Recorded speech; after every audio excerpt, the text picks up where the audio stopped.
Oopsie, let's do that again.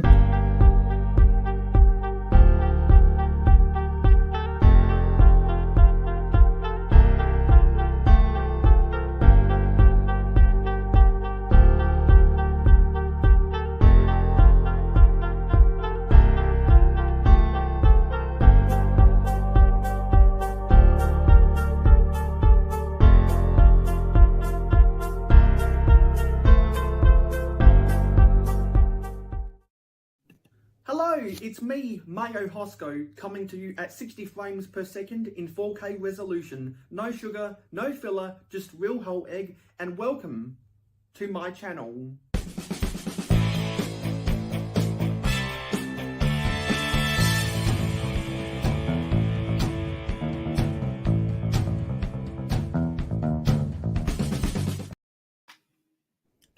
Be sure to like, comment, share, subscribe, and ring that notification bell.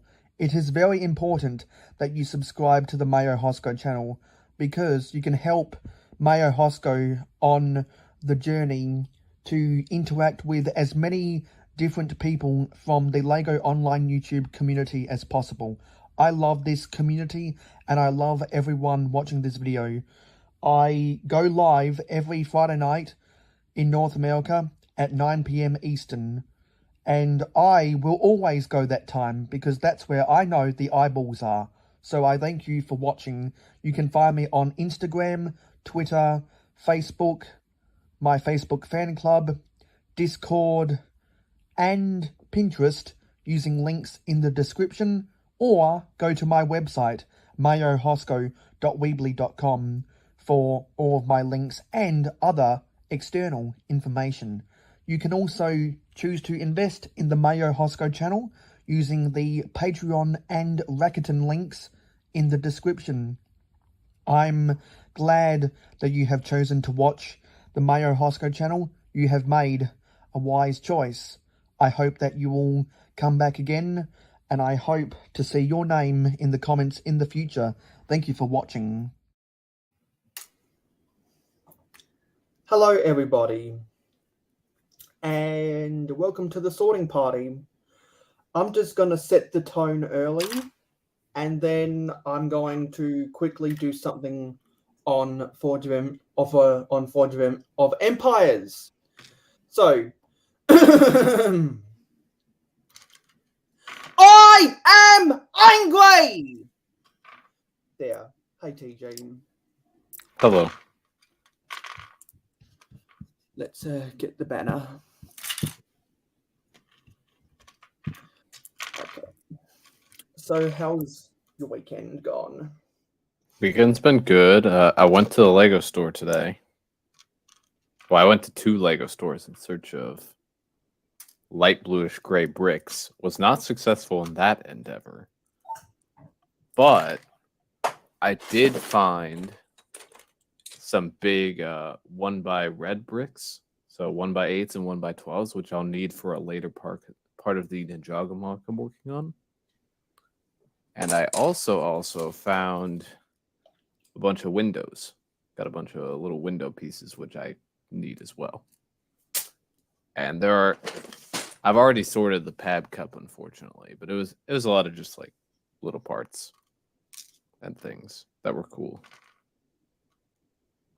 Yeah, I said weekend. I obviously meant week. Well, it's the weekend now. Yes, because I consider Friday night the weekend. Yeah. And I'm angry, but I'm not going to talk about that until I start sorting and get all of the pleasantries out of the way. For those who don't know, I'm a Minecraft gamer, and you can watch me play Minecraft on Twitch every Saturday at 8 AM Eastern Standard Time, or 12 AM on Sunday in Australian Eastern Daylight Time. So if you like that stuff, consider following me on Twitch. There's a link in, there should be a link in the description and on my About page. So we're going to be sorting some Lego today. It's the sorting party. This is what I do at the end of every season. Summer is about to come to a close. I'm sweltering through a heat wave right now, and it's kind of uncomfortable. I've got the fan going. I haven't had it stop going because it's been so hot. Normally, I've been able to get away with turning it off for just a little while on a regular summer day here in South Australia, but it's just been way too hot. I think we're on a stretch of 4 consecutive 100-degree days. Wow.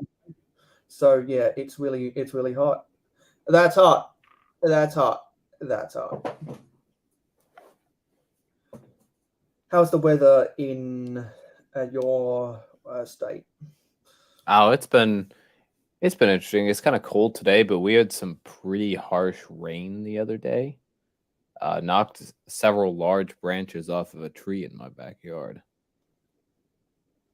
A lot of big stuff. As well, but it's been hot. It's been hot rain.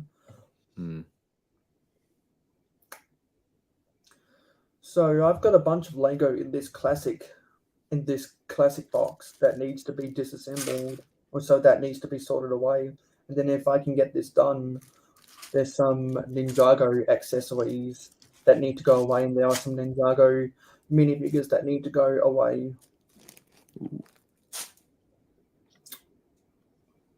And we did not fill out the roster for the sorting party, which means people in the live stream gang now have an invitation to come on in.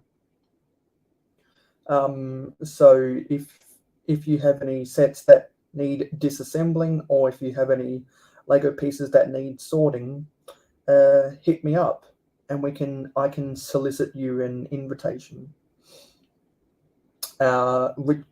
Eggplant head Richard Cranium. He needs to get a new YouTube name. I'm gonna pressure him all throughout this live stream while he's here to change his name on YouTube, because it's really fucking confusing. I'm gonna hopefully peer pressure wins again. He'll be here shortly. He's just he told me he's got to restart his computer. And we'll get the music on after I'm done with Forge of Empires. So yeah. It's always fun getting new parts in the collection, because now I have to figure out where I'm going to sort things like this. If I can finish sorting through all of this classic box right here, then that'll be the last of the pieces from the sorting head that I needed to go through, because about this time last season, I ran a bunch of my Lego through the sorting head, and I got big, medium, and small pieces. And these are the medium pieces. It was really easy to do the big pieces. It was very time consuming doing the small pieces. So I'm not sure what time will tell for the medium pieces. Hopefully I'll be able to get it done within the next 8 hours. So yeah, we're going to have some fun, and I hope everybody in the chat enjoys themselves. It is Ninjago month, so at about the 2-hour mark, I will be doing a ranking of the original ninja sets that came out in the late 90s, because I've been wanting to do it. I've been wanting to do that ranking since the end of January, and we have Eggplant Head backstage. Let's get him up front. What's up, Mayo? What's up? How's your week gone? Pretty good, man. Pretty good. It's finishing up. I work on the weekends, so I'm never really looking like weekends. Just another day, you know. Hey, TJ. Yo. So for those of you who haven't seen your Instagram, they wouldn't realize that you have a ridiculous amount of Lego that needs sorting. Yeah, man. I believe it or not, that's like half of what I've sorted through already. Just going to yard sales or Craigslist. You guys have Craigslist over there in Australia? Y'all have something like that? No. I wish we did because it'd force more competition on for a Gumtree and eBay. So that's something I've never really heard of before. What's Gumtree? I think Gumtree might be Australia's equivalent of Craigslist. Okay, yeah. Because because you got Facebook Marketplace and all that over there too, right? yeah, and I've been and actually, come to think of it, I've got a whole bunch of wooden railway toys that I don't use anymore and I don't want in my collection anymore. They are the bad stuff that I'm thinking about selling for pennies on the dollar on Facebook Marketplace. So if anyone knows any wooden railway collectors out there, maybe I can hook you up with, well, maybe I can hook your friend up with a good deal. What kind of Because stuff I've you got got, to Mayo? sell a whole bunch of wooden railway and a whole bunch of Lego before I move house because I don't want to have to put it into storage and I need to make some more money. What kind of stuff you got, Mayo?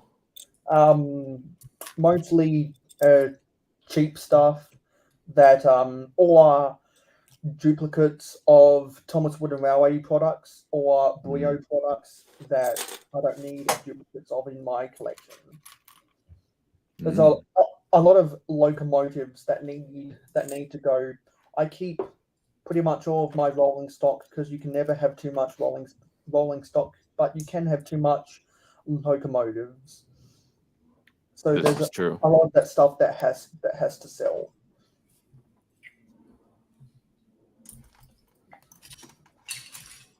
So you say you're moving out there, Mayo?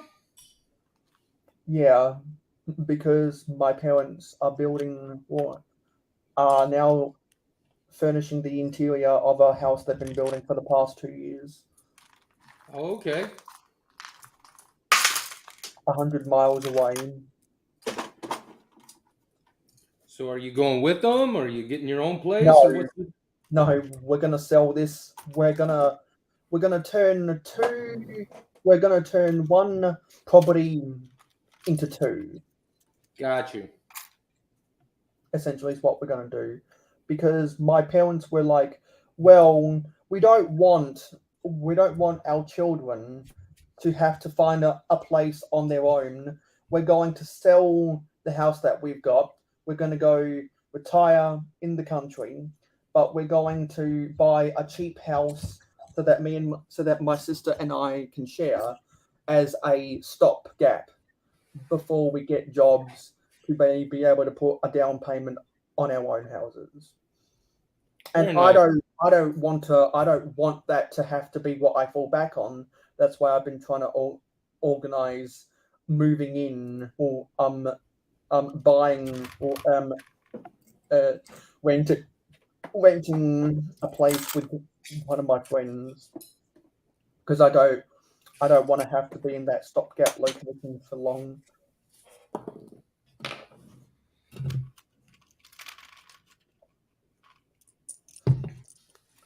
So Bye, Miss Ingrid.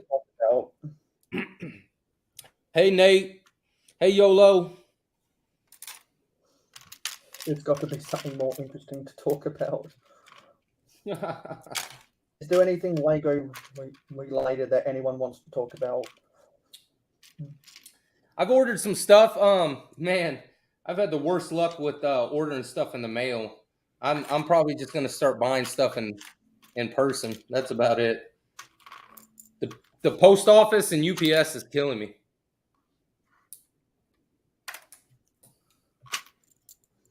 They got a Lego show coming up in March that I'm going to down here. Nice. Yeah. Yeah. And I do see someone from Good Morning Brick World in the chat, so I will let them know that TJ is allowed as many lines as he wants. I'm gonna beat that joke into the ground. Well, it's Hive who doesn't let me have any lines. Doc's usually cool enough with me speaking.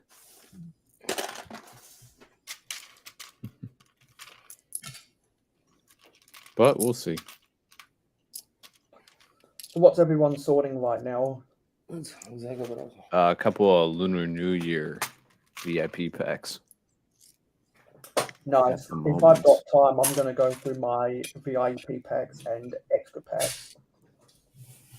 Yeah, I got a whole bunch of sort, and then this is the Kleenex box of Technic, which is where all the Technic parts go, because all the Technic is in a bin, and I have to get into the bin and sort them all whenever I feel like doing that.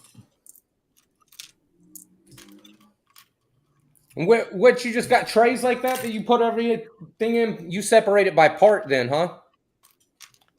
Yeah, this is kind of it's a filter system for some smaller organizers that I've got down below, some even smaller areas of distributions. This thing I got at Brick World Chicago, and I've just found that it's useful.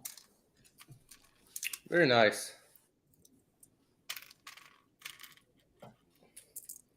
Yeah, I pretty much just do it all by color still. I don't have. I wish I had room to do it by part like that. Yeah. Yeah, I did it by color for a little while.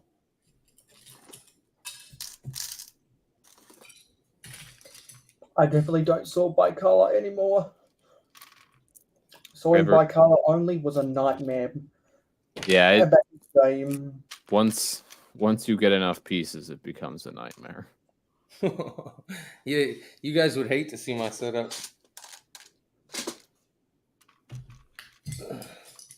But some people, they don't do all right with it, and then other people do okay with it. When I see all the pieces out there, as long as I just keep, my eye focused on what I'm looking for, I tend to find it.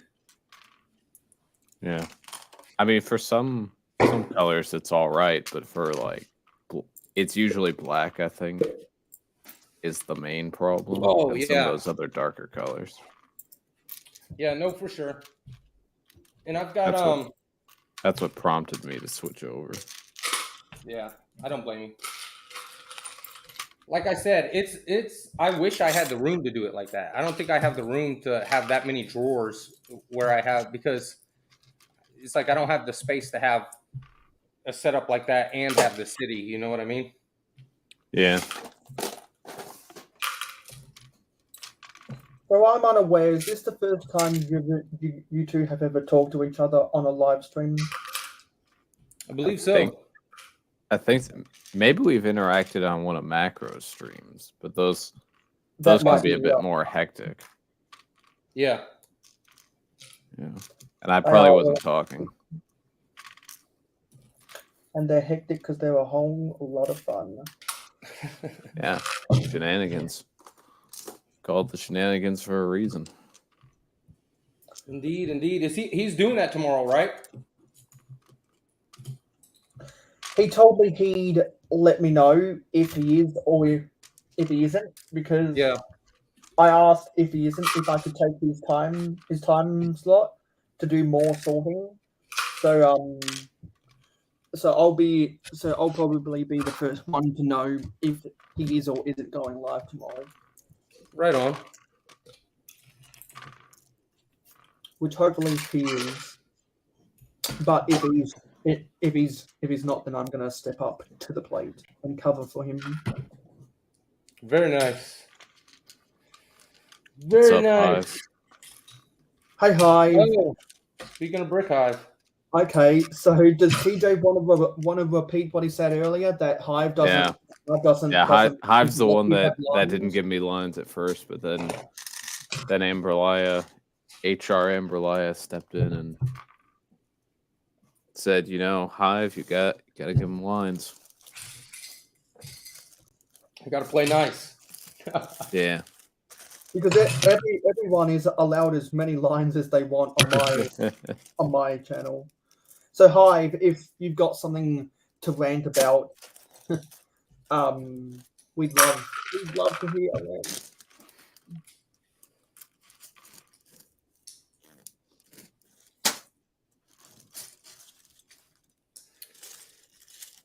Yes, let me do that. That's that. A good one. I'll come back to the comments in about 30 seconds. See what's going down.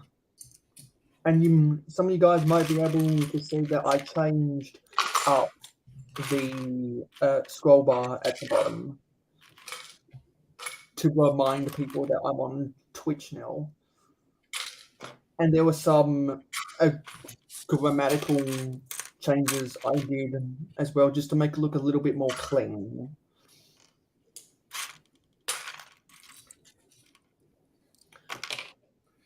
So where do you get most of your bulk mayo? Hopefully that'll make it a little bit easier for people to read.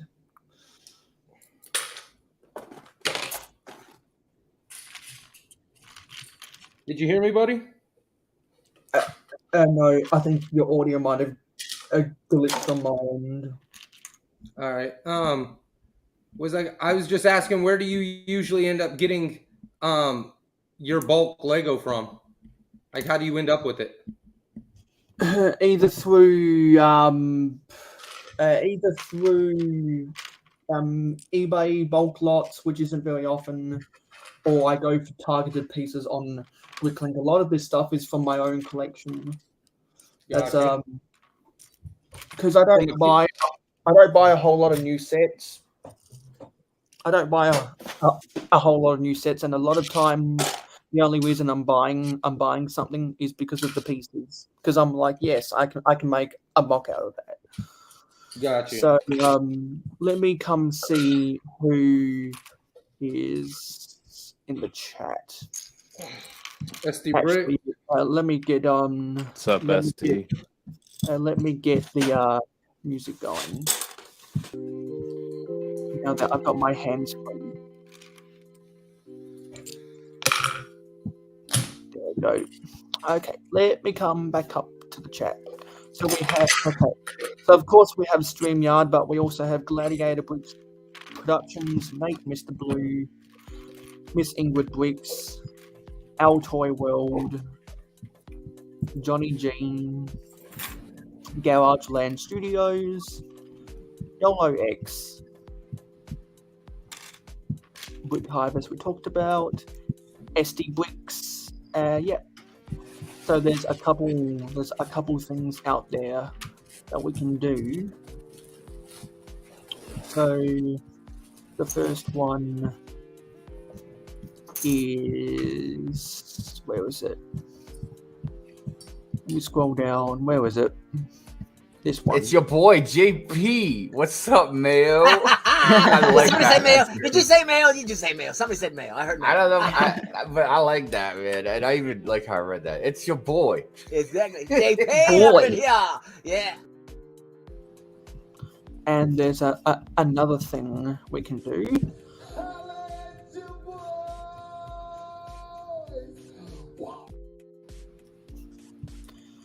And there was one more thing.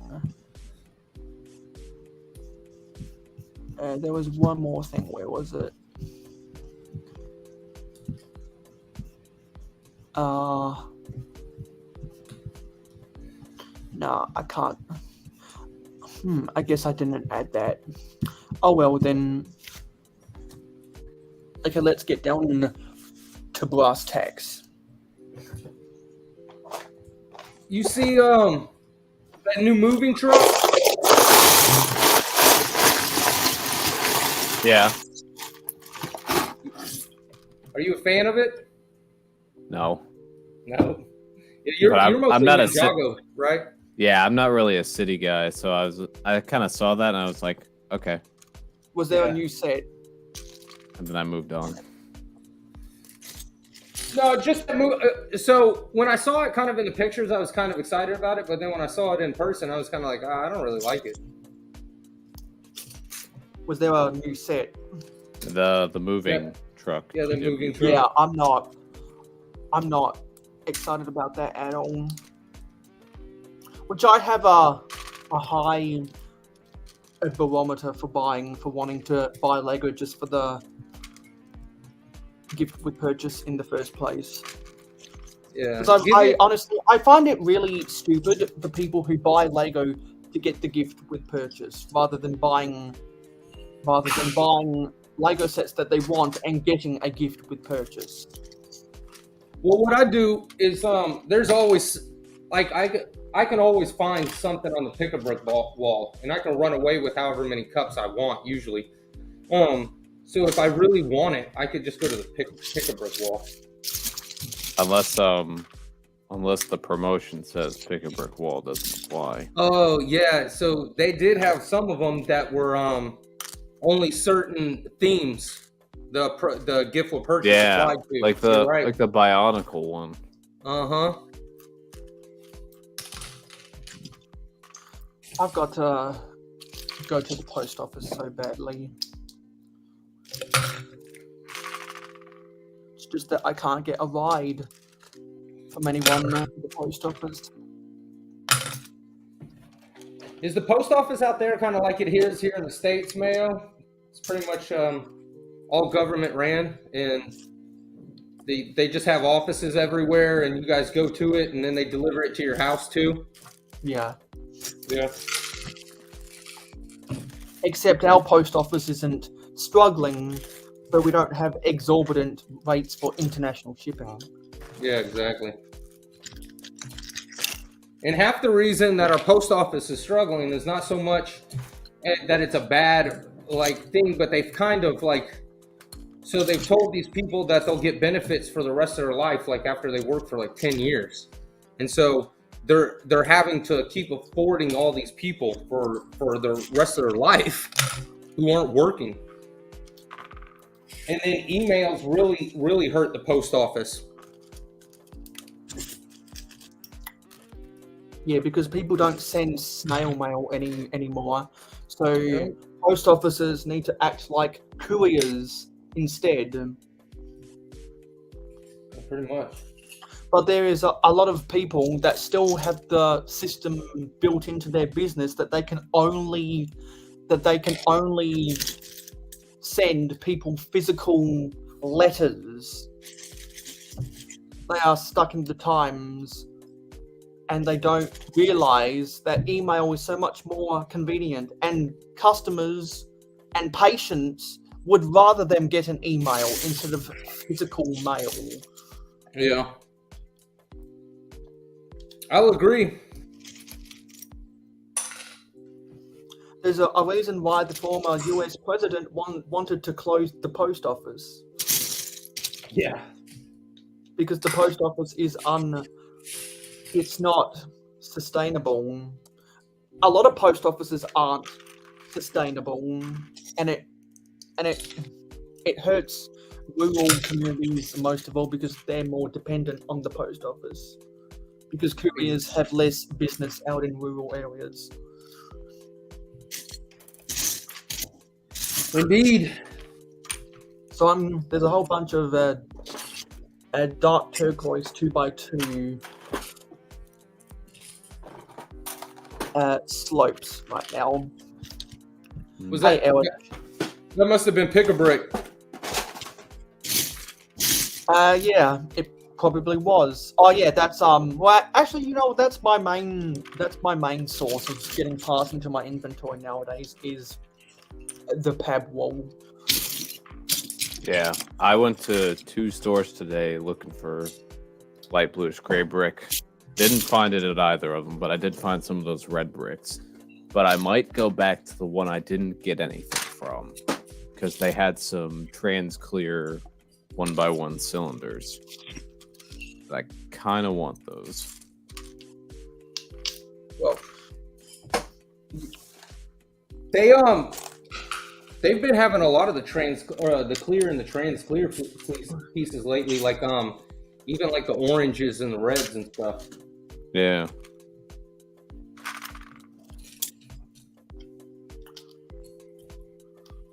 I know when I first got back into Lego, I was like, oh, they got a pick-a-brick wall out there. I'm going to be able to go get all the bricks I want.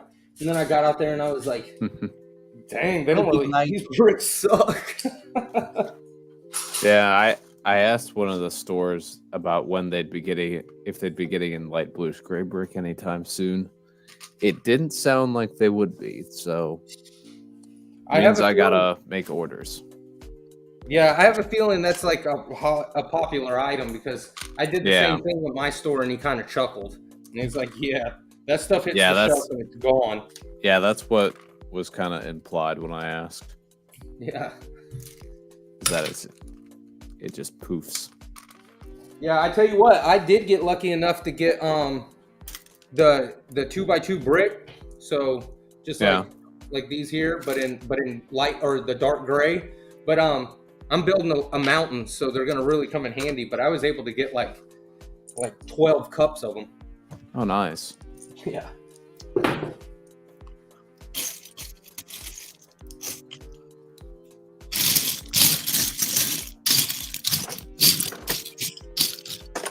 There's going to be a lot of ASMR today.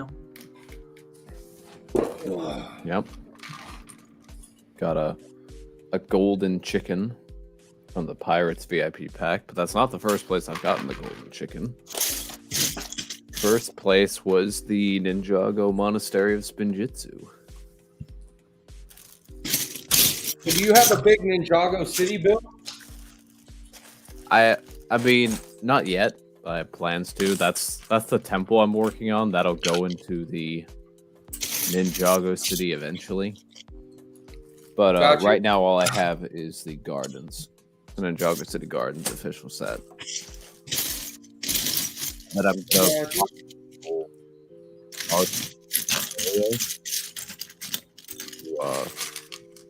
to be a 32 by 32 and have an actual staircase so you can get from the upper level to the lower level of Ninjago City Gardens.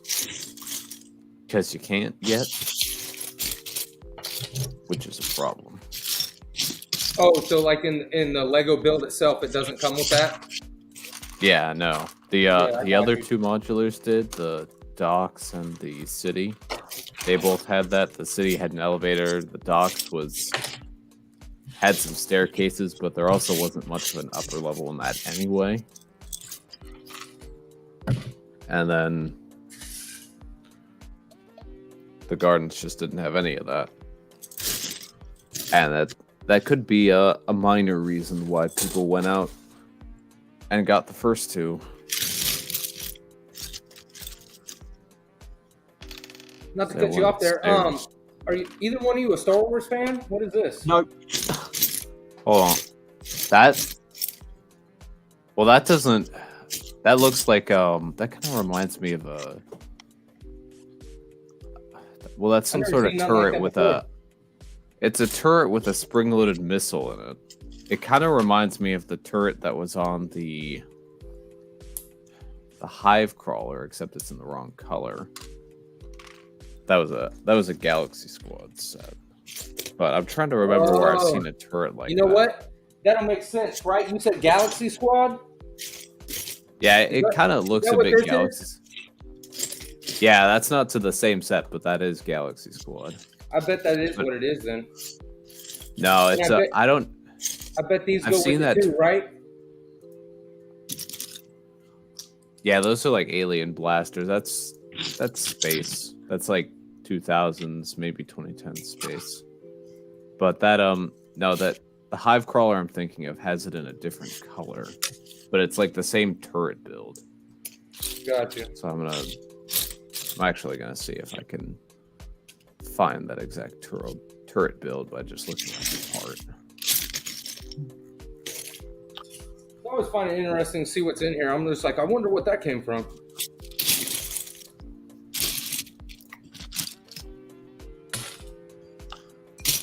Yeah, so... Yeah, that's... Oh, and hello, Butt Chop 2021. What's up, Butt Chop? What's up, Chop? He said Hive Crawler does not have those missiles. Yeah. I mean, it doesn't have the spring-loaded missile in it, but the build...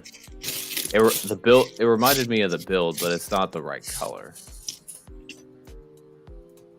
Yeah, I'm trying to see if there's any set out there that matches that.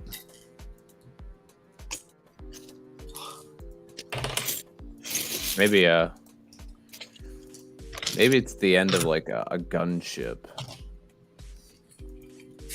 Or oh no, it's the super secret police dropship. Yeah. That, Oh, it's is a it? turret off of that. Yeah. From the movie, right? Yeah, from the Lego movie. Yeah.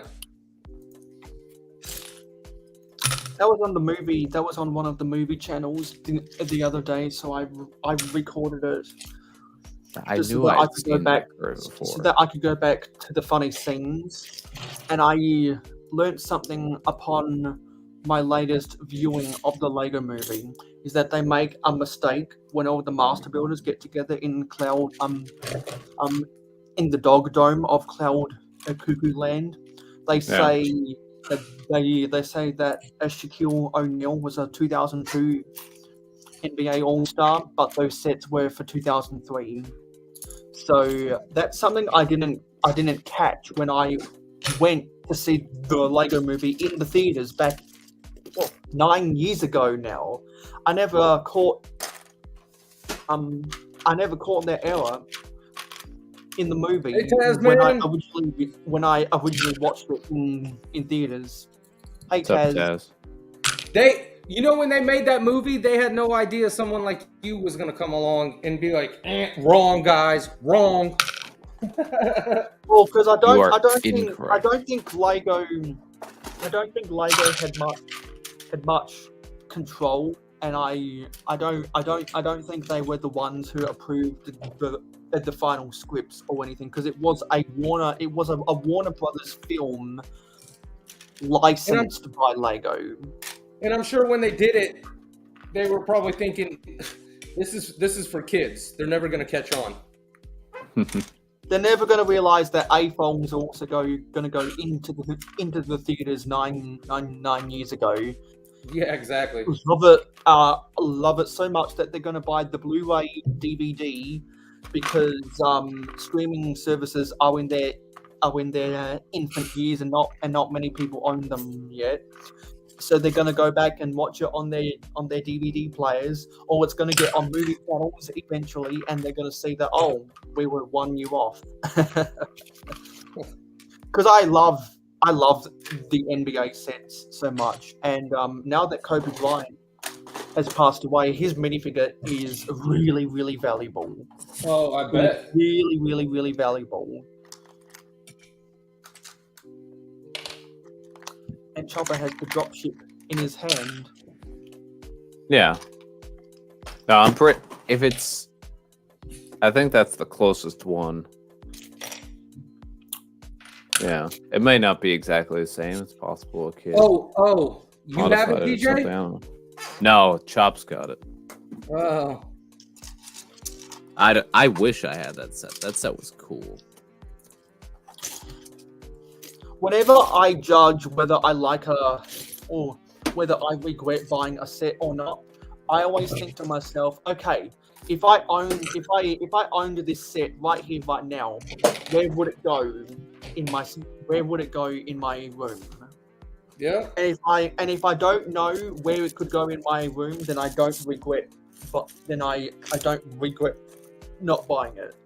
That's my kind of mental process behind that. So I don't regret not buying a lot of the Lego Movie sets, and I have a very unpopular opinion that I think that the Lego Movie 2 sets are better. Or better?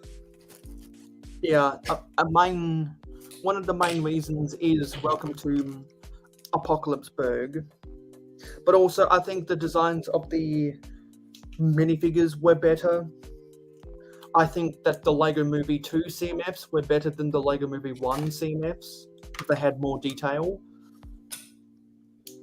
If you go back and look at the Lego Movie 1 CMFs, when people have rated them historically, they don't perform all that well. And also, I never liked the micro managers being in so many sets. I thought the micro managers kind of dominated the Lego Movie 1 sets just a bit too much. Yeah, they were in a lot of sets, weren't they? I like so I like some of both, but I will agree that I think that what is it, Rexcelsior? I think Yeah. that thing's pretty cool. Yeah. And it's also Yeah, pretty it big, was. right? Yeah, that's pretty big. I think And it was because fairly. that came out at a time when Breakable started to take off, there were a lot of Breakable models based upon the Excelsior. For those who don't know, that's the bigger one. That's the Fist.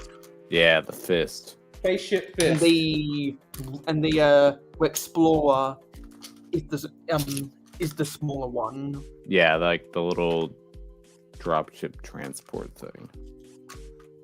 Not little, it was what was it, 120, I think, but the point stands. Yeah, it was about $120, and I believe the Excelsior was either $170 or $180.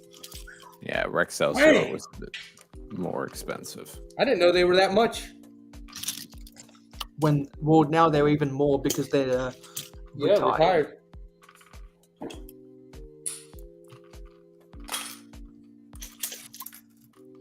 So the reason why I'm angry is because I've been going back and forth with people at university via email, and they are refusing to cooperate with me.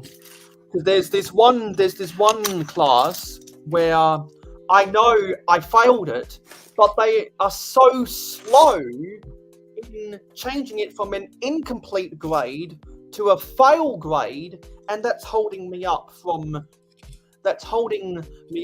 getting a transcript. And you can't graduate if you don't have a transcript. And I'm guessing the class wasn't necessary. Well, I'm pretty sure what they do is they discount your worst performing class because it's an aggregated grade in your final year. Got you. So just give me the fail and just put that on my transcript. Because if I have incomplete grades on my transcript, I can't graduate. Because the You can't system do anything. won't.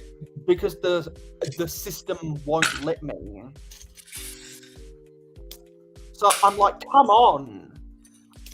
That I got my grade back for that almost 3 months ago, and it still has me marked as an incomplete grade.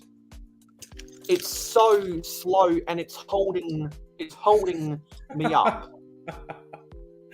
But Chop but Chop said the third time. He was already warmed up by the time he needed the super secret drop ship.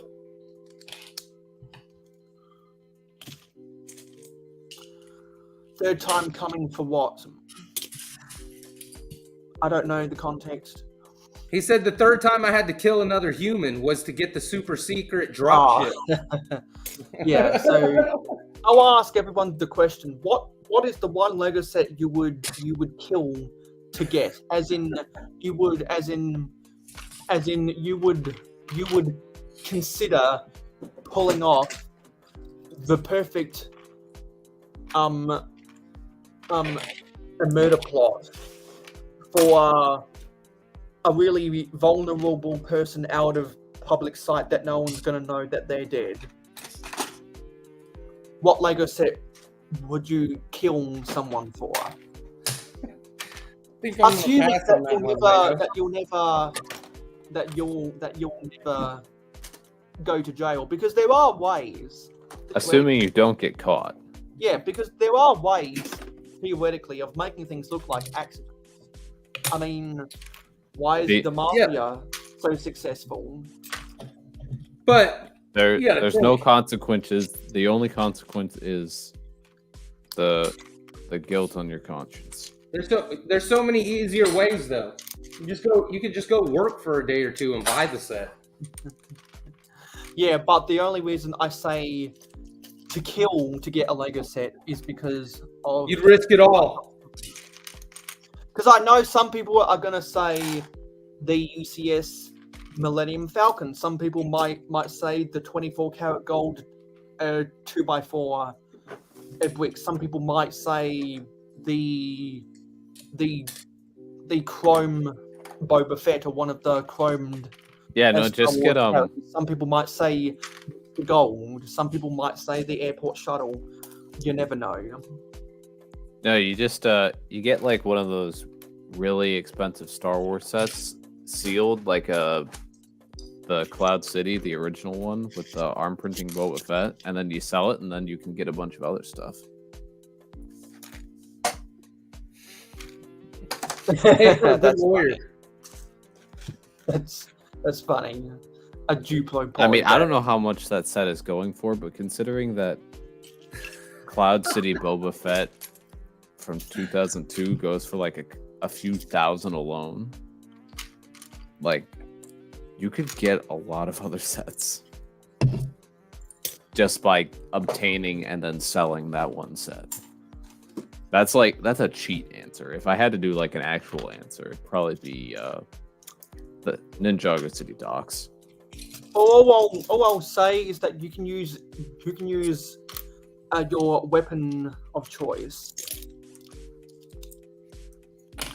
Because if I were to kill for a set, it'd be for the 24 karat gold 2x4 brick.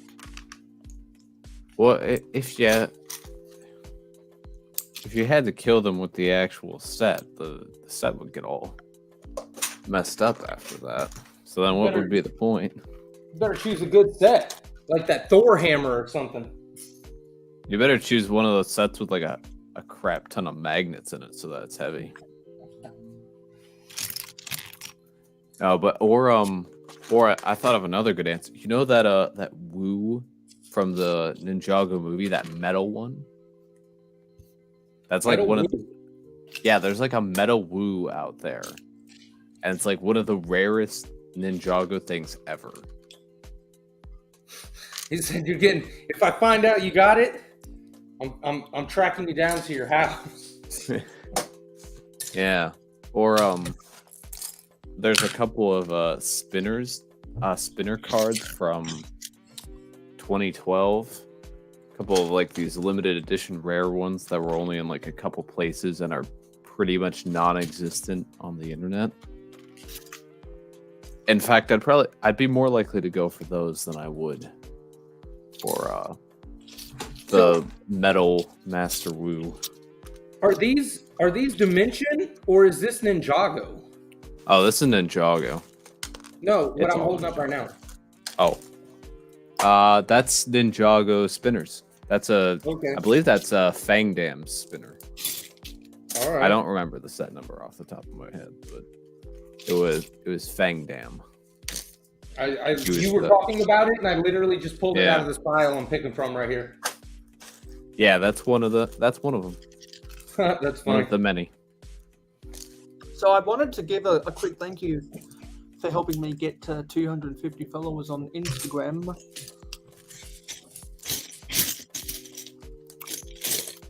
Because when we get to 300, we'll be doing a giveaway.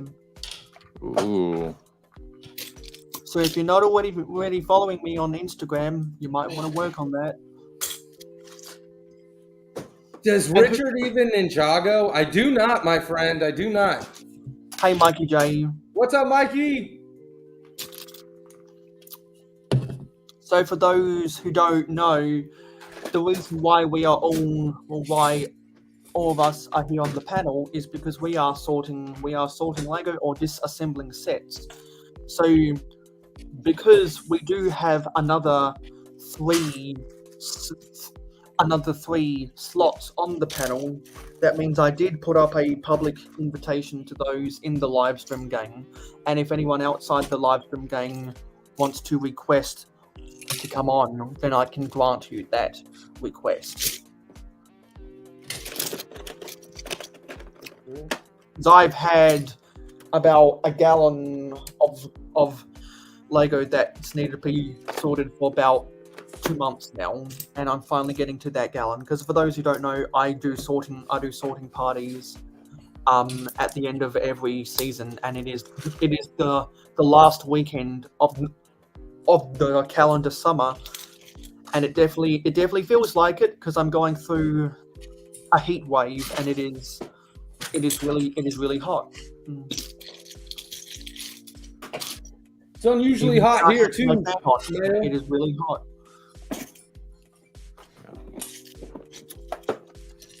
What is it there right now? Temperature. I'm not sure what it is right now, but I can definitely actually, yeah, I do see one. Oh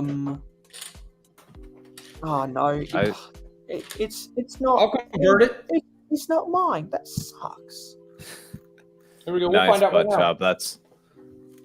That's a good one, Chop.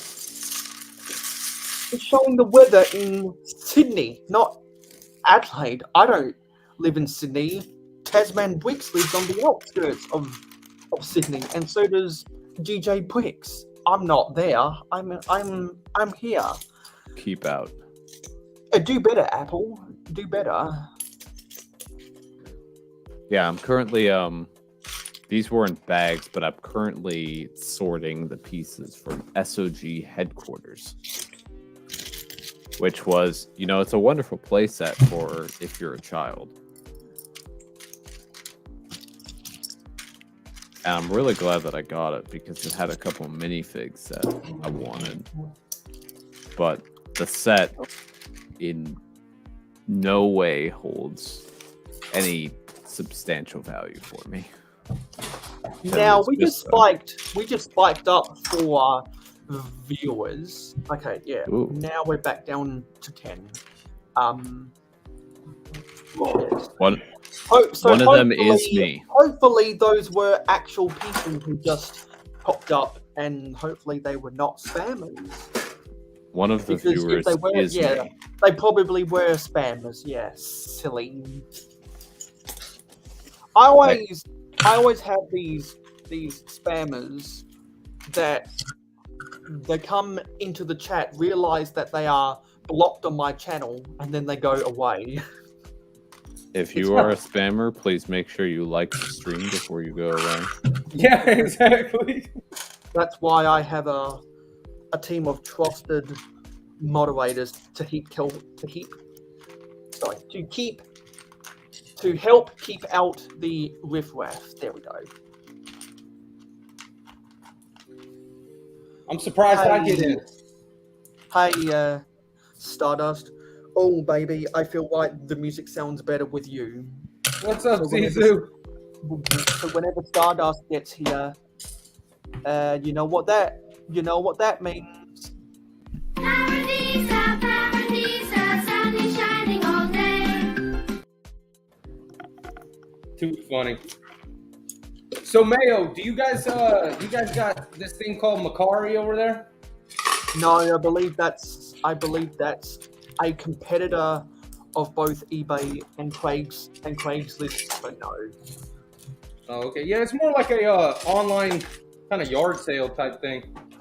Yeah, and eBay is the world's biggest yard sale, so therefore they are by default a competitor. Yeah. No. The reason I ask is because there's somebody selling the whole entire, like all the Paradisa sets, every single one. And then that just reminded me of it when you played that thing. Oh wow. Every Paradisa. Yeah, so I saw some dude just sell. I mean, I don't know how legit some of these people are. Some of them seem like scams, but the way that I was explained it, my girlfriend explained it to me, is that you can't really scam people on Makari, really. The way that it goes is that they never get your card information, only Makari does, and then they only get paid once you get your item, and you got to say like, yeah, I got it. And then if it's a lie, then you just tell them, hey, this was all BS, and you show them what you got, you show them everything, and then they dispute it, and then they say, okay, just rescind it back to them, and we'll put your money back. We want, and all it is it sits pending until you say yes or no. Yeah, there's a lot of mechanisms that Macari do to make themselves look better than both Craigslist and eBay. You know, Craigslist is only sketchy, like, you know, if the people you're dealing with on there are sketchy. So most of the time you can kind of feel the person out before you meet them. And also because Craigslist is synonymous with pornography as well. Not just pornography, buddy. Ladies of the night, my friend. Streetwalkers. Yeah, if it's 20 years later and Craigslist still hasn't found a way to stop all that nonsense, then I pity the fool who is their CEO.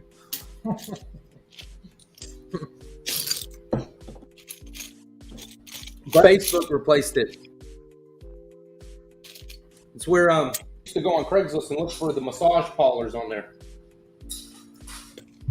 He said that's on Facebook now. I don't have Facebook. Well, I don't have Craigslist either, but I tried to get Facebook once. And then I had the account for maybe half an hour. And I just kind of like did it and then went away because I had to do other stuff. And then they disabled my account because supposedly I was impersonating myself. I tried to get it back, and then they were like, "Nope, this is never happening again." I think there's a feature now. I think there's a feature now on Instagram where you can create a Facebook account from Instagram.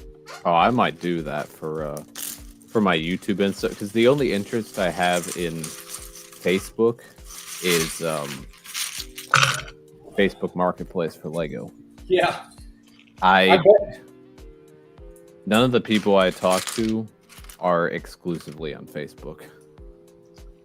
I borrow my girlfriend's phone to go check out Marketplace all the time, but I will say that you kind of have to get into the Lego group, and then the people in the Lego groups kind of put like a thing to be like, hey, anybody want to buy this or something?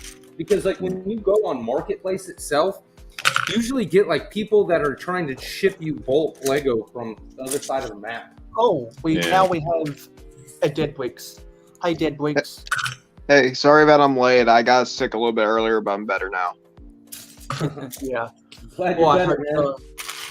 I hope you're feeling better. Yeah, I am feeling better. I think it was just like a slight, I don't know exactly what it was, but I was like feeling ill for a bit. But then I took a nap for like most of the day, and then like it stopped for some reason. Too much drinking. Too much drinking.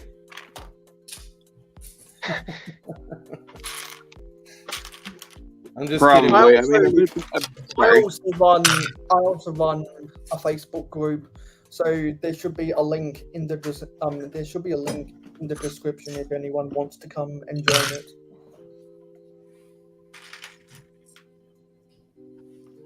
Okay, it's almost 10. It's almost 10 p.m., which Eastern Standard Time, which means that Amberliah is scheduled to come on.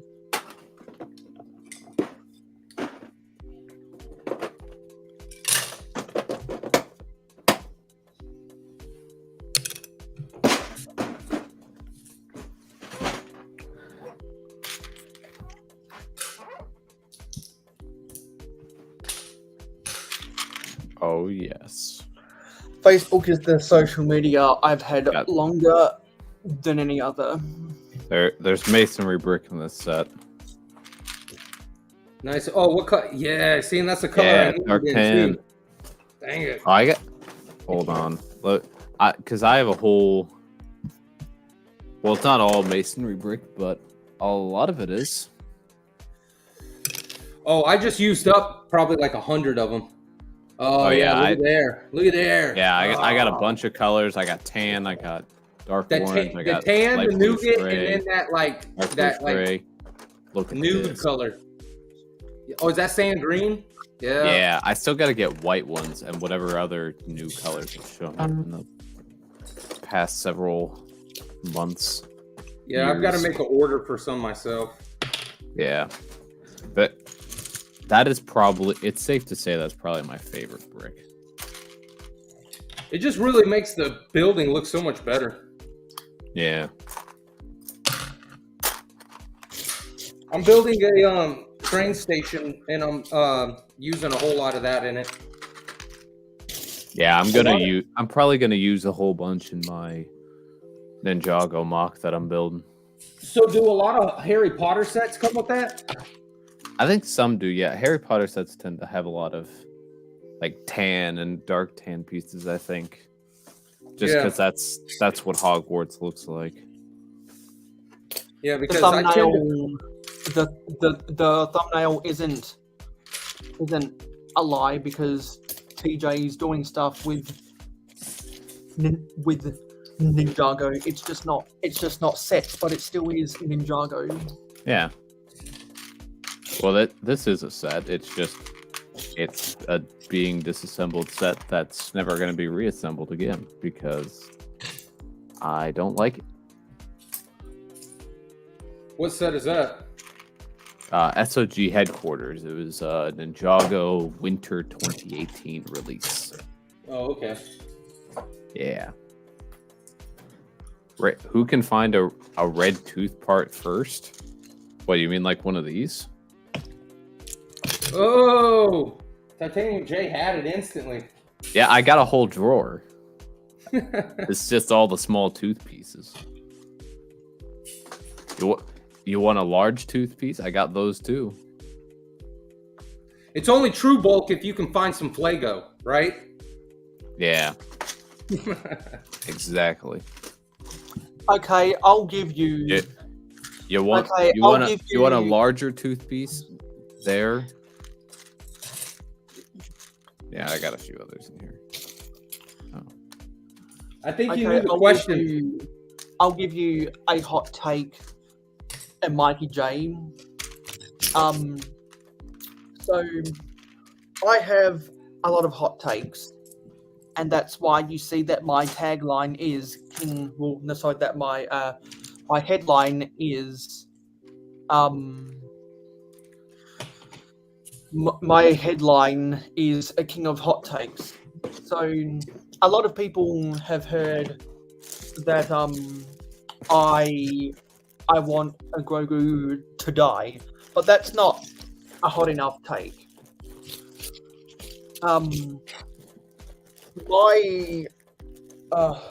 just trying to think of it. It's escaped. Escaped me.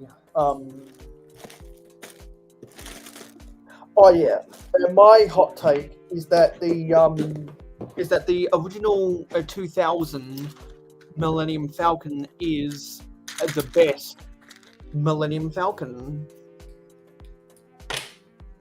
Everyone I've ever talked to has disagreed There, with that. there you go, Johnny G. Oh, Yeah, this is like my miscellaneous fang and teeth pieces.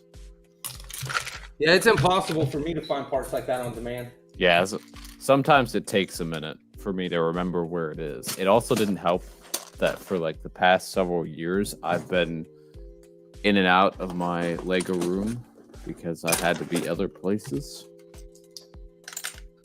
So We're at to 14. We're at to 14 likes right now, so hopefully we can get to 20 pretty soon. everyone like the stream. Please And and when we thank get you. to when we get to 20 likes, I'll do another hot take. And and then we'll also do another hot take if Mikey J decides to come on to the panel.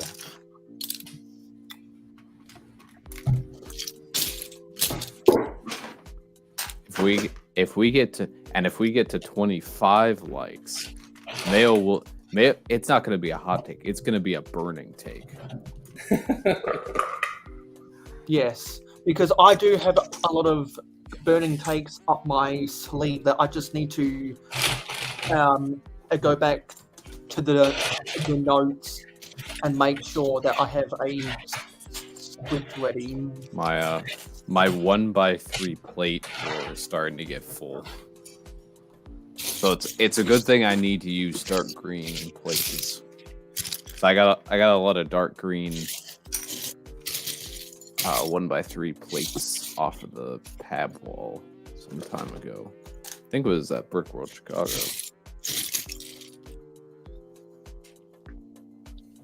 Which I drove by the Brick World Chicago Convention Center today. That's on the route to the Lego store. Well, you know, you're always willing to, and especially if you have any sets that need disassembling or pieces that need sorting. Nothing some Legos can't fix, or Lego can't fix, Mikey. I know plural or with the S bothers Mayo. He gets real mad about that.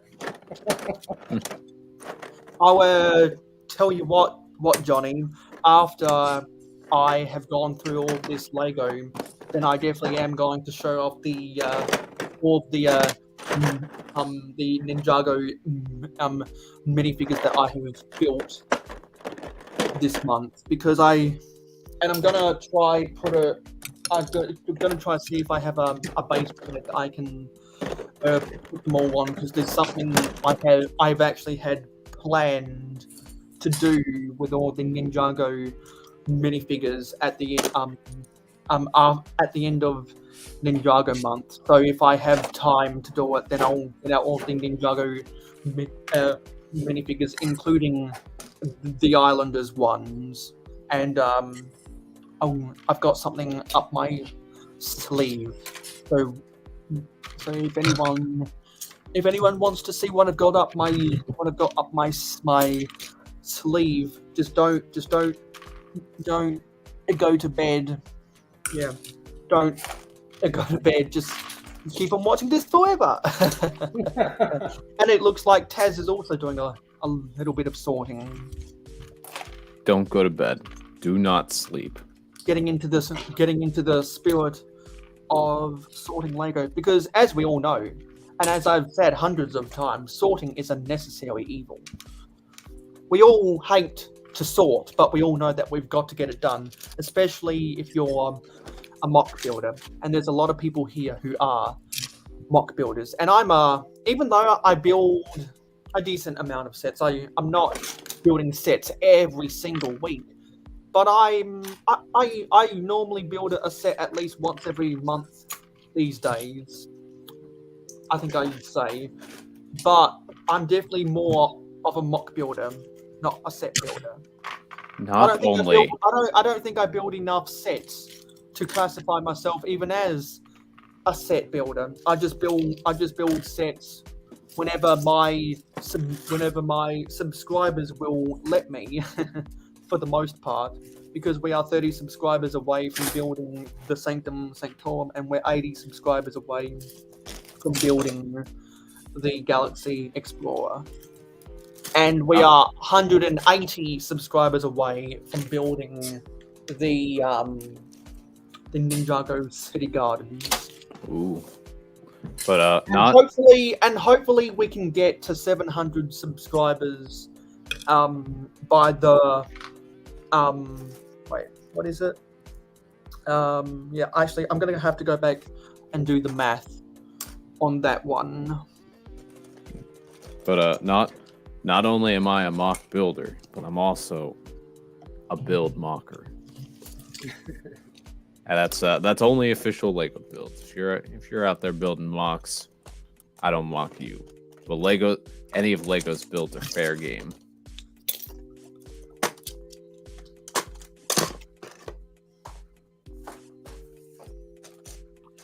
Yeah, I really need to clean up my Lego because like it hasn't been washed in years. Honestly, I'm sorry for making it somewhat off topic, but it's like really dirty. I've Before I got can tons of afford it. I've got tons of Lego that needs washing. There's some really dusty pieces and pieces that have so much grime on them.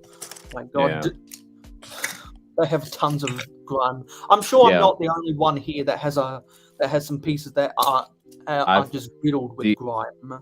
These pieces that I want to use in my Ninjago mock, I've set them aside because I need to wash them before I do. They're a bit dirty. I've run across some pieces out of these garage sale bins that are so dirty, I just throw them away, Mayo. I don't even bother. Got some 1x10 dark blue brick back when I was ordering parts for that blue Emerald Knight that I have. I gotta come up with a better name for that. But back when I was ordering, I was ordering parts for it, and then I built it, but I guess it was never tested like in real life because it did not go around corners very well, and it didn't go backwards around corners at all. So, That's a good name. I just had to revert it to the standard sized Emerald Knight build. I do like that. I do like that chop. Sapphire Knight. We're just What's up, B-Fab? We're just sorting Lego right now, and other people are disassembling sets. Yeah. And but I left a bunch of parts in another one of my clean Xboxes, and now I'm paying the price for that. There's a lot of parts in here, actually. What's up, B-Fab? And you know what, B-Fab, if you'd like to make this panel even more beautiful, if you want an invitation, just let me know. Hey, B-Fab. Sorry. And if energy saver turned on, that must be okay. I'm down to 20% battery, so I'll probably have to charge that in about half an hour. I just wanted to do a quick little thing.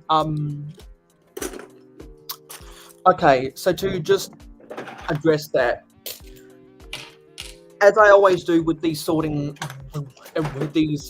parties, the gist of the sign-up sheet is if for the people that choose to sign up, that means they've committed time, and therefore they get first.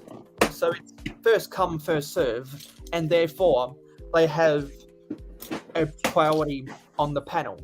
And whenever we don't fill up the time, well, whenever we don't fill up all the time slots, that means there's room for other people to come on. But if there's ever a point in time, and it doesn't happen that often, where there's an overload of people on the panel and there's other people trying to get in, then the people who haven't registered have less priority, so they have to take a back seat. That's the main reason why I do the sign-up sheet in the first place. Some people think it's ridiculous. Some people think it's good organization. I do it out of fairness.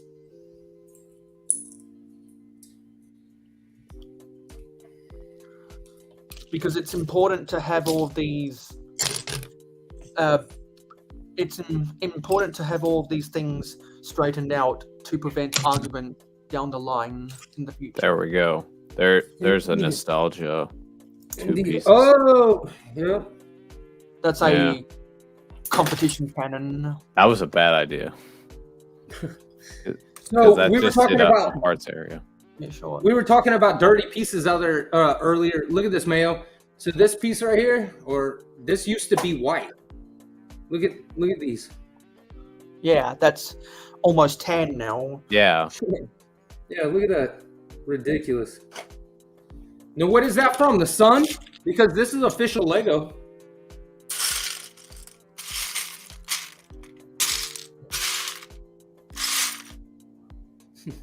There you go.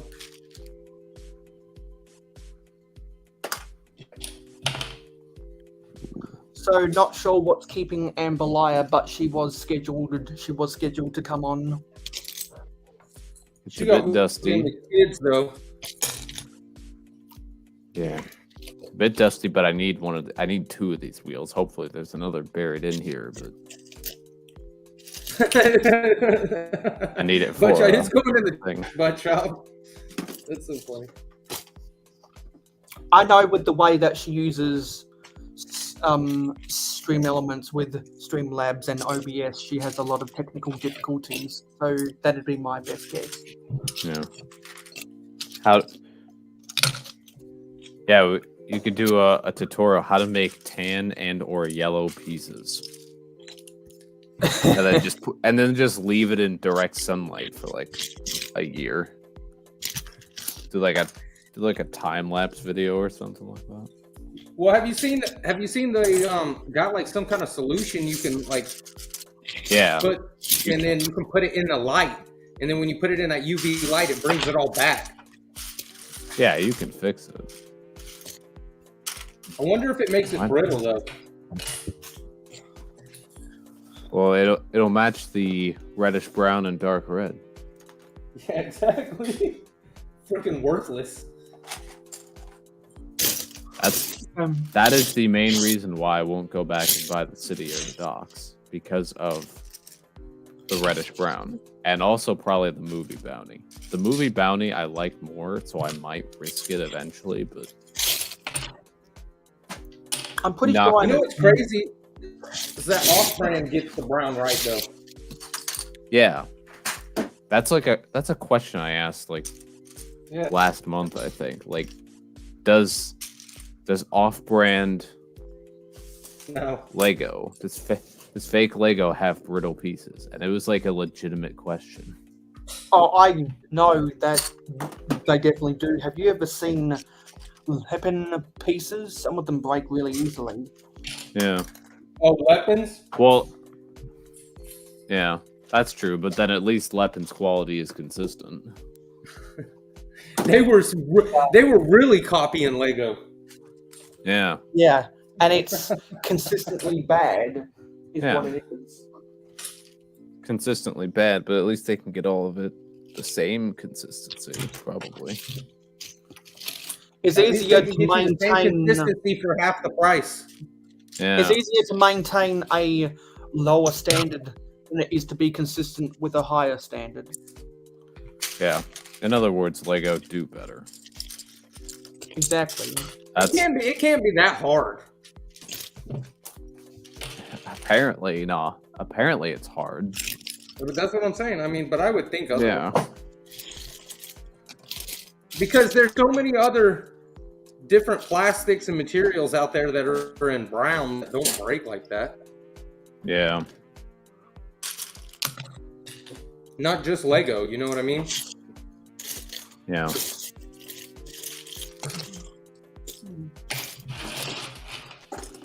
I'm also discovering that this is where I put the extra pieces from when I did my AAT mod. Did a mod of that 2020 AAT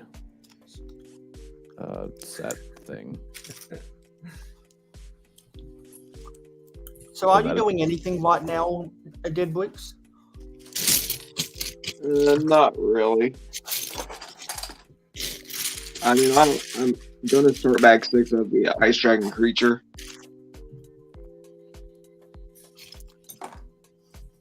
From Ninjago. Because maybe you might want to. Maybe you might want to show the process of doing stuff with that set. on camera.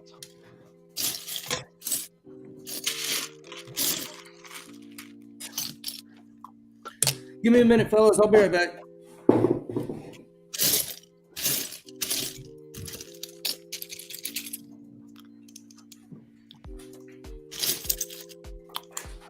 Something I am gonna have to do is do a total reorganization of the way I store my studs not on top pieces. Yeah, I gotta do that as well. Eventually.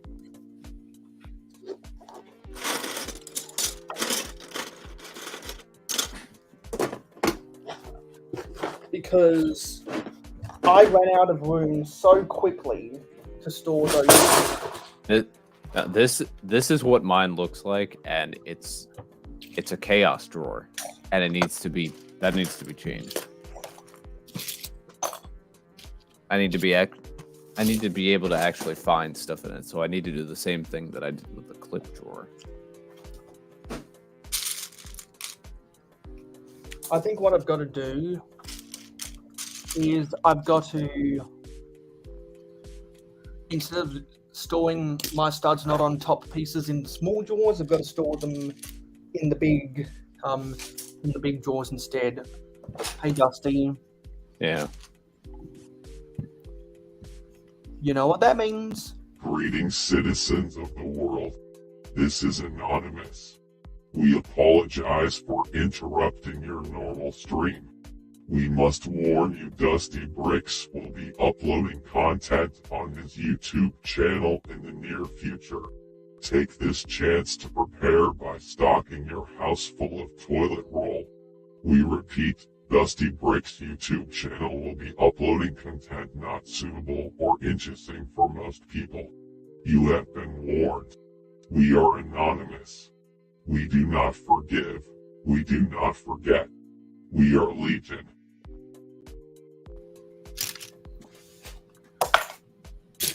And Dusty and I were talking on DMs yesterday, and he's now considering doing regularly scheduled live streams, and I am all for that. Oh Because the yeah. way Dusty has his stream elements and OBS mods configured, they're quite fun.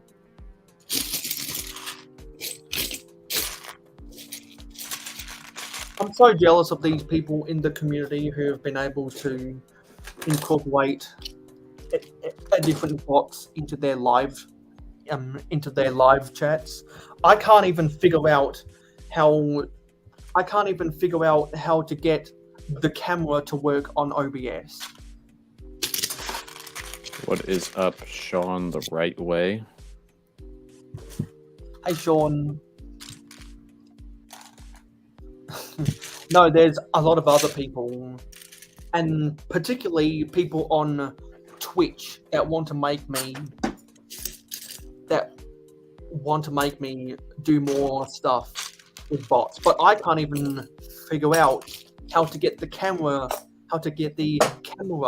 to work on OBS. And I don't know how to hook up Stream Elements to StreamYard. I think it's easier to hook up Stream Elements to Streamlabs, but I don't use Streamlabs because I don't like Streamlabs for the way I do live streams. It's not beneficial to me.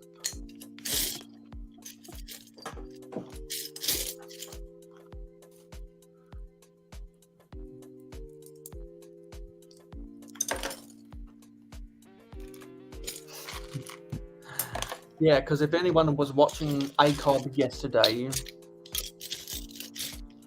they were having an intense debate between boxes and bags for collectible minifigures.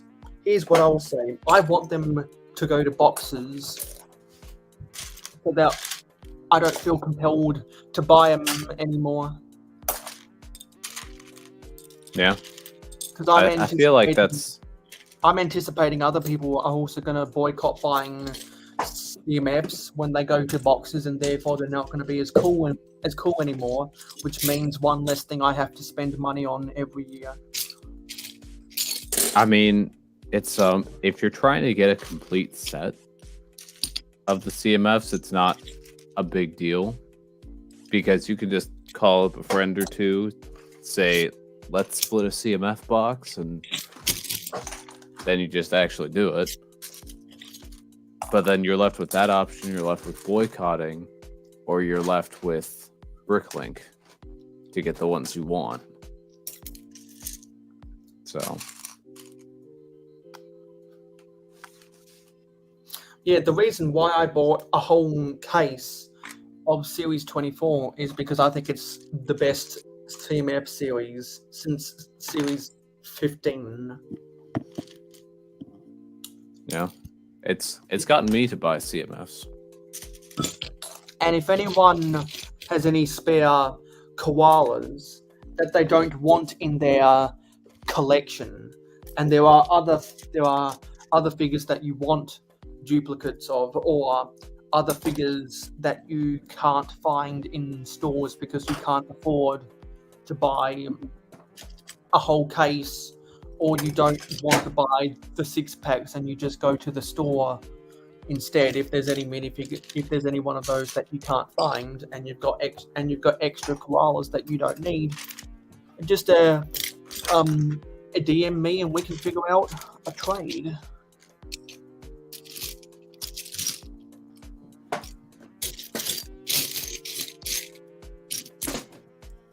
I've already done one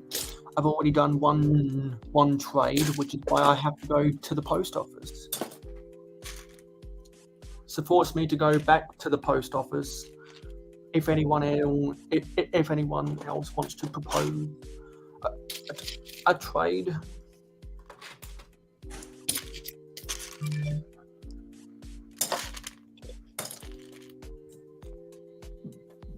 Okay. Yeah. I'll do that. I'll do that for you, Mikey J.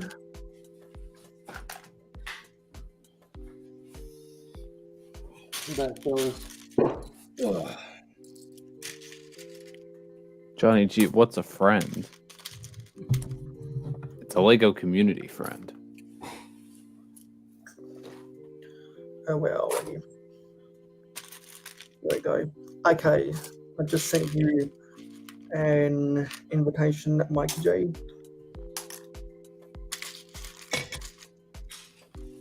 I don't know if this will be a hot take or not, but like, I really dislike how some people in the Lego community take advantage of others, and then they just remove you as a follower or just like hide their story from you, etc. For no absolutely positively no reason, just because you supported them. 'Cause that's been happening to me a lot. I was gonna say I've kind of had the opposite experience in the Lego community, but I mean, does it mean that that's not what happened to you, buddy?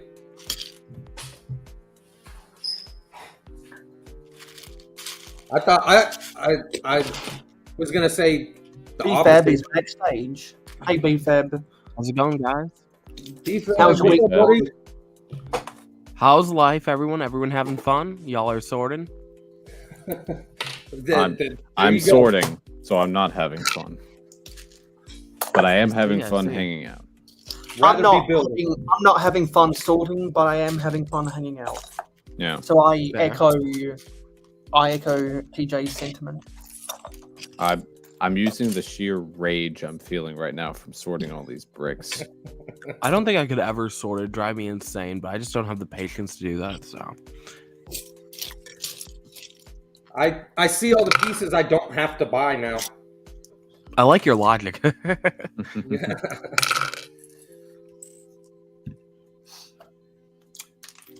I was about to say, Buttshop doesn't want people to sub to him. He's trying to do the opposite. Yeah. But people find his channel anyway, and therefore they subscribe to him anyway. I don't like to. I don't like to ask anyone to do anything. as far as mayohosko media goes. I just like to incentivize people to do those things. Mayo, I wish I had you your do- confidence when it came to like promotion and stuff. I would be very wealthy right now, you know? Yeah, because over the past year, I realized that in order to make actual change, you've got to have a stick and a carrot at the same time. Because if you only have the carrot, people are going to take advantage of it. If you only have the stick, people are only going to get hurt by it. You've got to have both the carrot and the stick at the same time. Exactly. Yeah. Mm-hmm.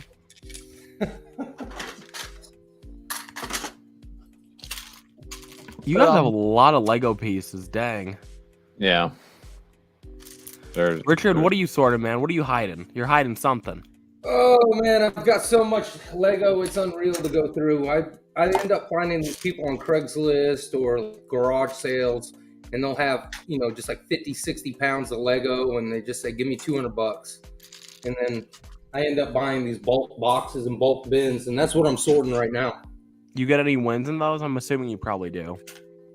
Yeah, man, I had a dude sell, because I'm into vintage, so like, yeah. If I was a Star Wars or a Harry Potter fan, I'd had so many wins, like it would be unreal. But I'm more vintage fan, and I had a guy sell me a bunch of vintage castle, vintage Lego, all for like $30 is what he wanted. I ended up giving him more. Dang. I was like, no, I'll give you more for this, and I feel bad. But he gave me so many vintage Lego sets, and that was probably my best win so far. Heck yeah. So you're a classic castle guy all the way.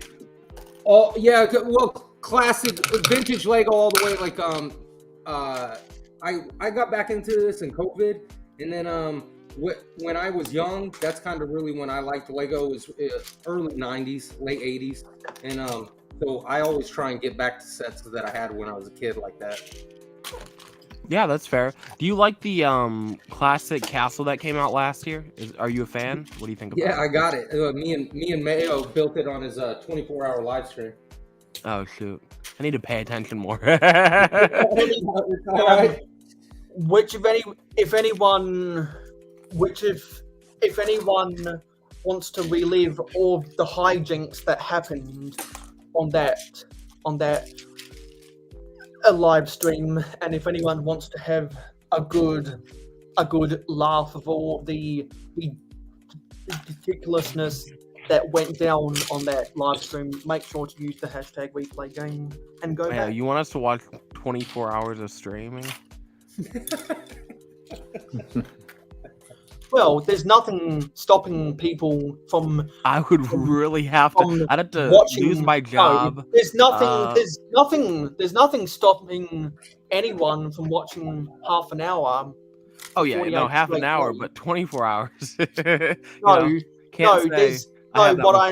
I'm saying is there's nothing stopping anyone from watching half an hour of it for 48 days straight.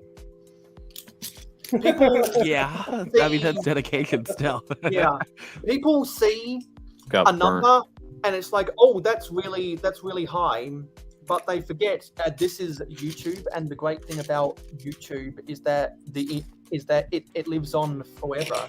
So that's fair, but I think for me, like when it comes to streams and stuff, like I usually like catching them live. I don't really watch replay unless somebody's like, oh, this happened, you should go see it. I was watching ACOB stream a little bit early, and then I was too tired, so I had to leave. And then I'm getting text messages like, oh, you missed this was that. I'm like, oh shoot, do I have to rewatch the stream?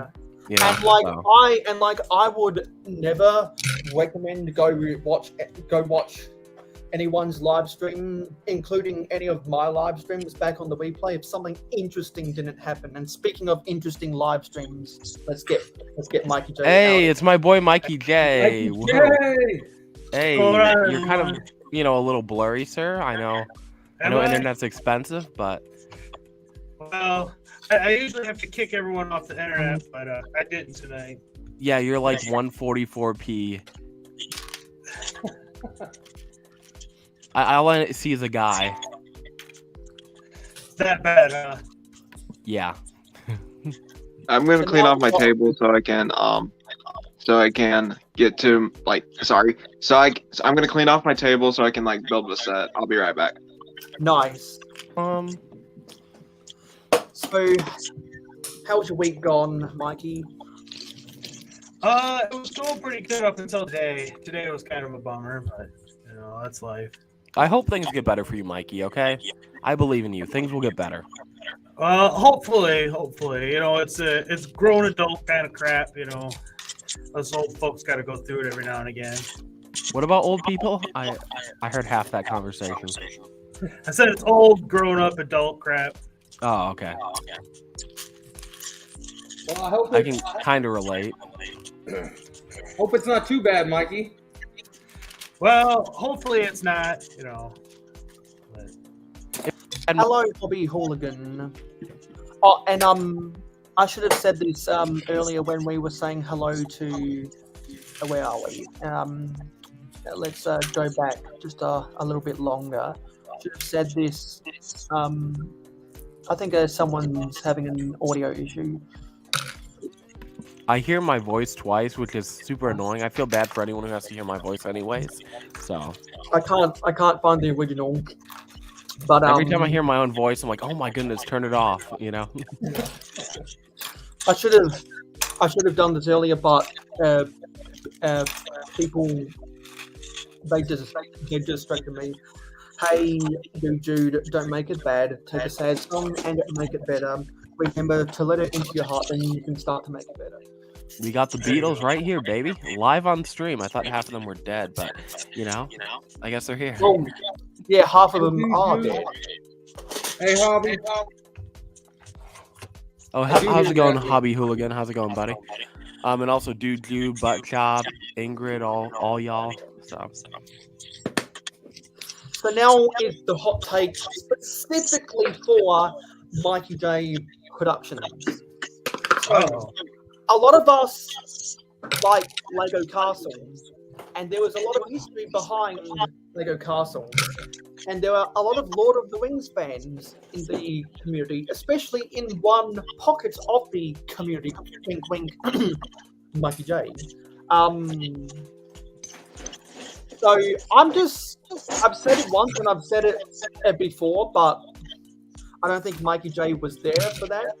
Real Lego Castle fans aren't going to be buying the Rivendell set. Only medieval fans in general, or Lord of the Rings fans, are going to be buying the Rivendell set. But Lego Castle fans, who are only Lego Castle fans, are not going to be buying that set. See, the thing is, I think I'm going to eventually buy the set. I'm not a huge Lord of the Rings fan. I watched the first movie. I think I got bored after like an hour. But I appreciate the set. It's like an amazing looking set, so I'm gonna eventually buy it. Not like a day one thing. I just want to get it before it retires. We already have like the Tower of Orthanc from was that like 2014? I think. Something like that. Yeah. Yeah. So I just want to put it right next to it. So. I don't find that to be a hot take, Mayo. That's understandable. Whoa, Mikey, we can see your face now.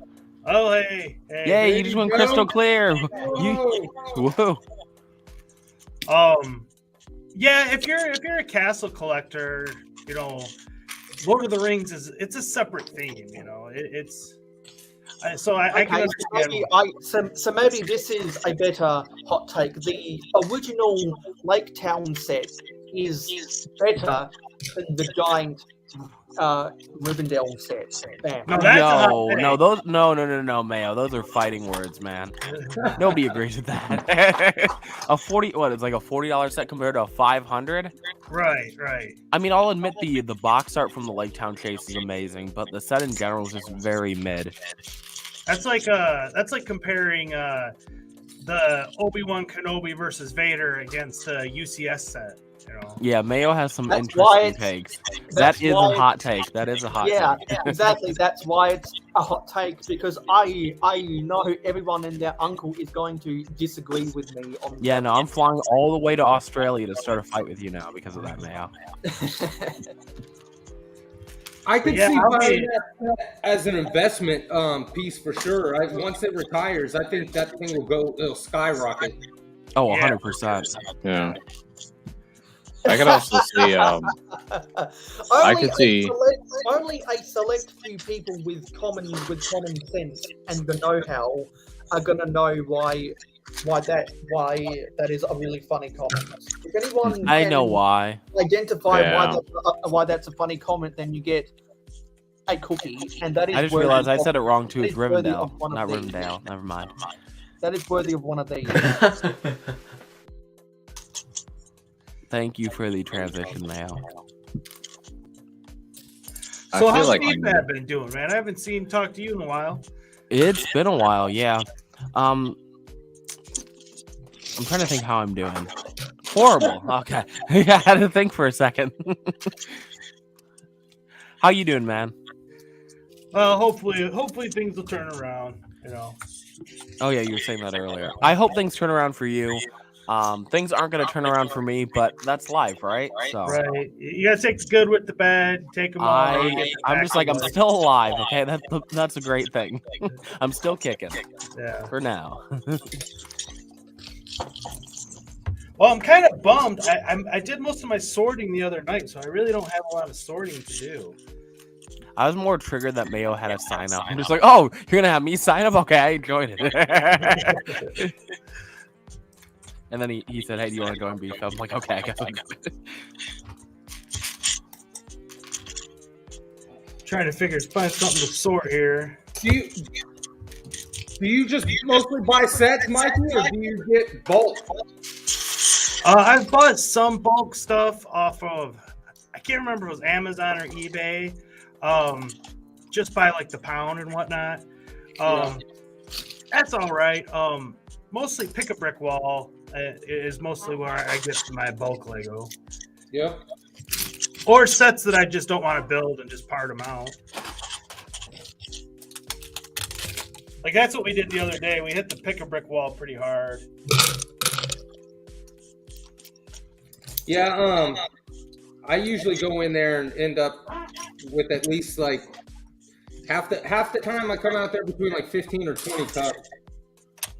Oh yeah, Damn. Wow. Yeah. Man's a baller. It builds up a lot of VIP points too. Do you have any like? So what are you building then? Are you adding to your vintage collection? Like, are you building like a facade or something, Richard? Yeah, I've got a pretty good sized mountain that I'm building, and it's so far it's a little under 5 feet wide, and it's a little over 3 feet tall. I got a little bit more to go, Oh, damn. but it has a whole lot of sets built into it also, and so I end up buying a whole lot of block for filler, and then I'm always looking for like light gray and dark gray slopes like crazy. Do you like have a platform that you post on, Richard? Like Yeah, your Instagram. stuff? Oh, on Instagram? Okay. Yeah, it's from blocks to mocks, and there's a underscore between each word. Well, okay. So, let me see. Let me pull up Instagram for a second. What is it Also, again? I just noticed something about Butchop's comment. He capitalized every single letter in LAN, which is what you're supposed to do. So thank you. Who's he? Thank you, Butchop. Richard, what was your Instagram again? Here, what I'm gonna do is you can see the private chat, right? Yeah. Put it in the private chat. That's easier. Thank you. That's what I'm doing right now because I don't know how to do anything in the main chat, to be honest with you. Yeah, no, that works perfectly for me, so I can just look it up. It'll be easier. Thank you.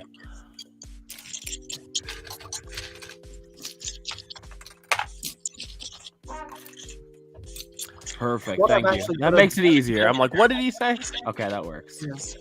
Actually, what I've got to do for you, Jude, is I've got to record myself singing those lyrics so that I can have it as a stinger for whenever you come into the chat so that I don't have to use my breath to say that every single time. Mayo's about to get in the studio and start recording. He was actually here this time, Mayo, so you couldn't use your own intro for him this go round. Yeah, because I have an intro for when people ask. Yo, Mayo, I'm starting to feel a little left out. What's my intro? Well, I mean, do you have a channel trailer? From like 9 years ago. Yeah, so if you wanted, because it's really bad. if you really wanted to, you could send me. If you could create something out of a 9-year-old channel trailer, I'd be shocked. Yeah. Well, what you could do is you could, like what I always let people know is send me an MP4 of your channel trailer to my email. Then I can download that MP4 from the email and put it onto my StreamYard brand. Oh, I mean, I don't think anyone wants to see that trailer. It's 9 years old. How old were you 9 years ago, BFAB? BFAB, you were... I was 15 9 years ago. I had to think Are for a you- second. are you- 9 years ago, damn. Yo, I'm tired, y'all. I was like, wait, You're how old young, was bro. I? Yeah, No, BFAB, I'm you're young, only but I like feel a old. year or so. I walk older a than mile me. and I feel like I'm about to die. You know. Dude, wait till you hit 40. I mean, That's where I'm at. probably. 9 years ago, I was 30, bro.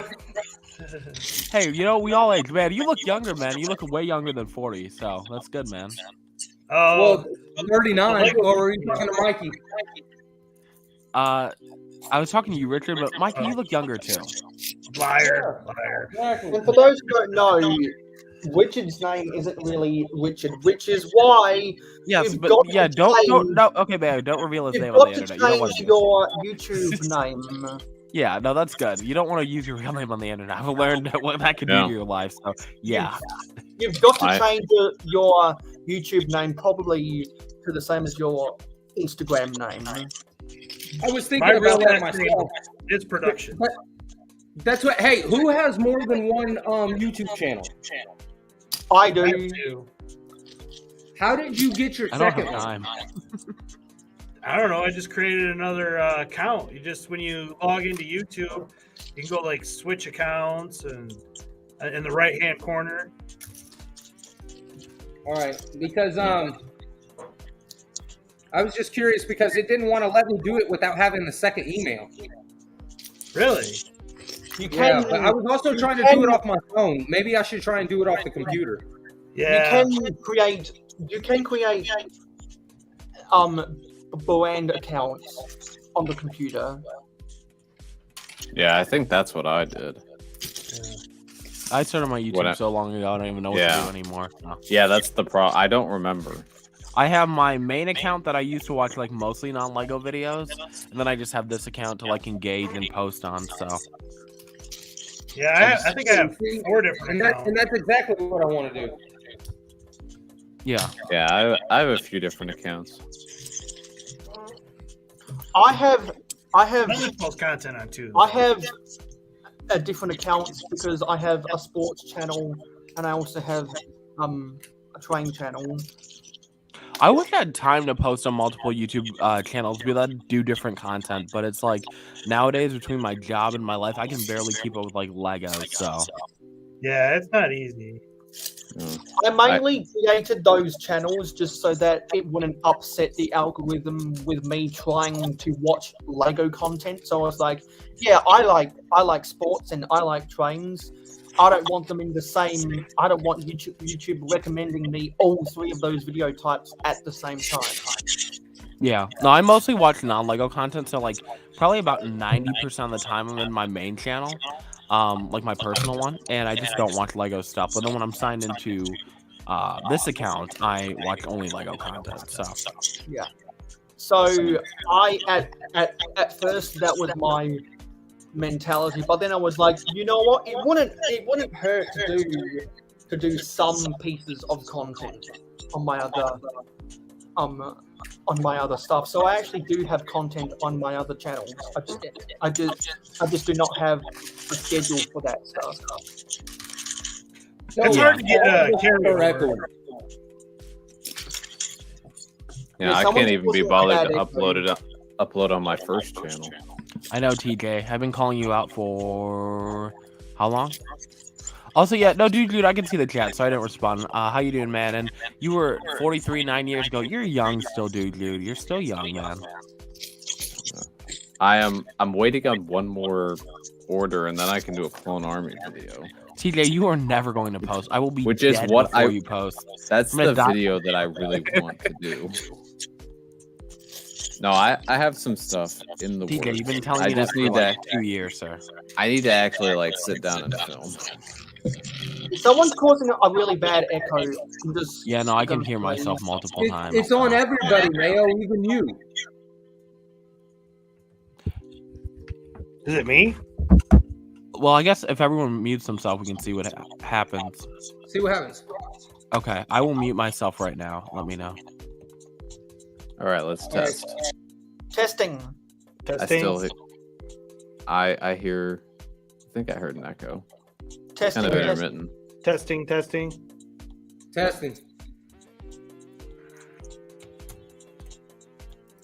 Dead Bricks is muted. Is it me? I can't tell because Actually, hang on. I think I hear multiple of the It's BFAB. songs. I think someone's got the YouTube browser open in the background. I don't think I do. I think I only have one tab open right now. I do, but it's muted and I have headphones on. Yeah, so do I. I'm using my Blue Yeti and I have headphones in right now. I'll leave. Let me know if it still echoes. If it does, then you know it's me. I will see what happens. Let me know what happens, guys. I'll look in the chat for a second. Just Come back. go out and then come back in. Do we still hear the echo? I know let's I can hear the echo when I'm talking. So, Yeah, I could hear it sometimes when I'm talking. I don't hear it at all. I don't hear it. I'm not hearing it as much. I know Yeah, that- I kind of hear it occasionally. I know that whenever a BFAB does come into my stream, sometimes there is an echo. So it probably is him, and it normally works itself out whenever he comes back in. He said he can still hear it. Let me mute myself and see. Okay, If, so there is still an echo from someone. Here. Let's see. Test.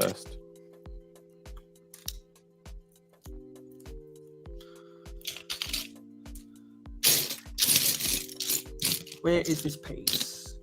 Echo. There you go. Oh, was it mine? Oh, It that's a is. broken piece. No. Is it? I think it might be a Mikey J then. is it back? Hello. This is Hello? a broken piece. Echo.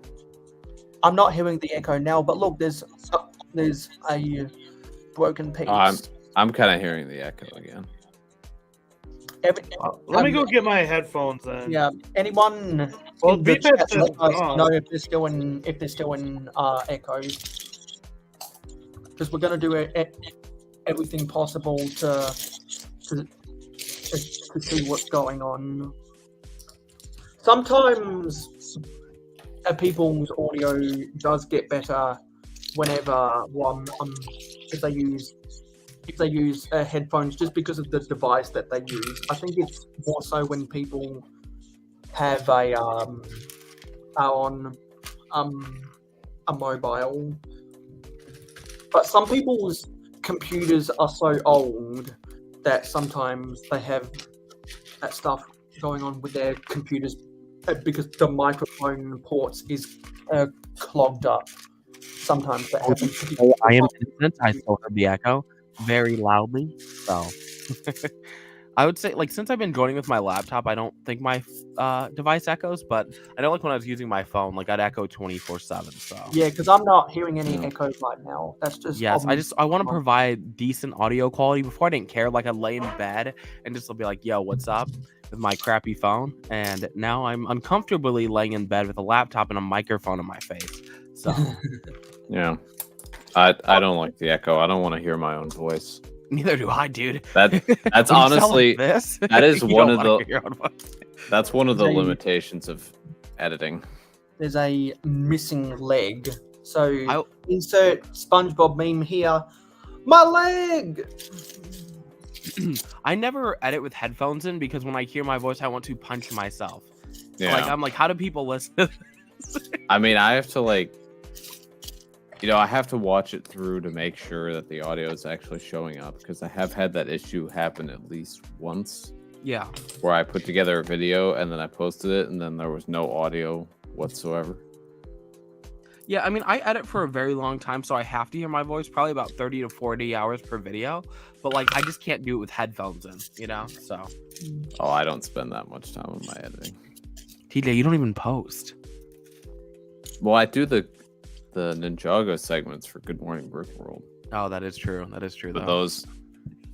those don't take very long because I don't add much to them. You go, TJ, my name is TJ. Welcome to Ninjago. Blah, blah, blah, blah, blah, blah. Right? Something like that. Yeah, something like that. Something dark side. Yeah, I feel like I need to keep on Ninjago, but like over the last 2-3 years, I haven't really kept up with it as much. So that being said, the latest season was amazing, but I only watched half of it. So Can you hear me? Yes. Yeah. We can hear you. Mikey, you have hair? I have hair, yes. This whole time I thought like, yo, this man's bald because you're always wearing a hat. Dang. Yeah, I got full hair here. Yeah. I'm not even sure if Deadwix has ever done a face reveal. Wow. Mikey, you should know be what? hiding that beautiful hair. If you have it, you gotta flaunt it, man. So those luscious locks. BFAB, did you watch the first half or the second half? Of the I latest watched the Ninjago first season? half. Okay, that explains why you thought it was good. Oh, did it get bad? All kidding aside, though, I think I'm It was- like only a couple of people that graduate high school that still have hair. Yo, even people who are like, one of my friends started like balding at 19. Like he used to bully me, and then one day I see him and his hairline looks like the Nike logo, and I'm like, dude, what happened to you? I don't want to say anything, but I don't want to be that douchebag. Like, hey, you bullied me, I bully you. I just looked at him. Hey, how's it going, buddy? They just like walked away, and then I'm like, you bullied me, and I just walked away. I'm like, I still have hair. I don't want to jinx it though, because karma. So Yeah. No, but crystallized, I'd say the middle of the season was the best. I'd say probably episodes 13 through 20, I suppose.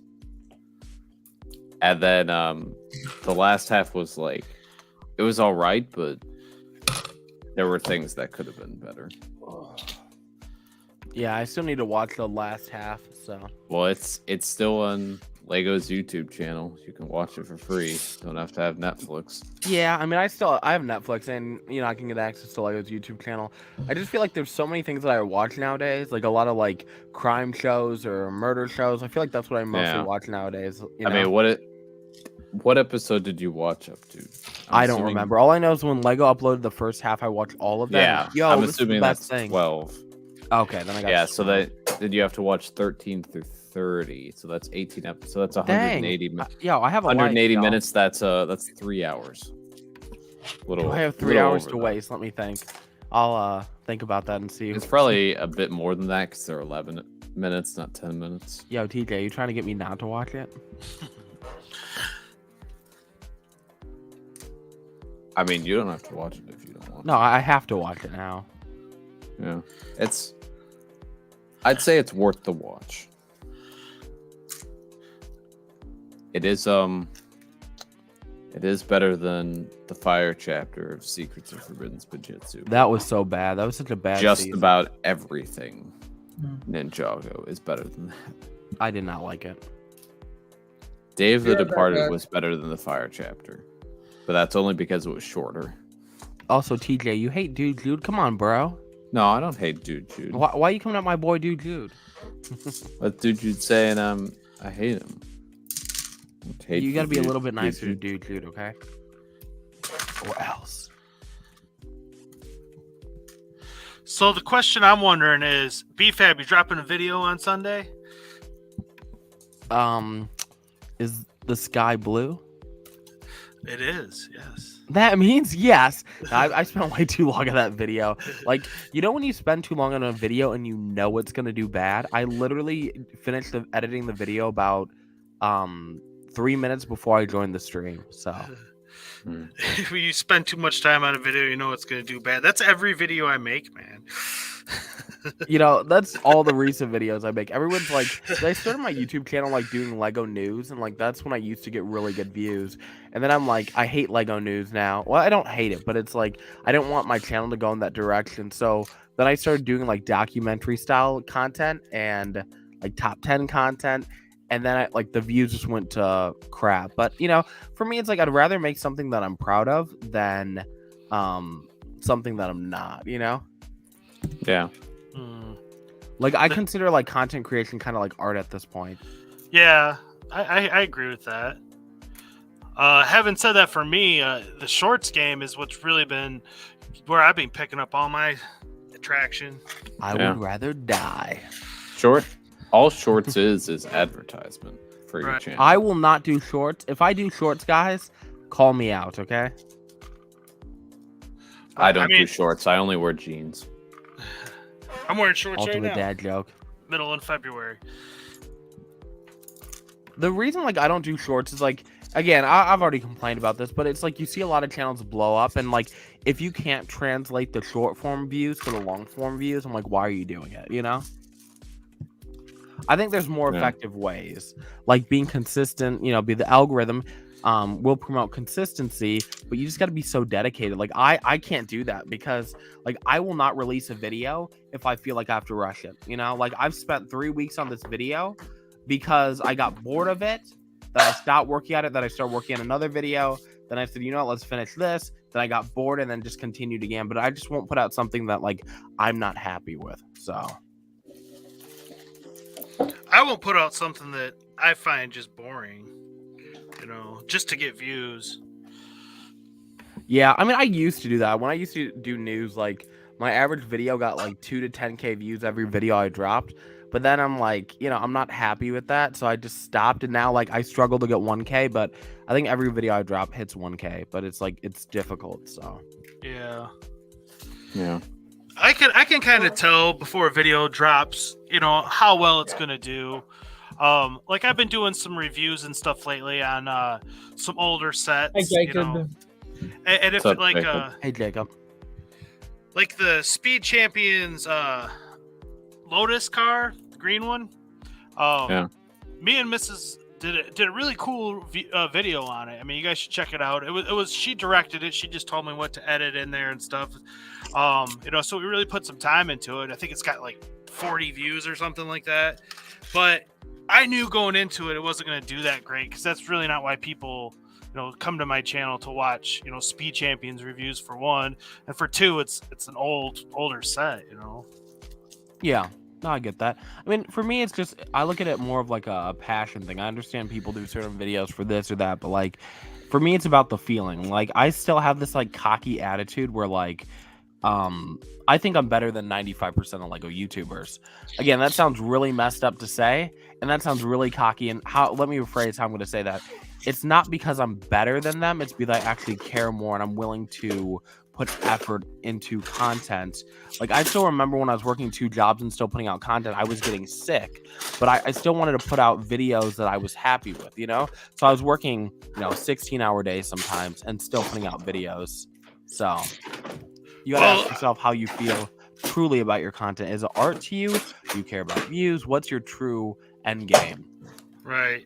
Well, I'm saying this not to just blow smoke up your behind, but I mean, your videos are always top tier, edited and everything. Yes. Like, Mikey J approved. I always appreciate that, man. like I know when I'm watching a BFAB video, it's going to be quality. I do. Yes. Mikey J approved, guys. Mikey J approved your videos. He complimented me. No, I do appreciate it. I mean, again, you and your wife are just amazing people, and I do appreciate you guys. Always enjoy the streams. I catch some of the content here and there. I just haven't really watched a lot of YouTube content recently, but I do appreciate like everything you guys do for like the Lego community, and I appreciate you guys in general. So, well, thank you, sir. Yeah, we're definitely in it for more of the love of Lego. You know, I wish you could say that about all the people in the space, but oh, we name dropping now. Okay, I have a I have a list. Top 10 people BFAB does not let. I'm kidding.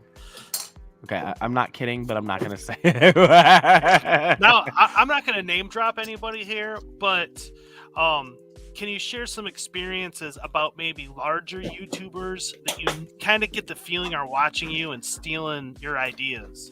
Oh no, it's happened. So there is a YouTuber. I recently made a video, and this person, he viewed my story, he voted on my poll, and then 2 days later, because this is not a trendy topic, he drops the exact video I was dropping 2 days later, except mine took a week and a half to make, right? Because I had people vote on my community poll, you know, to see like what video would you like to see.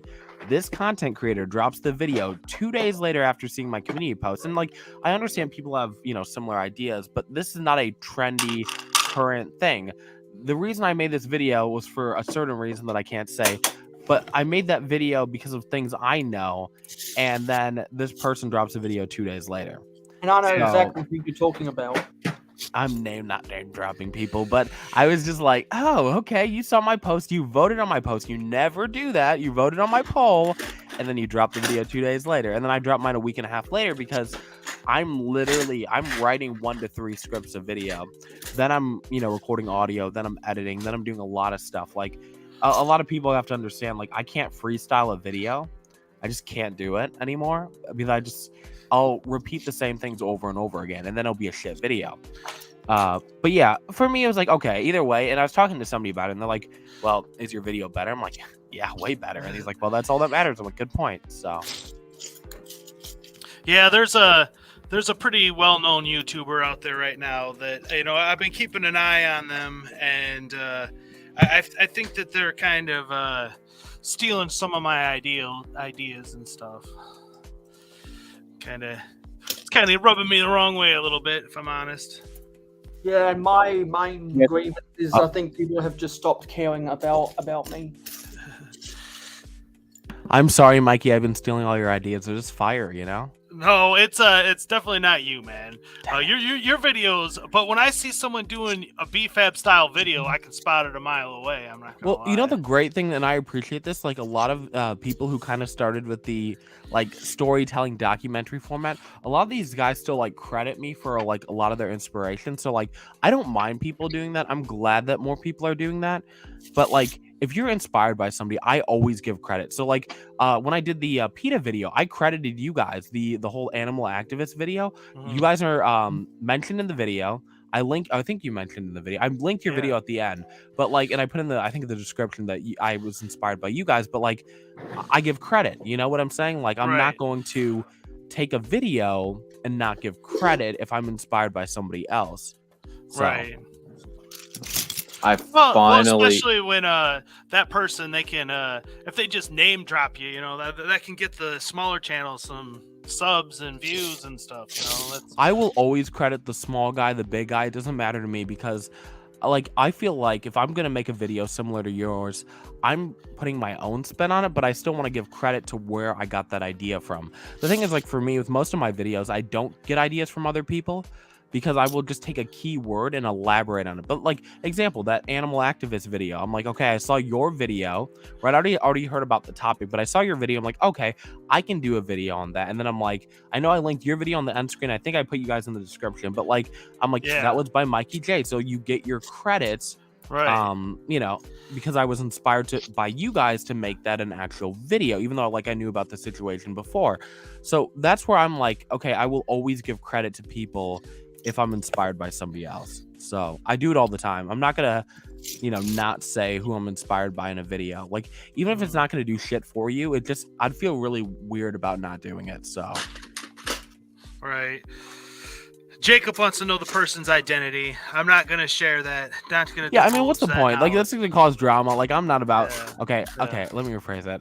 If I really hate you, I'll name drop you. But I just like somebody taking my idea. I'm not. It doesn't mean I hate them. You know, it just means I just got to make the video better than them, and then I can say, "Yo, somebody comes at me like, dude, my video is better anyways." So that's what I do. That's my logic. Yeah.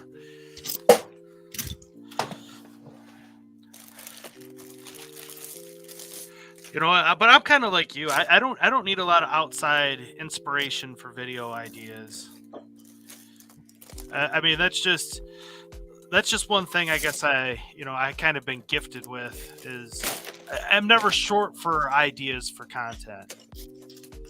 Oh yeah, no, 100%. I probably have like 50 video ideas that I want to drop. That who knows if I'll ever get to. So. Yeah, I'm never sure either. I just can't find the time, and I need to create time to execute things properly. If I could do this full time, I'd be dropping banger weekly videos. But it's like when you have to deal with the real world, it's not really possible unless you're doing it full time. So if anyone starts to wonder, hey, where's mayohosko? Your safest assumption is I'm probably doing something in the background. Mayo, you're always everywhere. You know, you're kind of like me nowadays. You know. Yeah, but what I've realized is that I can't be everywhere and anywhere and want to execute videos properly all the time. You've got to make sacrifices here and there. And also, once you have reached out to enough people, then when you pop into someone's chat 2 weeks later, then they'll be like, and they, instead of being like, who are you? They'll be like, hey. See, when I pop into people's chat, people either get harassed or I get like accused of shit I don't do. So, I mean, I've been doing it more recently. Because I just don't care what people think about me anymore. But yeah, I mean, I'm still trying to support the Lego community. If you're supportive of me, I will try to pop into your stuff, unless I'm like at work or like I'm asleep. You know, some people stream at weird ass times. Like if you stream at like 4 or 5, I probably won't be able to catch your stuff because I'm usually doing stuff. But like, if you're streaming like really, really early in the morning or really late, I'll usually catch you. So yeah, because if people start to wonder where am I, then I'm probably completing a project that I've got to get done on trying to figure out how to best execute a video. Because if people reach out to me, I'll have no hesitation letting them know what's up. When you know, but when I don't even, but if someone DMs me and I don't respond, that's when either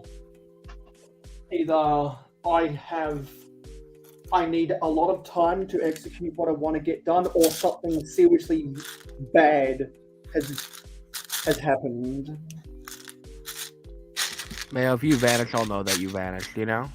Yeah, and I hope enough other people will know that I have vanished. If I hope enough people will start to raise the alarm bells and proclaim that I've vanished if they notice that I go a week without watching a bunch of people, you know? Because I wish I had more time to watch people's content. I just pop in streams, you know? A lot of times, because I justify watching so many people's live streams by doing gaming in the background. That's not a bad idea, yeah. Because and sometimes I can't get to sleep and it's 4 a.m. in the morning and someone might be going live, and so I'll be like, yeah, I'll quickly do this Forge of Empire stuff before I go to bed, and I'll put X, Y, and Z person's live stream on the Chromecast while I'm doing so. And when I'm done with Forge of Empire, I can simply just turn off the TV and go to bed. You know. Yeah, I'll be the first to admit I don't watch other people's content as much as I used to either. Whenever I'm interested in someone's latest upload, I always put it in my watch late list, so I don't forget to watch someone's video. The problem for me is I am running 2 channels, and so like literally every day there's a video that like I could be working on or I should be working on, and so it's just like it's not always, if I'm already in the groove on something, it's like, well, I have to stop to go hang out in this person's stream or whatnot, and sometimes I want to get the video done. Because that's one thing I'm not great at. I'm not a super great multitasker. I focus on one thing at a time. And technically, we can't say the word "whatnot" in common language anymore because it's now accompanying. Oh. Hello, GLS. I try to support those who support me. It's that simple. I don't comment on a lot of people's stuff, but I do watch content here and there. If you're live and I have the time, I will show up. If I don't like you, then I just won't engage with you. Yeah. That's how life works for me. Sometimes I wake up in the middle of the night to watch someone's live stream. I could instead of having a long stretch of sleep, I do multiple hours of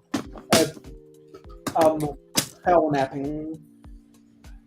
If there's going to be a bunch of people going live when I'm normally asleep, instead of having one stretch of 8 hours, I'll have 4 stretches of 2 hours.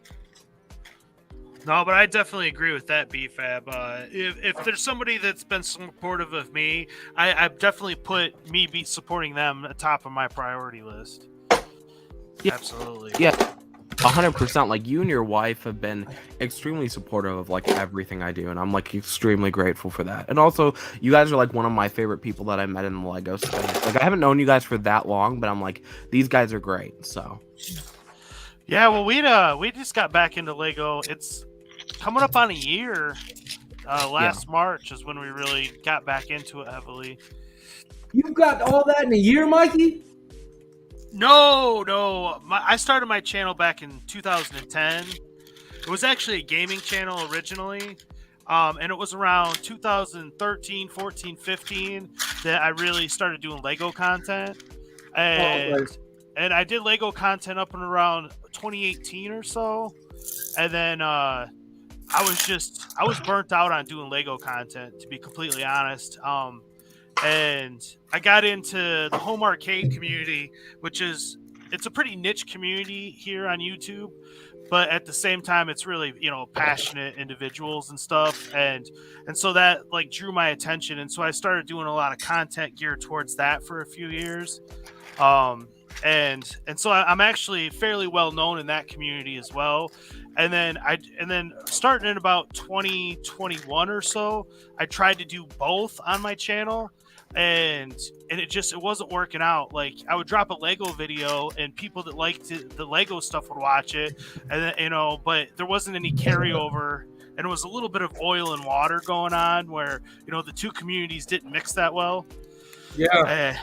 And so and then I was actually on it was a fairly successful show in the home arcade community where I started it. It was called iArcadians. Me and 3 other guys started it, and but that community is like super toxic. Like, I mean, I could tell you guys some horror stories that goes on there. Wait, the Lego community is not toxic? The Lego community is tame in comparison. Okay, let me show you my DMs, my phone call. Okay. DMs, phone calls. Mikey, you mentioned the oil and water situation. That's why I do my Lego stuff on YouTube and my gaming stuff over on Twitch. Yeah. Because I don't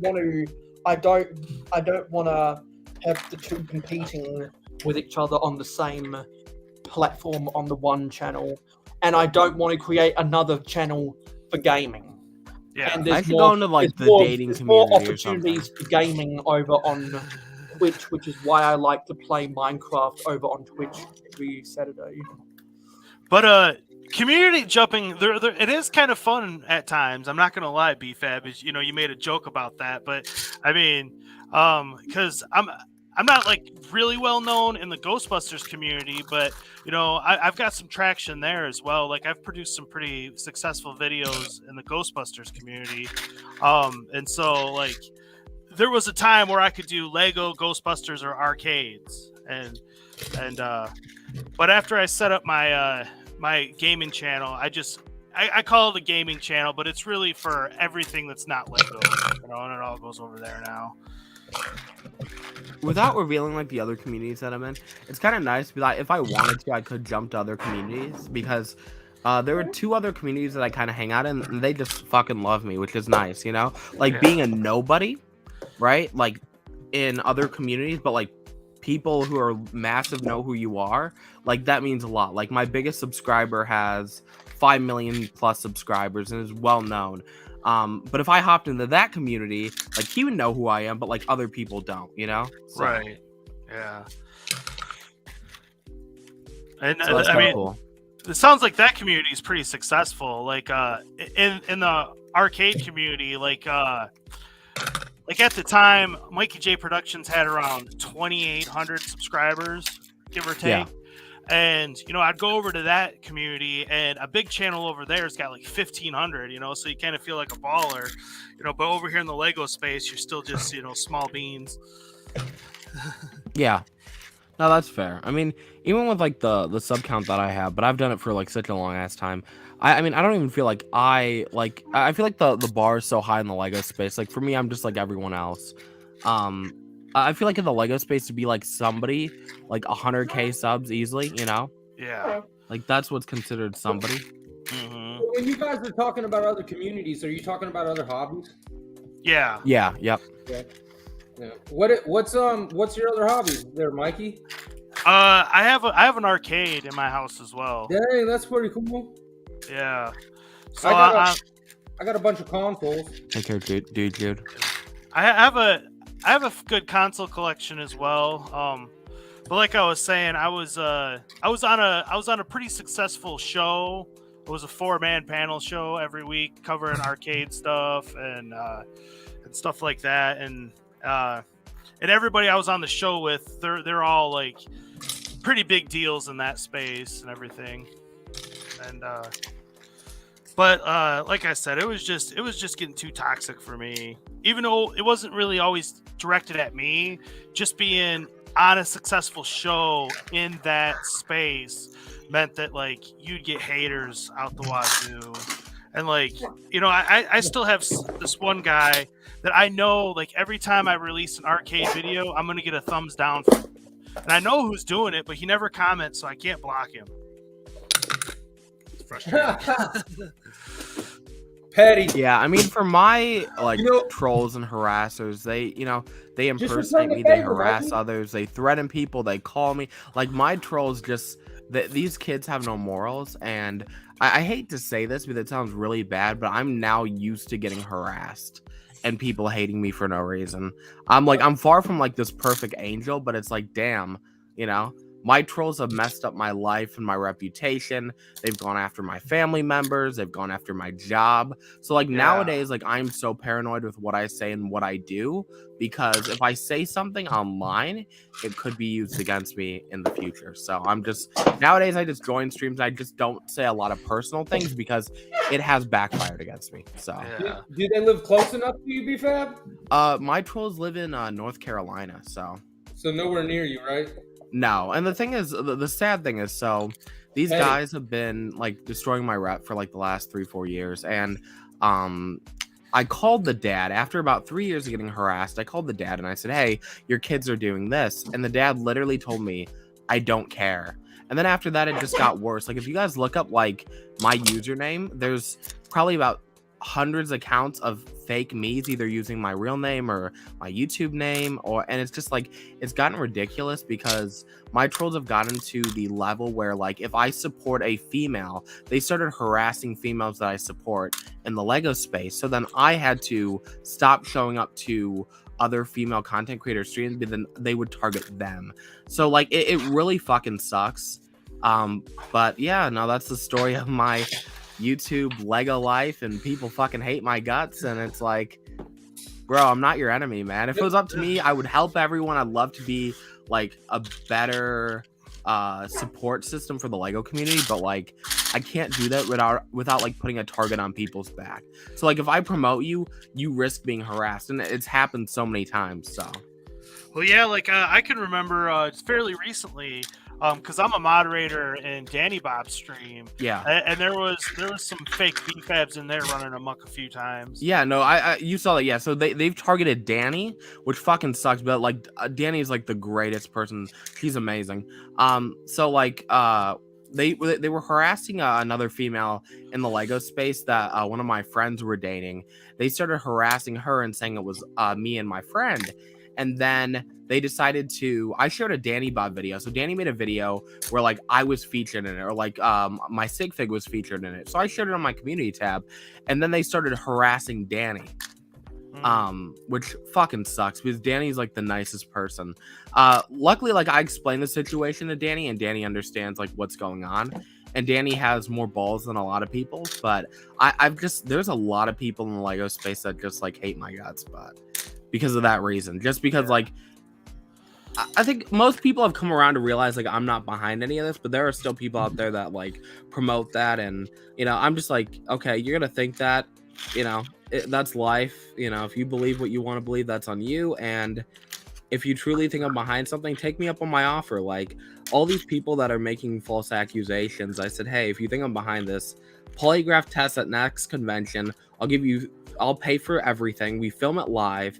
I clear my name. If you're wrong, you give me 3x to 10x my money. And all of them said it's not that serious. And I'm like, dude, you're destroying my rep, bro. Like, it is serious. Take me up on the offer. Let me clear my name. Let me prove to you that I'm not behind any of this. You know? Right. But if you that's know where life. they live, I just post their address. Oh, well, you know, the funny thing is, I do have their address. They also have mine. I wouldn't do that because they are kids. There are a lot of things like I contemplate doing, but they've made my life a living hell. Like harass me, make my life miserable. It's okay. Harass my family. That's where you cross the line, and they've done that. You know, my trolls are so bad. Like there's a kid that died. So my other friend that they're harassing is a firefighter. There's a kid that died that he was on the scene with or whatever, and they literally started going in people's streams and talking about the kid's death and making fun of the kid's death using his real name and my real name and saying that, and that just like fucked with me because it was a little fucking kid. Yeah. So like seeing like that, or like when my friends like grandpa died, they were going in streams and doxing his obituary, like making fun of his death and pretending to be his dead grandparents. And then people are like getting pissed off at me and like my friend, and I'm like, dude, I'm not that type of person, you know? But yeah. See, that's kind of what I've noticed in the Lego community, is that there is most of the trolls you run into, they are like 13 years old and stuff like that. Like, and they're just like these little punk teenager kids or tweenagers. They don't have nothing better to do with their time. And like, I picked up a troll from Danny Bob because, like I said, I'm a moderator in her chat, and you know, and sometimes you gotta use that wrench and get rid of some folks. Well, then he started coming after me, and he had like 10 different fake accounts, and I'm like, these kids don't stop. They have unlimited accounts. I'm like, find something better to do with your time, man. Sheesh. Yeah, I think the sad thing for me is like a lot of people still believe I'm behind it, and I'm just like, if you truly let me clear my name, just let me prove it to you. And no one wants to hear me out, which is kind of sad, but that is life. And what I learned is if you like me, I'll hang out with you. If you ever see a BFAB account that says overly fucked up things, I do have a really fucked up sense of humor, and you're like, is that BFAB? Text, DM me, I will let you know, you know? Yeah. So, but night, Ingrid. Good night. Yeah. Take care. BFAB, do you know how old these kids are? I do. I believe they're like 13 or 14. So I can give you guys information about my trolls without saying too much personal stuff. But again, I don't want to get them harassed. I fucking hate saying I don't want to get them harassed, but I wish the worst of them in life. So it's a family of just dox them when they're 18. So when they're here's adults. what these kids have been harassing me for about 4 years. So about 4 years ago, I was streaming with my friend who's a popular Lego YouTuber. His name's Brick Attack, and they started harassing his wife and sending messages to us as fake accounts of his wife saying she'd want to sleep with us or want to fuck us. Now, people who didn't respond are not getting harassed till this day. Now, for me, I was very pissed off about it.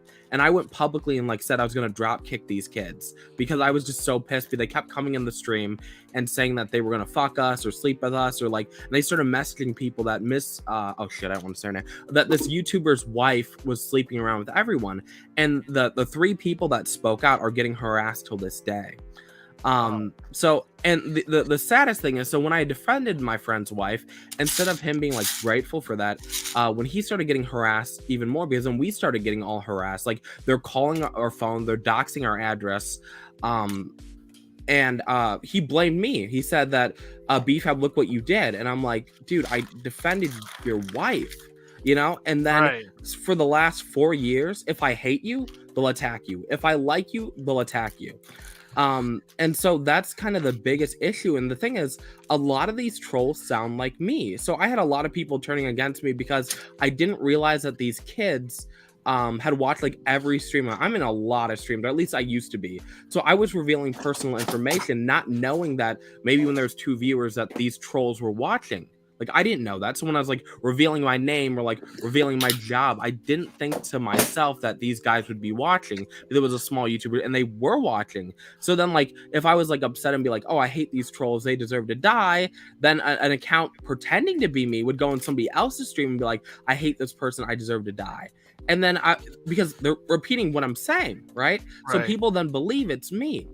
And it kind of sucked because I just, over the last 4 years, all I've been doing is try to clear my name, and a lot of people have come around to believe me, but a lot of people are still pushing that narrative, and time and time again people are turning against me. And I'm dude, I made an hour video to clear up my name about 6 months ago, and I sent it to people that were either questioning if I was behind it, debating it, or people who said that they didn't believe me, just clearing my name where the person admitted to being behind it. Here was the issue. These kids were messaging me and my friends, and they're hey, is this person you? This person's harassing you. I hope things get better for you. So I thought they were my friends and they were allies, but they weren't. They were just gathering more and more information.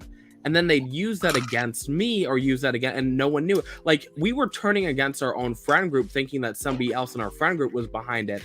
And then when we start getting calls on our phone, because I guess we were stupid enough when we left our phone numbers on our Facebooks or Instagram, I didn't know people could find that. We're getting calls and we trace back the number, we find out who's behind it. And then we start putting two and two together. We finally find out who's behind all of it. And I eventually called the dad after 3 years, but I got the number probably about 2 years ago. I think, what was it, last year? I think I finally called the dad.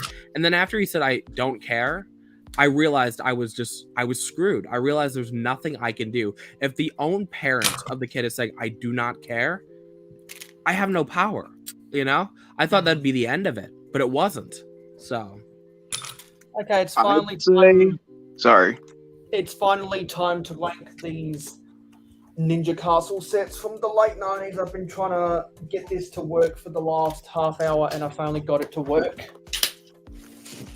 Hey, BFAT, I'd say once they're 18, you should start a defamation case on them. Just a suggestion. You don't need. I'm just suggesting something. Yeah. I might do it sooner or later. I just need money, I might just sue the parent. You know what I'm saying? That's the plan. But the funny thing, and I'm not even kidding, for the last week I've not been harassed once, so I don't know what's going on, and I'm scared of what's gonna happen because I usually get harassed daily either by fake Instagrams, TikToks, YouTube accounts, or they're calling my phone. I have not been harassed in the last week, so I'm worried that they're planning something. So as much as I'm dude, I got a week off, it's nice, I am so fucking worried right now. So I know Mayo's trying to get to this, so I'll keep this quick here. to share some more tales from the tubes, if you want to call it that. I'll even name drop them just because it's in such a different space that nobody in that community is going to be watching this. But if you look up Papa Brad's Gaming and another YouTuber, Console Fanboy, those two are like going at it so hard and heavy. Like there's lawyers getting involved and lawsuits getting threatened and all kinds of stuff like that. So I just wish the Lego community and like this, we could all live in peace and be happy, and that's all I care. I would love us all to be fucking famous Lego YouTubers making money, all hanging out together, and no drama. I would love that. But I guess I'm a bit delusional. No, I understand what you mean. Like, I wanted the Lego community to be a happy place too. Like probably like 3 or 4 years ago, I was going in this blind and I was sorry, not but like I was saying stupid shit. Yeah. And like people would go after me, they would mob me, they would troll me like crazy until I deleted that one account. Then I rebranded to my older name, which I'm not saying what it is because I don't want to get mobbed again. Yeah. So, dude, I was going in Lego community so freaking blind. Just to pause that, Garage Land Studios is back in Goodwin. We don't acknowledge Doc here. We ignore him. He's about to drop a virtual news on all of us. BFAB cries on the internet. Toy World is back.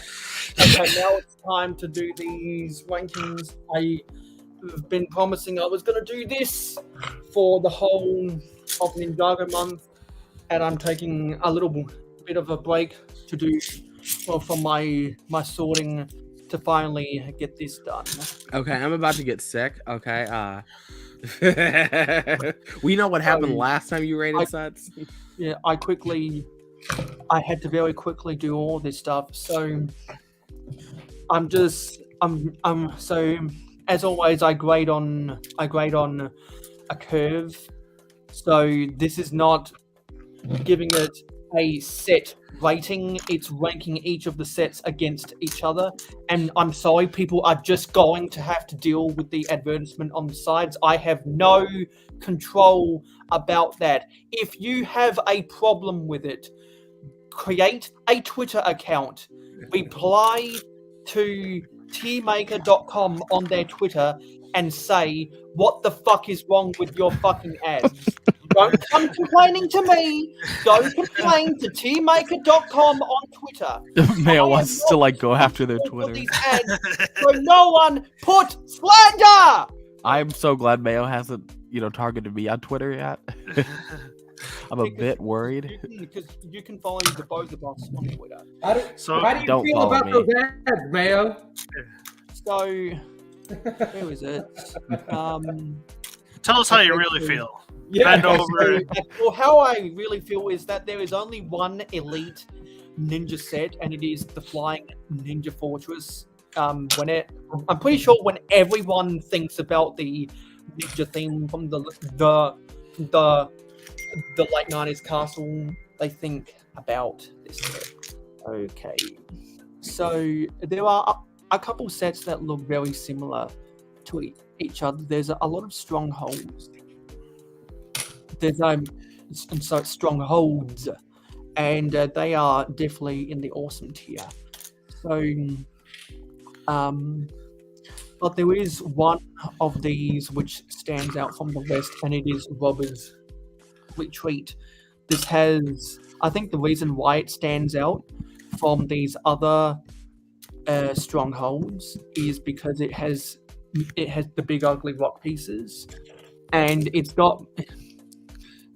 got more kind of a rugged feeling, kind of like it was a fortress built inside of a hill. And I've always liked those fortresses and castles which are built on which have terrain incorporated in rather than a freestanding structure. And I don't know the names of a lot of these sets, so if anyone does know the names, definitely let me know in the comments. But I do like these two strongholds better than this stronghold just because I like the color scheme better. And also when I think about ninja, the second thing I think about is this specific color scheme. And to be honest, not a lot of the other sets are all that great. So I'm not sure what this one is, but out of all the other ones here, this is good. And this one is actually, no, you know what? We're gonna move this one down here, and we're gonna move this one up here. I really like these because you can see those slope pieces that have the stone printing on them. And I believe the bridge section has a trapdoor feature in it. I'm trying to remember people doing reviews on some of this stuff. I know that Riker and Just Too Good have done a lot of reviews on the ninja sets. Not sure if you've done any reviews of the ninja sets, Mikey J, because I'm not sure if you're more in. I'm not sure how much Castle stuff you have from the late 90s. Have you ever done a review of any of these ninja sets, Mikey? I think you stepped away. Okay, yeah, he's Knew you'd be ranking things till you ran. Yeah, well, I'll have to ask him that question when he gets back. Yeah, so really all these other sets are either meh or bad. I have a heavy bias against vehicles and a heavy bias towards structures, so really all of these vehicles are gonna be ranked worse than these structures. So it's very difficult to rank the rest of these. But I am going to rank whatever this boat is higher, or the highest of all, is because it's the most substantial. I'm going to put all these catapults in the bad. I'm going to put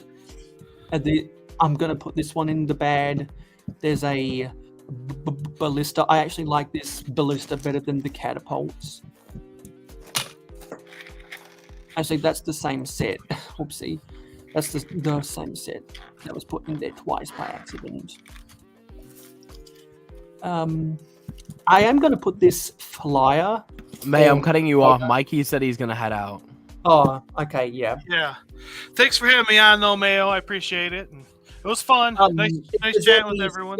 Mike, you're getting bored of the ranking too? No kidding. If you've got any upcoming Lego projects or social media you want to plug? Oh, I'm constantly doing stuff. Well, we stream every Tuesdays. So you check that, and we're giving away the removal van, gift with purchase. We got a giveaway going, and that we're starting on Tuesday for that. So we have our streams on Tuesday. I release regular content on Monday, Wednesdays, and Fridays, and I do shorts on Thursdays, Saturdays, and Sundays. So a new Lego update or content upload every day on Mikey J Productions. But awesome, Mikey. But Take thanks care, for Mikey. having Get me some on. Sleep or party, whatever you do. You know. Well, I'm gonna go hang out with the wife for a bit before it gets What? too late. You're leaving us for your? No, I'm kidding. All right, everyone. Take care, Bye, Mikey. Mikey. Have a good night, man. Bye, Mikey.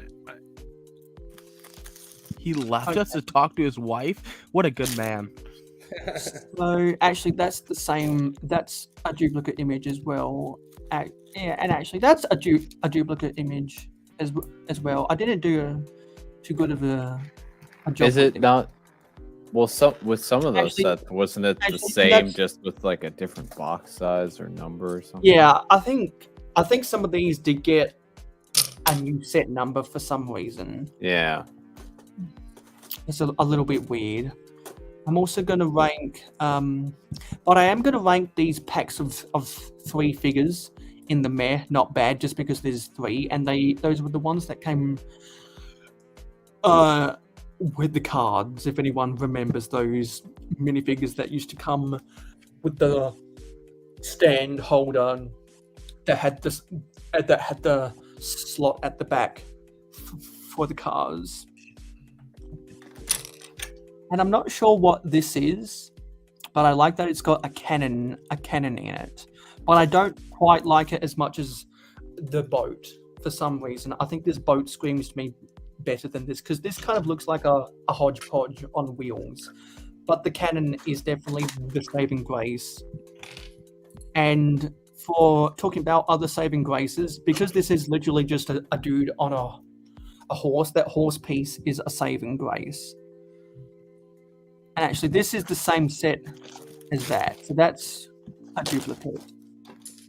I didn't know how many different I didn't know how some of these small sets got different boxes. I'm guessing that was for different regions, or it might have been, or it might have been because they were Kabaya sets when Lego partnered with Kabaya in Japan. They had a partnership with, I believe Kabaya is a candy company in.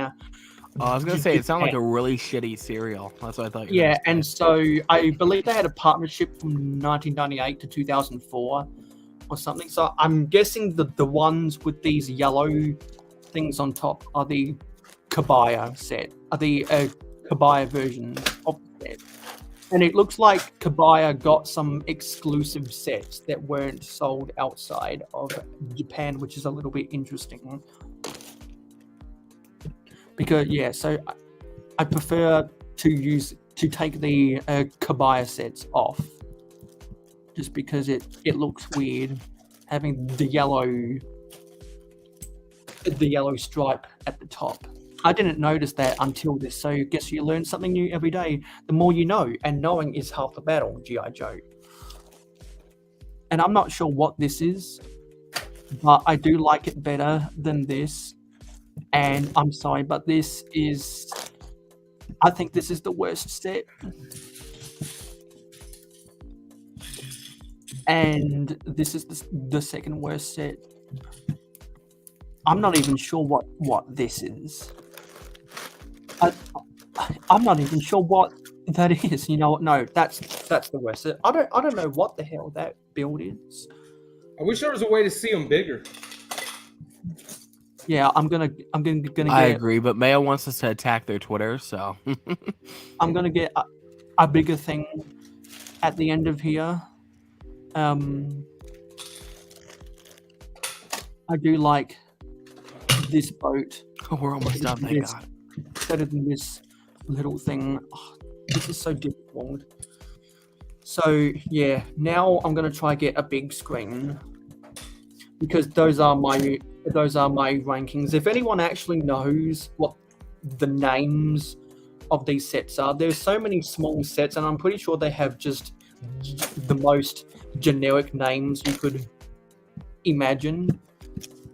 Yeah, so this silly ad is right. Yeah, but I'll try zoom it out just a bit more, so that there we go. Now you can see it better.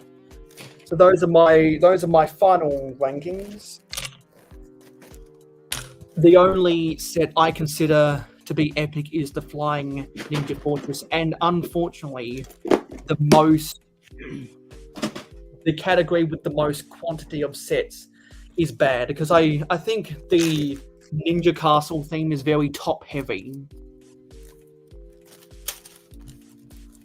It's very top heavy, and a lot of the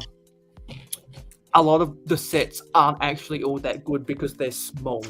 I think if they had made more, because I'm pretty sure all of these sets for meh and bad were below $10, and I'm pretty sure these were $20 to $30 sets, and all of these other sets were above $30. I think if they'd made more $20 sets for the Ninja theme and less sets that were $10 or less, the skewing of these rankings might have been different. That's my opinion. I know other people are gonna have other opinions, and if anyone wants to sound off about your opinion, and if anyone thinks I'm wrong about my opinion, I'm welcome to have that conversation here on YouTube or on Twitter. So I'm gonna now share this on Twitter. So you think if you knew the prices of each one of those, like you knew what the price was when they came out and they released in the States, it would change your opinion on some of those? Well, you see, with a lot of this, you also you have to go pound for pound with the price, but you also have to go pound to pound with how interesting the pieces are. So just because a set is cheap doesn't mean it's going to have the greatest pieces in the world. You can have a lot of okay pieces in a set that might not be as that is $10. That might be less valuable. That might be less valuable than a $10 set that only has, or instead of it being a 90-piece set, let's say it only has 30 pieces, but it's got really interesting pieces. Kind of like the VIP polybags. They have a retail, according to Lego, they have a retail of $10. But the reason they have a Bricklink part out of $25 is because they've got great pieces in them. So I just tweeted this on Twitter, so everyone following me on Twitter that's interested in my tier lists, they have access. So that's enough out of that. Back to sorting. Great promo, Mayo. Yeah, and the chat has really dried up now. Okay, so Mayo, I have to tell you this and be a brutally honest individual. You realize when you do your tier list, you drop like 5 viewers. Yeah, like but every stream you do them, you drop like 5 viewers. Just a heads up. I gotta do them somewhere.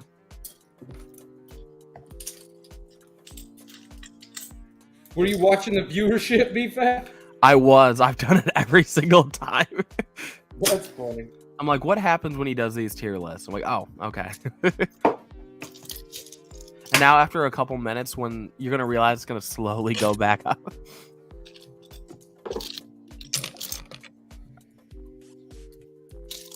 So, Richard, since Mayo was talking about his tier list, are you a fan of that type of like castle stuff, or like older, or like different generations? What do you like? Yeah. So he pretty much anything 90s, man.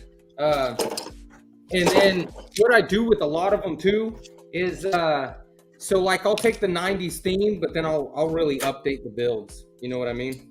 Okay, awesome. So you like kind of customize them, or do you kind of make them more current, or you just have like a whole little landscape? Like, what do you do? Yeah, all of the above. Oh, awesome.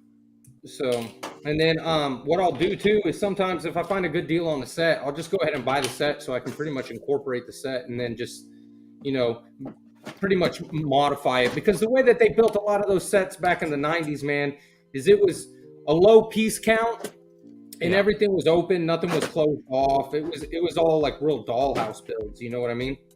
Yeah, so you just try to make them more current, but still have that vintage feel. Wait, Yeah, exactly. low piece counts, not closed off. That's just Lego builds today. unless you're spending like $500, and even then. Yeah, either with the Rivendell, exactly. Yeah. Yeah, but they didn't even I'll be honest, they didn't even really offer like a modular build when I was young. Like the closest thing you get to like a modular build were some like the police stations and stuff like that. But those modular things, those came out way after I had gone into the Dark Ages. Star Wars came out after I quit. I never bought any Star Wars Lego. That came out after I was already done with Lego. So, Richard, you said you get a lot of bulk lots. Do you ever buy like new sets, or are you just a fan of like the bulk? Sets? No, I buy some new stuff. I got the Daily Bugle. I've got that new castle. I've got that new A-frame cabin. Trying to think of what other sets that I've actually bought recently. That A-frame cabin's the most recent set I've bought. Do you ever go back and buy like the vintage set sealed? But I know like some people have like preferences. Do you have a preference of like what you do when you're buying like a vintage Lego set? Yeah, so the sealed ones would be nice, but man, it's what they want for it is crazy. So I'm planning on opening it anyways. I'm not leaving it in a box. Like I'm not a collector like that. So I don't even really worry about the sealed boxes. The only way I would buy something like that is if like it had a good price, and then not only did it have a good price, it was like, just something I wouldn't mind opening. Okay, that's fair. That's fair. Yeah, because in fact, what I'm working on right now in my city is a monorail, and there was a guy who had one for sale at like the local Lego store, but it was like such a nice version and like 100% complete with all the minifigs, the box, the instructions. It was like I would almost feel bad disassembling it and using it for what I would, because it was a space one, and I'm not going to do space in the city. So, are you trying to build like a casual monorail, or so you're like, would you take the space elements out of it? Yeah, so pretty much exactly. Turn it into like something for a city and just get rid of the space monorail and still use the monorail setup, but just build yourself like a tram. In fact, I've got one. You remember a set that came out not too long ago? It also retired not too long ago. It was like the city square. Like the city square. Yeah. Yeah, and it had like a little monorail. It had like a band playing on stage. It had I can't remember what all it had, but yeah, that monorail that it had, you can actually use that if you have a monorail setup. You can convert it over. Oh, that's awesome. All right. I don't know if you know her or not, but Miss Bricks has already done it. It looks pretty good. I have to keep up with more of her content. I feel like I miss a lot of her content, but she posts a lot. But I'm gonna head out for the night. Take care, TJ. Yeah. I got some sort. If you've got any Lego projects or social media to plug before you go, have at it. Oh yeah. So Good Morning Brick World Sunday mornings, 10 a.m. Eastern is when that is. So feel free to tune in. We got our subscriber I know we have the member giveaway. There might be a subscriber giveaway this Sunday as well. So we'll see. But there's at least a member giveaway. And other than that, there's not too much for me going on. Maybe content. You never know. It could happen. It's not off the table. It's a good thing BFAB's on mute right now. Otherwise, it'd be telling me otherwise. But yeah, that's really it. But it was nice hanging out. Successful Ninjago month, I think. It was very successful. Yeah. I'm glad I got to spend Ninjago month with you, TJ, and you two, Dead Bricks. So if the both of you ever want to come back on any of my next live streams, whenever you guys have the time, just let me know and I'll invite you to the live stream gang so that you can always be invited. Sounds good. All right. I'll see you. Cheers, TJ. All right, TJ. Okay, I was about to say bye, TJ. I just came back. Oh, sorry. Sorry. What were you saying, Dead Brick? Sorry, I cut you off. I was gonna go for the night. I'm pretty tired. Yeah, it's nearly midnight in Eastern Standard Time. It is. Well, Thank you for having me on, Mayo, for Ninjago month. Yeah, even though I was quite quiet, I'm still trying to get out of my shell. Yeah, it was great spending Ninjago month with you. And if there's any Lego projects or social media plugs you want to do before you head on out, feel free to do so. I'm probably not gonna do any plugs because I don't want to sorry. I don't like promoting myself anymore because I'd rather earn the subscribers, not I like your logic, man. I like your logic. Hell yeah. But how are we supposed to know about you if we don't know where to look for you? At least see what you got going on, so that way we can decide to subscribe or not. If y'all are interested, I have 2 Instagram accounts. Deadbricks Customs. If you're interested in Lego art, not the actual Lego art, it's totally different. If you're interested in my Lego pure Lego, I don't upload very as often anymore. Deadbricks 2. And if you're interested in both, my YouTube channel, Deadbricks Collection, is basically both of that. All right, I'm looking you up right now. Dead Bricks Customs? Yes. Got you. Cool deal. All right. Sorry about it plugged. But yeah, thank you for having me on, everybody. Good talking to y'all. Have a Have a good great night. night. And if you ever want to be invited to future live streams, just let me know and I'll add you to the game. No, you have to sign up, man. I'm sorry. No, I'm kidding. Nah. All right. See y'all. Have a great night. Take care, man. See ya. Damn, how long am I gonna stay here? I have work soon.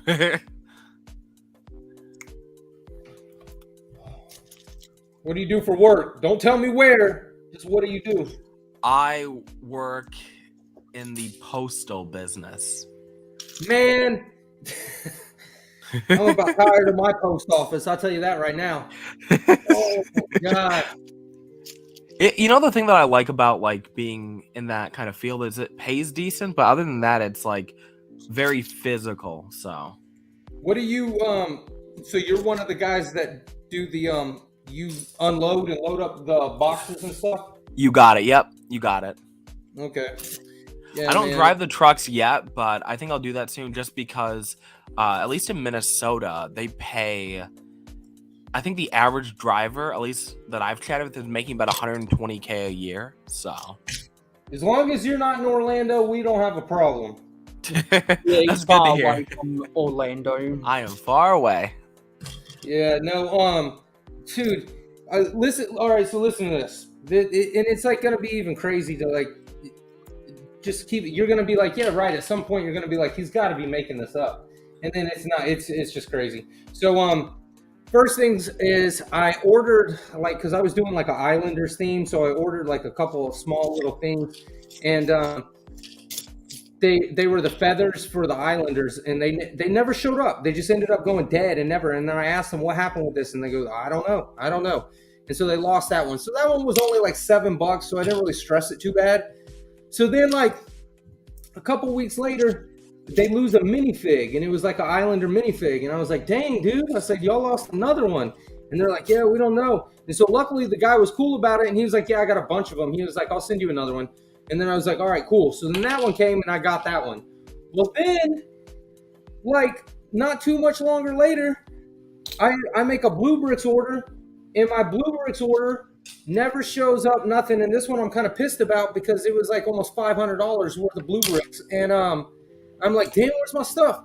So now they tell me that they can't find it. They don't know where it's at. So I'm going to have to file a claim. And then when I go to file a claim, they give me the runaround because it's an international package. So it's like I got all this hoopla to go through. And then my girl orders me that monorail thing that I was telling you about from that recently retired thing. When I get the box at my door, it is torn to shreds. They had to saran wrap it to package it back together because they lost like half the parts. Like parts were falling out. Then I get somebody to send me another thing I'm waiting in the mail for right now. Get on this PS, and the UPS tracking said they accidentally sent it to Miami. I'm like, oh my gosh, I can't catch a break. To be fair, and I'll say this, the people in the factory really just don't care about people's packages. It does piss me off. Like you'll see people kickbox, like, throw stuff here and there if they can't get it on a truck fast enough. Like they just don't care, which is unfortunate because, you got to put yourself in other people's positions, Hey, Commander. right? You know? That you're kicking stuff that I paid for? Oh, yeah, no, people do it all the time. You see people will throw packages that say, like, fragile on those, chuck it across the belt. Like, people just don't care, you know? And they wonder why people go postal. Yeah, no, it is annoying to see because, like, I've seen very expensive I've seen, like, gaming PCs that are thousands of dollars just get, like, chucked across the belt and no one cares, you know? Yeah, it's to the point where I'm about done using the post office altogether. Like, if I can, I just absolutely avoid the post office at all costs. There is so much video. There are so many videos on social media where people have uploaded videos that they've got on that they've recorded on their Ring doorbell app of mailmen just throwing and kicking packages onto their porches.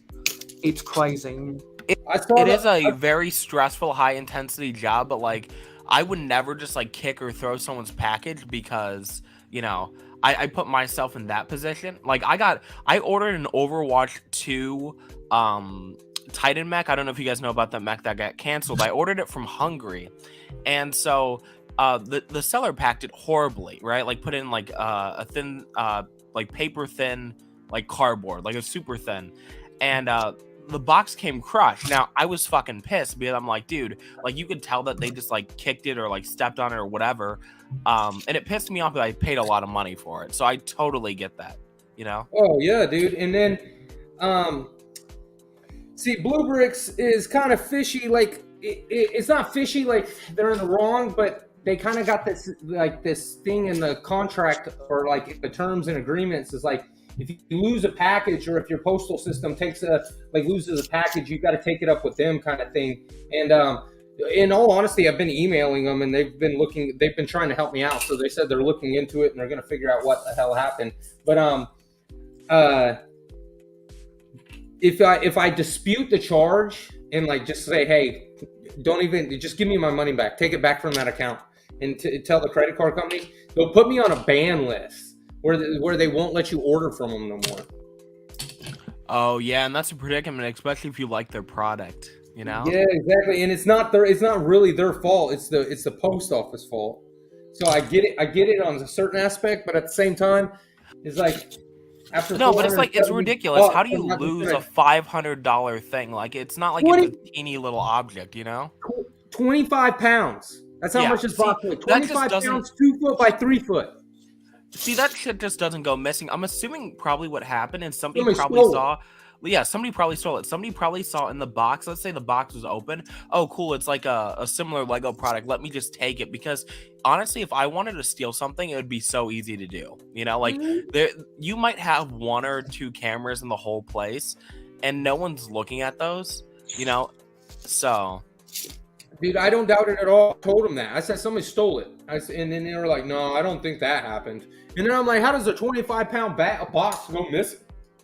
Yeah, Thankfully, I've never had any bad experiences with the post office, and normally when the box has been super crushed, the content inside hasn't been damaged. That's recently I've been having more negative experiences. Like my cell phone went fucking missing when I ordered a replacement, and they're like, oh, we dropped it off. They're like, at this time we dropped it off.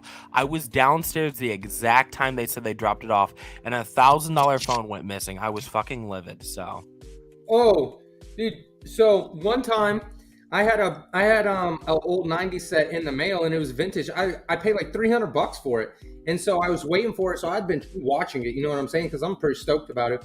So the day it's supposed to show up, I see it's been delivered. So I'm like, cool. I go outside, and there were like 4 packages that were supposed to be delivered that day, and then all of them are there except for mine. And then I'm like, no. So I go to the post office. I say, hey, it just said you guys delivered this, but it's not there. And then the guy was like, you sure? And I was like, oh, I'm sure. And then he was like, well, go back and see, because he said he delivered it. So I went back and looked around everywhere, and then I was like, where did he say he delivered it at? Because before I left, and they said right at the front door. So I went back, looked everywhere, see if he hid it anywhere. Nowhere. I go back up there. I go, look, man, my package isn't there. And then I said, I was like, if my package was there, you wouldn't see me right now. I promise you that. And so then they call the guy. They call the guy who's delivering the mail. And he says, oh, yeah, it's still on my truck. And then so they're like, what? And so they're like, well, you need to take it back and deliver it to him. So then they take it back and they deliver it to me, and then half of it's like kind of folded open so you can kind of look and see what's inside. And I was like, dang, the mailman was literally going to steal my package. Oh, that's ridiculous, dude. Like, if it's still, like, the dude's like, yeah, that's still my truck? What the fuck? That dude should get penalized. Yeah, how does it get marked delivered at the door? And then he's like, oh, yeah, it's still in my truck. He was probably trying to steal it, and then when he got called out for it, he probably, like, freaked out. And then, like, okay, fine, I guess I'll deliver it. Yeah, and then probably not only that, is that I'm willing to bet that he saw what it was, and that's why he was like, oh, yeah. He probably didn't care. He thought it was something else, and then saw what it was and was like, ah, fuck that. Yeah, no, I mean, no one, like, the thing is, the sad thing about, like, people that work at, like, the post office and all this shit, a lot of the time, these guys just don't give a fuck. And I mean, I mean, there are days like I don't give a fuck, but you'll never see me like throwing packages, kicking packages. I'd never steal a package either. Because obviously that's messed up. So I just think to myself, damn, what's the point in losing a job with all those benefits over like Legos? Because they're most likely not going to lose. A lot of these jobs you have to consider also union, and these guys just don't investigate. If a package goes missing, right, and you're calling them, they're going to be like, okay, we'll look for it. They're not going to look for it. They're going to say, oh, shoot, it's missing. They're going to be like, hey, file a claim, right? And they'll probably give you back your money. But that's literally the gist of things. Like, literally, I could steal a bunch of shit if I'd want to and never get in trouble or fired for it. Like, no one pays attention enough, and no one's going to throw you under the bus. Because a lot of these guys are, like, already stressed out and hate their lives, So they're like, cool, Yeah. Well, I tell you what, if it happens again, I'll just if I lose another package through them again, because some of these people, like, you're stateside, so you know a bunch of stuff that we have over here, like some of the stuff off Macari and stuff. Yeah. I ordered some stuff off of there, so it should be here soon. So if that gets missing too, I'm gonna say, listen, man, y'all got a thief, and from now on, I don't even want y'all delivering my fucking mail.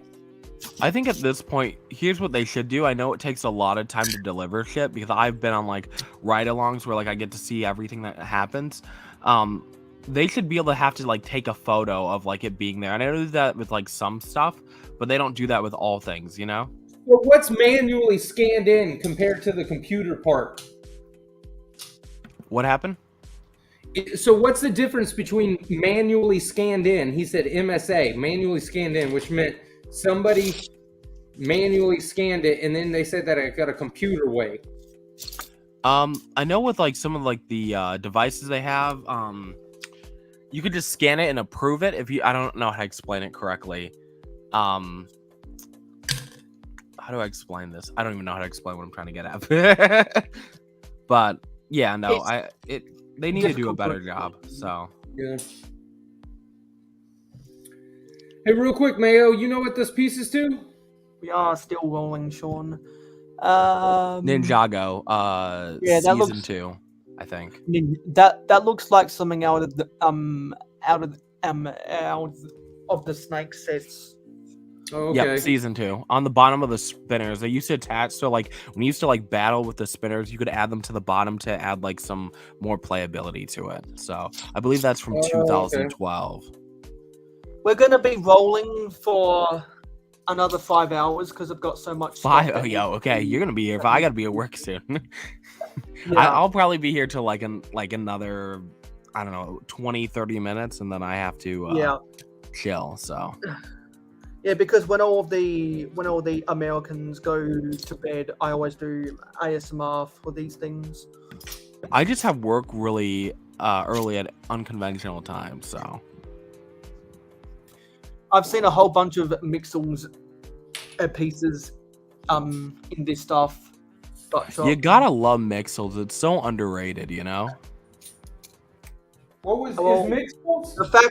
The fact that Mixels pieces are still used today proves how versatile of a theme it was. Is that what there was in the Lego movie? I don't believe Mixels appeared in the Lego movie. They're like these weird, like monster-looking characters. And there was one that got cancelled because it had a tongue sticking out. Didn't get incorrect, man. It didn't get canceled. So Lego's description, they called it.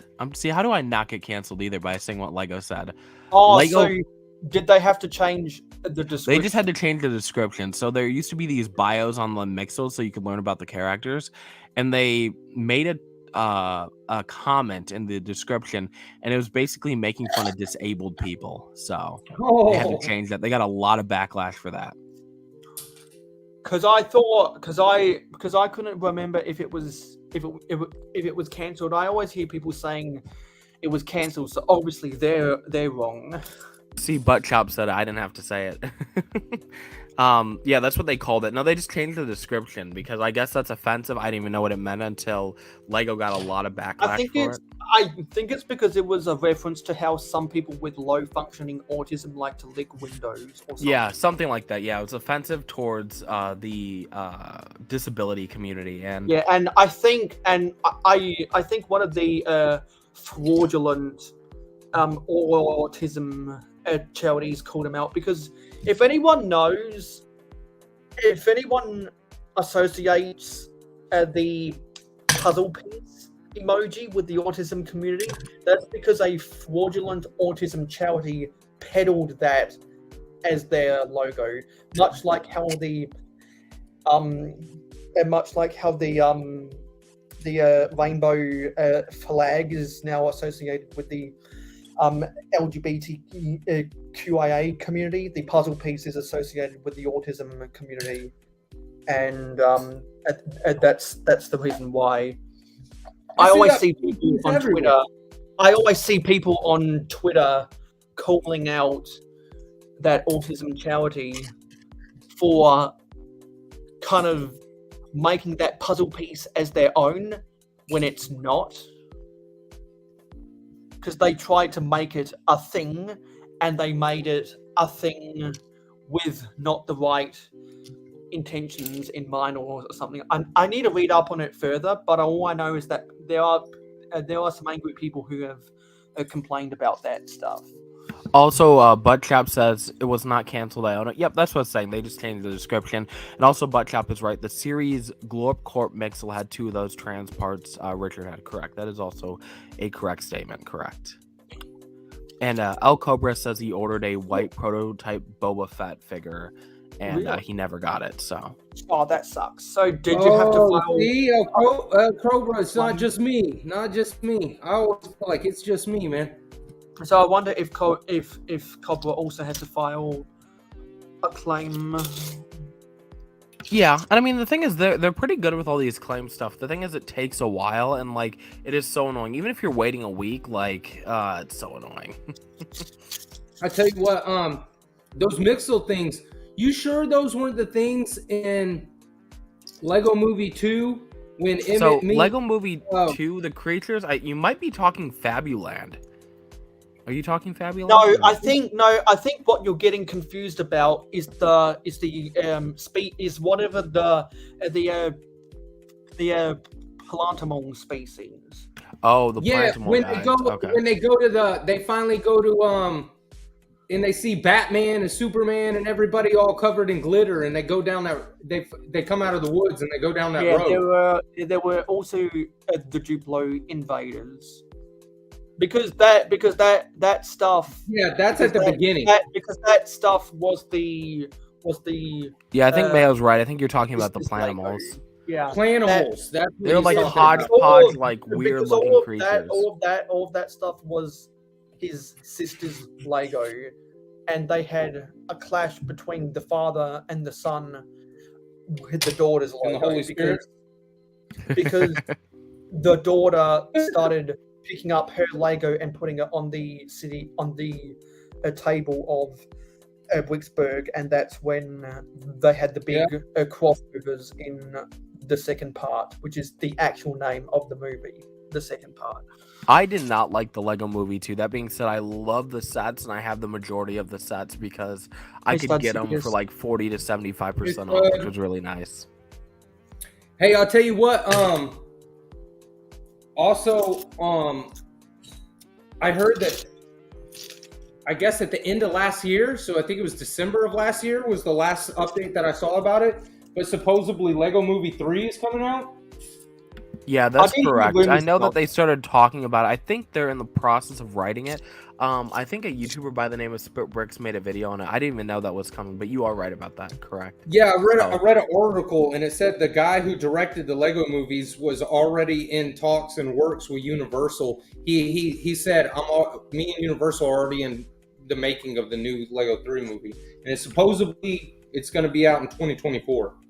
So we'll see. Yeah, see, I don't know dates, but you are right. There was an article saying that we are getting a Lego Movie 3, but it's going to be in collaboration with Universal because Lego no longer works with Warner Bros. For their Lego Movie series, because I think because the second one technically failed from a money perspective. It didn't fail, but I think Lego expects things to do better. And I know it didn't do better, so I don't know. I know the sets didn't sell well, so it's that's why I always say Lego kind of needs to have more realistic expectations of their sales projections, because they think their sets are going to sell better than what they actually do, so they get let down, then they get super depressed about it, and then they're like, They well, take it out on us. I guess because these sets didn't meet our unrealistic expectations for these sales, guess we're never gonna do them again, which is I what think they the did. issue with the Lego Movie 2 sets is they were so random. Which is what they did with the My Own Train theme. The My Own Train theme didn't perform as well as what they wanted to, which is why train fans pinpoint that as where Lego stopped. Well, yeah, it was after the end of the My Own Train theme that trains stopped being a theme, which is sad. Also, hey Taz and Sidious, how you guys doing? Yeah, Taz has been out of Taz said earlier that he was doing some sorting, and so he's just said that he's come out of lurk mode. The biggest issue with the Lego Movie 2 sets is I think there's kind of that oversaturation where Lego releases so many sets and they're all so all over the place, and I feel like since the movie wasn't as liked as the first one, people are buying sets based off if they like the movie, right?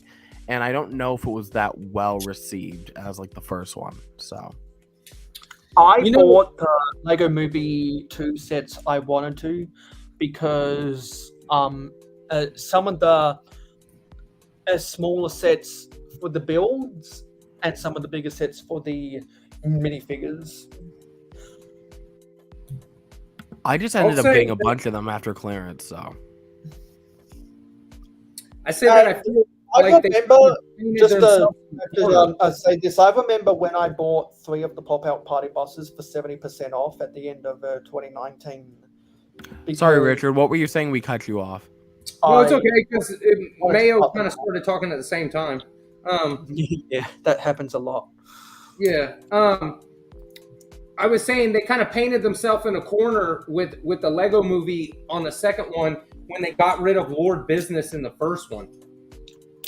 Yeah, I agree. Because now the villain is kind of like his sister that he comes together with. I don't know. It's just, I feel like the Lord Business made a better villain for everybody. I agree. I also feel like they try to be too preachy in the second one. I think the second one, the whole narrative, every time I watch the movie, I'm they're trying to push that girls can like Lego too, which is fine. There's nothing wrong with that. But when it feels like something is pushing a message the whole time, it takes away from the storytelling. And I think that's something that kind of rubbed me the wrong way, but it just felt like it was an ad to get females into Lego. Possibly, because they definitely introduced the friend set through there. Yeah, and I feel like the first movie was trying to promote that, hey, you can build different things. You're not locked into this, format. And then you also had, great storytelling. You had this, villain that was, confused, or, he wanted to have his things a certain way. And then the second one, it's hey, females like Lego, too. And it's the storyline, there's really no point to it. Females are going to come tear up your city. Yeah. And then leave you with Apocalypseburg. I don't necessarily think all the female centric themes they included in the Lego Movie 2 was necessarily preachy. I think it was because Lego had so many female targeted sets at the time that they wanted to kind of get a return on investment on the big screen. See, because I would say that I did. Lego Friends was doing really well when the Lego Movie 2 came out. Yeah, I mean, Friends has always done well, though. It only got better and better and better. But what I do think is that Lego Friends still increased in growth without the Lego Movie 2 playing a part in that.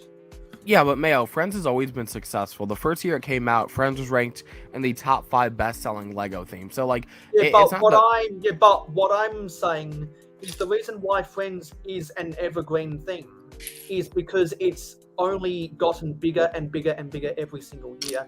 And before the Lego Movie 2 came out, I believe that was when the Lego Friends theme had its biggest spike in popularity. Because I don't think sales for the Friends theme has ever gone down. Friends sets are awesome. The minifigs, I'm sorry, I can't do the minifigs. No, Richard's 100% right. I wish that they didn't have the mini dolls either. Like, I know the reason they did that. I don't know if you guys know. When Lego was releasing Friends, they did a test with girls, and girls were just not into minifigures. So they decided to go with mini dolls. Beyond the Brick did an interview with, like, the team lead of Friends. So, like, that's why they have mini dolls. But, like, dude, Friends sets are amazing. Just the design in general. Like, they kill it every time. They give you way more parts, bigger sets. Dude, the prices are usually, like, almost pretty much where Lego prices should be for sets like that. But then you go to the city, and the city's like horrible and overpriced. Yeah, and I've said this many times before. I know why Lego charges more for City than for Friends, even though Friends is now way better than City, because City sells really well in Europe, and Lego knows that. So they feel, oh, this theme sells really well in this one region, so we're going to charge more than what we should be, but we're going to do that for the whole world. The thing is, in general, Mayo, City sells well. That's not how it works. That's not how a free market should work. But just think about it, BFAB. Any of the good buildings for City or whatever, the only things that have come out that are even worth anything are like the 3-in-1 creators or the modulars or stuff like that. But like when it comes to City, you get like a horse, a trailer, a truck, and like a couple things for it to jump, or like, you know, even like the buildings is, I don't know, it seems like it kind of City's buildings are less detailed. Like, you'll look at Friends buildings, like if a Friends set is a house, it looks like a house. If a City set's a house, it looks like a Lego City house. You know, like, I feel like the details aren't as there. But also, like, recently, so this year for City, I'm impressed. I really do like the City sets this year, but over the last maybe 10 years, Legos is dropping shit because kids will buy your fire, your police sets. They'll just buy it, you know? And then parents look at it and they'll buy it for their kids. And if they sell well, why stop something that's not failing? Why change up something that's doing completely well for them? So they won't. But until recently, it seems like they're taking more inspiration kind of outside the whole City realm. But like this year, I looked at a lot of the sets and like they have their stunt stuff again, which, I mean, I feel like the stunts line was great. They have like gaming trucks, they have wildlife stuff, they have a lot of stuff, and I feel like the designs have gotten better, though City is still overpriced. It's ridiculous because there's not a lot of new elements in City. Legos is taking advantage of the consumer at this point. Yeah, so therefore, if Lego sees a drop in Lego City sets, which they're not gonna, because they don't look at a region by region basis, they look at on a global perspective. If they looked at a region by region basis, they would see that Lego City does not sell as well in North America as what it does in Europe, just for comparison, because those are by far the two biggest markets for the Lego company. Lego group. So in general, like Lego's OG themes don't even do that well anymore. If they did it region by region instead of on a global perspective, I would feel Lego would decrease the price of Lego City in North America, and they would decrease the price of Star Wars and Ninjago in Europe, because Lego City and Lego Technic sells really well in Europe. Ninjago and Star Wars sells really well in North America. Well, so you said something else, BFAB, about the Friends sets being better or having more. The perfect example of that is the school. Look at the Friends school, and then look at that new school that just came out in Lego City. Oh, I know dinky what you're talking about. You're 100% looking right. school set with that weird undersized bust that was what School 70 bus, yeah. it was what $70 and then if anyone knows the exchange rate and how to get Lego shipped across the Pacific Ocean to Australia, they add what I call the across the pond tax. Yep. Australians are paying for that shipping because what people kind of miss is that there is a thing called the exchange rate. They just look at the prices on paper and they're like, oh, that's high, and they don't think about the exchange rate. But when you do look at the exchange rate and you do end up seeing, yeah, those sets are still overpriced, and it's because of shipping. And that's why I think Lego has gotten slightly cheaper in Australasia and Southeast Asia after they invested so much money in their Chinese production, because the factories in China are able to better serve the Asian market as a whole. Because let's be honest, when people think of Asia, they don't think of the Middle East, which is technically a part of Asia, and they also don't think of the subcontinent. They think of East Asia. But Lego in those countries has still come down because it's just a quicker distribution, which means less transport costs, which means... Well, the thing is, in general, Lego doesn't have to come down. Which means that department stores in Asia are able to strike... Give me 5 minutes, fellas. I'll be back. Okay, see you in 5. See you in 5. Like, we can go back and forth about the logistics of the price until the cows come home. Yeah, so my logic, Mayo, right, when it comes to cities, so back in the day, I mean, you've been collecting Lego for a while, so like probably up to like 2010, city sets were considered a good deal. You could get any city set, and no matter what, you were basically getting a good 10 deal. cents per piece. Yeah, and so Lego probably looked at it and goes, people are buying these sets no matter what, because if your average parent is coming in, let's say as a parent for a kid, I'm not looking at the violent themes, let's say like Ninjago, there's swords, there's guns, whatever, agents have guns, whatever, so you're not wanting to buy that for a little kid. But what is universally accepted is like police and fire. Kids love that. Kids want to be firefighters, police, whatever, and they just sell well. Like every set you're dropping is basically a hit. And like we look at stuff like price per piece. That's why, like, if we get screwed over, if there's an $80 set and there's 400 pieces, we're pissed off about it. But your average consumer doesn't care. As a flawed metric as price per piece is, people will still use that as core judgment to say that is overpriced. Yeah, and the thing is, like, it just sucks that the Lego has kind of taken advantage of like the city demographic, but they're still buying the stuff, so it's going to continue to happen. City's not going to get cheaper. City's not going to go back to how it was. I feel like themes that are priced well now, but even that's changing a bit, is Ninjago. Like, I know last year they started upping prices on Ninjago stuff. So I can't even say that. I can't think of a good theme that's like a good price per piece, other than, I know like Richard said earlier, Friends. Friends is a good price per piece theme, but I can't really think of many others. But you know what's sad? I think Lego is going to see, oh, it's been over 10 years now, and every single year sales of Friends sets have gone up. Maybe we should increase the prices. I don't see that happening yet, because I feel like they're trying to draw people in. I feel like compared to like City is kind of like a core Lego theme. Exactly. People will buy it no matter what. If Lego is smart, they're going to draw people in with a lower price, with a theme like Friends.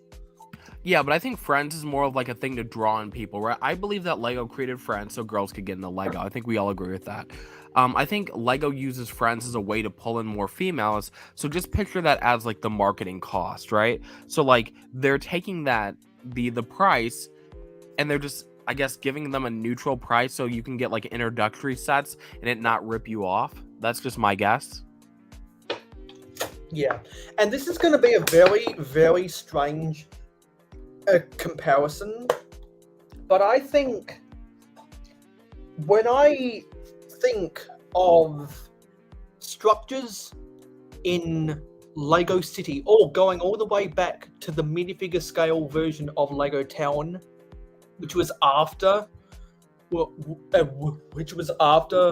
the first 20 or something years of Lego Town as a theme. Before the minifigures came along, they actually scaled all of their builds to HO scale, because HO scale was much more popular in the 60s and the 70s than what it is this century. Back then, Lego scaled all their buildings to be compatible with HO scale. And then they came out with the Lego train track in 1966. And the Lego gauge is a couple millimeters wider than O scale. And ever since the minifigure came out in because even when they came out with the stage extra minifigures in 1975, they were still scaled to HO scale, which is why the stage extra minifigures couldn't fit inside of the buildings, and they were still making all their vehicles in HO scale. And when they came out with the minifigure in 1978, it wasn't until 1981 where the minifigs could actually fit inside of the vehicles, because they were still making vehicles to be compatible with HO scale.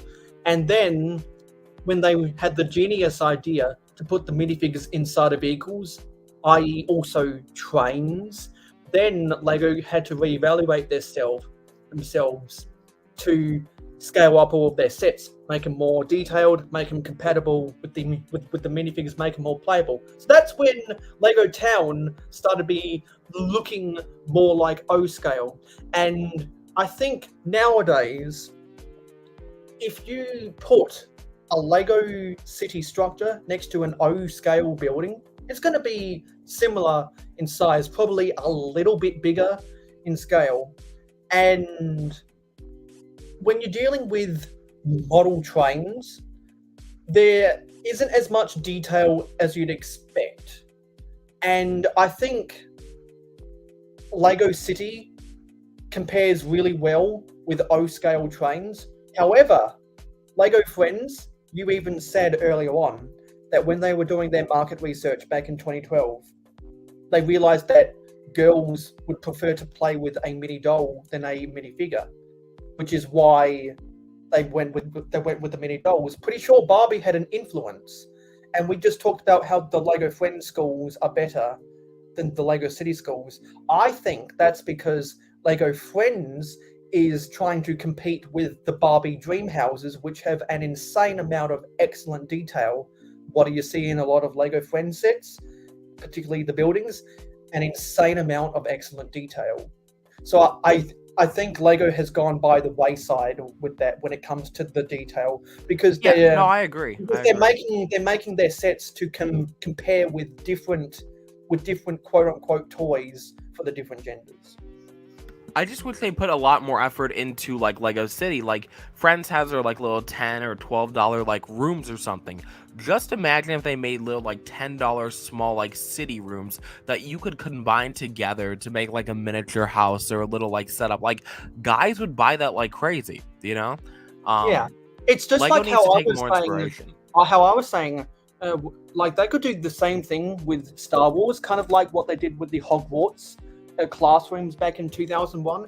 How great would it be if they sold separately rooms of the Death Star, and you could buy all these rooms and combine them to make a Death Star? See, I feel like that'd be too complicated. The reason like I mentioned that for City is just because you could do so many different things and like focus on so many different characters like they're doing with Friends. Like I feel like your average Star Wars fan would not go and buy individual rooms just to build up a Death Star. It'd be like too time consuming. Like I was even annoyed when I had to build my Death Star, and I love the set, you know, but if they were like, hey, you need an individual room for this and that, I'd be like, screw that, I'm done. So yeah, and I think the reason why they've never done that for Star Wars is because there is no market for it. Yeah, 100%. Also, I mean, for like the whole like building and add-on thing, I feel that's more like a kid thing, you know? Yeah, even though Lego has made 4+ Star Wars sets in the past.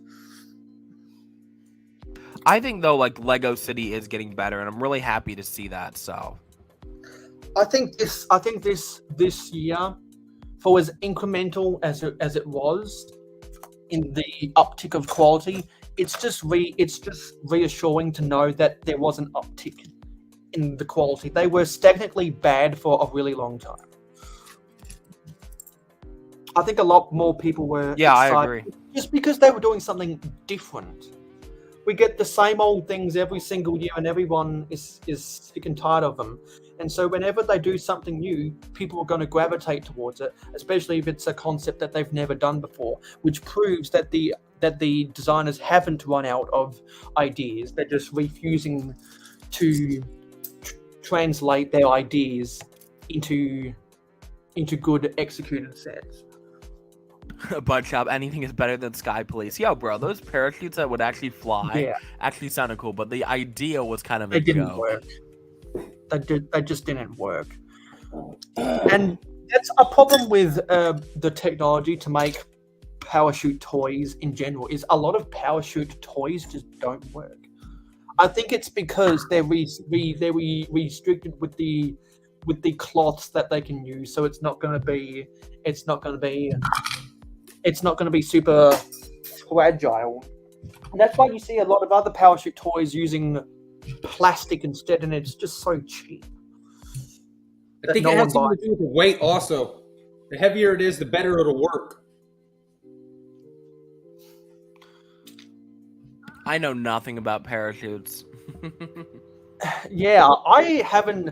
Yeah, I don't know too much about Dreams. All I know is that I'm kind of excited about Dreams, even though I'm probably not going to buy any of the sets. I'm excited about Dreams for Lego fans in general because I've heard people comparing it to Time Cruisers. And if anyone's watched enough mayohosko live streams, you know how much RC likes Time Cruisers, and I have an affinity to Time Cruisers too.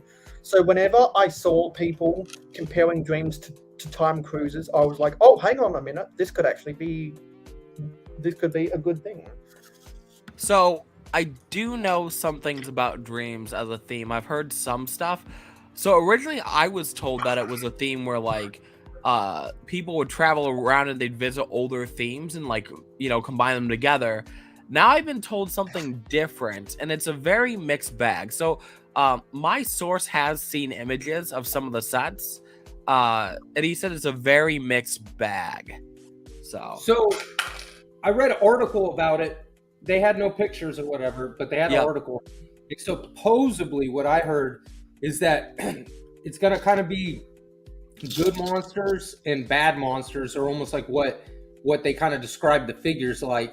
And you were going to have good dreams and bad dreams, almost like that, like fighting each other. And then they had like one of the sets was called like Nightmare Castle or something. And then like some of the other ones, their names were almost like the names of a good dream. When you said you kind of have the general concept down. Yeah. That just reminded me of the SpongeBob episode Sleepy Time, where he goes hopping through different people's dreams, which is one of the bios. That's probably what it's supposed to kind of be like. Hopping through dreams, Mayo. That was perfect. Yeah. I just hope it's not like complete crap because, originally like I was told it was just like an OG theme. Original themes were like these guys visit Lego, like older original themes. I was really excited. And then I hear this new bit of information that like either that's gonna happen in the future or that's scrapped, and like that is kind of disappointing to me. But I'm curious on how that all kind of plays out. But my source has seen some of the sets, and like he said, let's see, what can I say? I'm just not going to describe what he said was cool, but he said that there were certain sets that were cool, like a lot of the larger sets, and then some of the other sets look like dog shit. So yeah, because I do think that is common with a lot of Lego themes, that the small sets end up looking like dog shit because they have to make so much compromises with the parts budget to keep the price low on purpose. So yeah, no, I'm just trying to be careful with what I say too, because the chat El Cobra says that he has a lot of Time Cruisers too, and then Buttchop said that set is called Nightmare Shark Ship. Yeah. Yep. That sounds. Yeah, well, right. yeah, didn't a Falcon fan or a Brick Clicker post a picture of some of the set names and the Yeah, price? no, the set names are out there. Those are public. Yeah. But So- yeah, but I think before the set names got leaked, the prices got leaked with the set numbers. Yeah, we know the prices and the set names and everything. All that's public at the Yeah, moment. we just I think all it is now is that we don't know when it's going to come out. We just need some images. I think I've lost track when they're I like. Oh, is it? No, August is Sonic. August might be Dreams. I'm not sure. I keep losing track of stuff with like. I think Drake August and is stuff. Dreams. What happened? I think you're right. I think August is the release date for that because I was like, dang, it sucks. It's so far away. Like, did they announce when the Dreams theme is going to come out? I think it's August. I can actually double check on that. I Give me 1 must have- second. I'll I find must out. have- I'll look at my DMs. I Give me 1 must have sec. missed that then. So there's I'll just look something at, that I want, and it's supposedly coming out at the end of March, but they have this giant brick built minifigure of Captain it's either Captain Graybeard or Captain Redbeard. So Captain that is Redbeard, a Lego I House saw that exclusive, though. I know it is. I know. I'm gonna. Yeah. The only way I'm gonna be able to get it is somebody throws it up on eBay, but I bet I won't be the only one who wants it. Yeah. Unfortunately, I always knew that a set like that was going to be Lego House exclusive because they're really trying to get people to go to Billund. They really are. Also, the good news though is there will be another brick built figure coming this year. We don't know what it is, but it is not Captain Redbeard. He will just be a Lego exclusive, a Lego House exclusive. But there is other buildable figures that aren't like Harry Potter or whatever that's coming out this year. And also, just As long as it's not like Just really- completely really absurd, but I just wanted to. I probably should have done this earlier when TJ and Dead Weeks were on the panel. I'm gonna have to DM them about this stuff later. But my brother went to Europe and he brought me back a European exclusive Ninjago magazine, which I showed off last weekend. I showed off all of this stuff last weekend, but I've decided that I'm gonna eventually these two Ninjago minifigs, which I'm not sure if they are exclusive or not, but they are. But this was attached to the packaging of the magazine. There's a little card on the back, and also attached to the magazine was a pack of these cards. I've never seen these cards before. I'm guessing it's similar to the Sainsbury's cards that they made in England, and just for Ninjago. I'm gonna guess this series of cards is exclusive to Ninjago magazines. So eventually, I will be giving both of these away, just because I think they're cool items to give away in the future. I've never When Mayo seen, hits 1 million subs, he's doing that. So get him to 1 million subs. I've never seen them before, so I'm guessing they're magazine exclusives.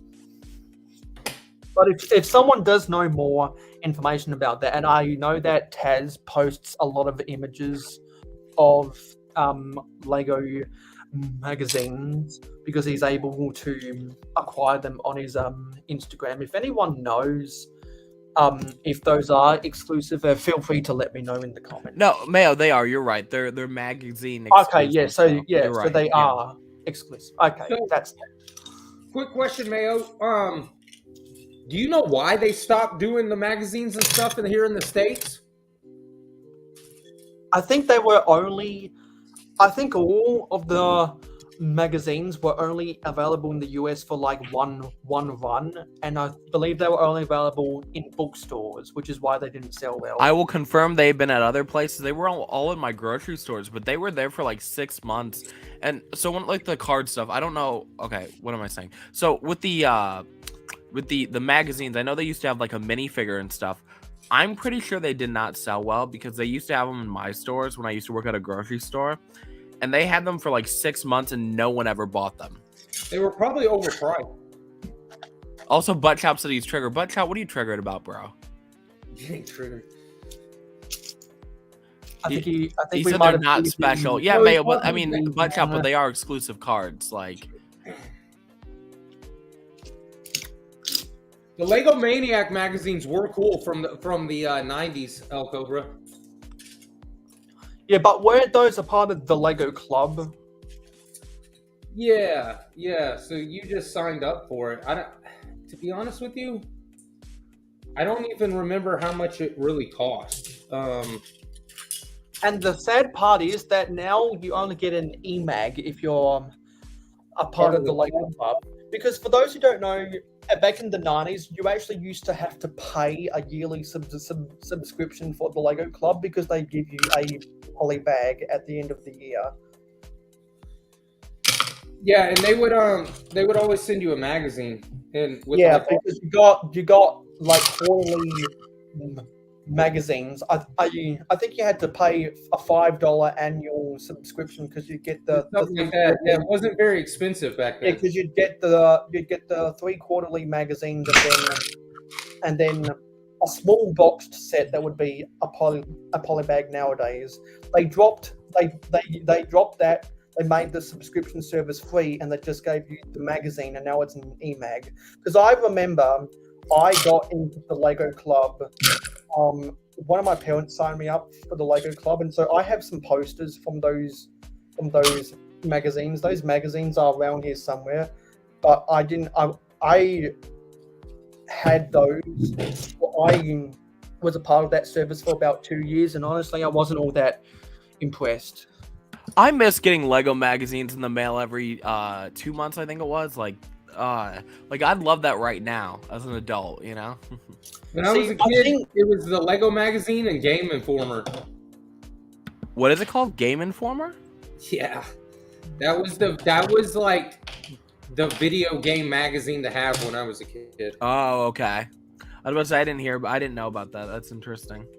And I don't know. I haven't heard of a single person who is still a part of the Lego Club ever since they transitioned to an EMAG. Well, and they also dulled it down. Like, yes, obviously they're for kids, but then they like targeted I feel like a 4+ audience. Like you look at the I think I got involved with the suck. Lego Club after they made that decision to go 4+ instead of a general audience. I also have like about 90, 100, maybe 100 Lego magazines from like 1997 to maybe 2011. So, and they're all in pretty good conditions because I kept them in pretty good condition. And also like a couple years ago, I just bought a bunch of like Lego magazines for like next to nothing. And it's really cool just to like look back and read the comics from like 2003 with Johnny Thunder, like 1999 with I think like Aqua Raiders. What is it called? Aqua something? I forgot the other name.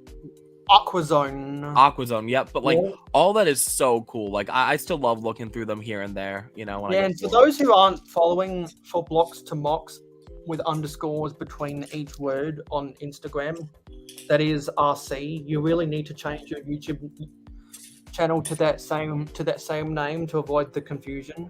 Yeah. You'll see a lot of photography about Aquazone. Yeah, Aquazone, Aqua Raiders, and then believe it or not, I even saw it in the chat a little bit ago. I think it was El Cobra who was mentioning it. Something about the Roman and stuff like that, Roman and Greek. But I got a couple of the Atlantis sets too. I know it wasn't really like a real Atlantis. Oh, Atlantis sets are amazing. Atlantis, Aqua Raiders, hell yeah.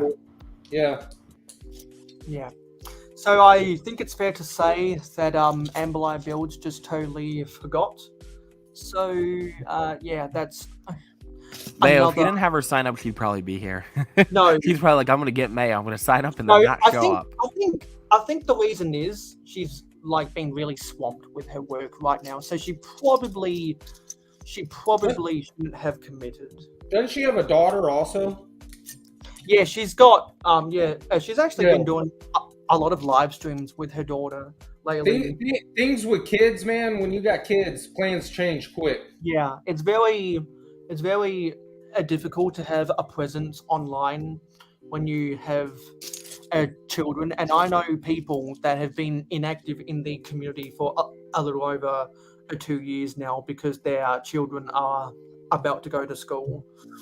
Yeah, no, she has a family, so it's like that's her priority. Like, you know, you can't blame her for that. Yeah, I just want because I don't because when I know that someone works really long hours, or when I know that someone has children, then there is a built-in excuse from the start because it's valid. But Man, but if you don't have kids and you sign up, how dare you? How dare you? Man, I always just like to make a note of that stuff just to keep it on the record.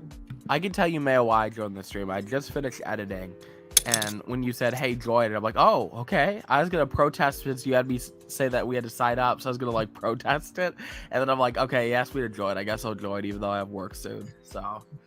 Well, he did post, in all fairness, that if spots were still available come Friday night, that people would be allowed to jump in. Yeah, for me, and maybe this sounds, I don't know, maybe I'll sound like an asshole for this, but like, I don't think I've ever had to sign up for a live stream. Maybe like butt chops one time, maybe there was like a huge like demand, and it's like setting something up, and I get that, but I'm just like, why sign up for a live stream? But that was just my logic. Maybe I'm an asshole for that. I don't know. I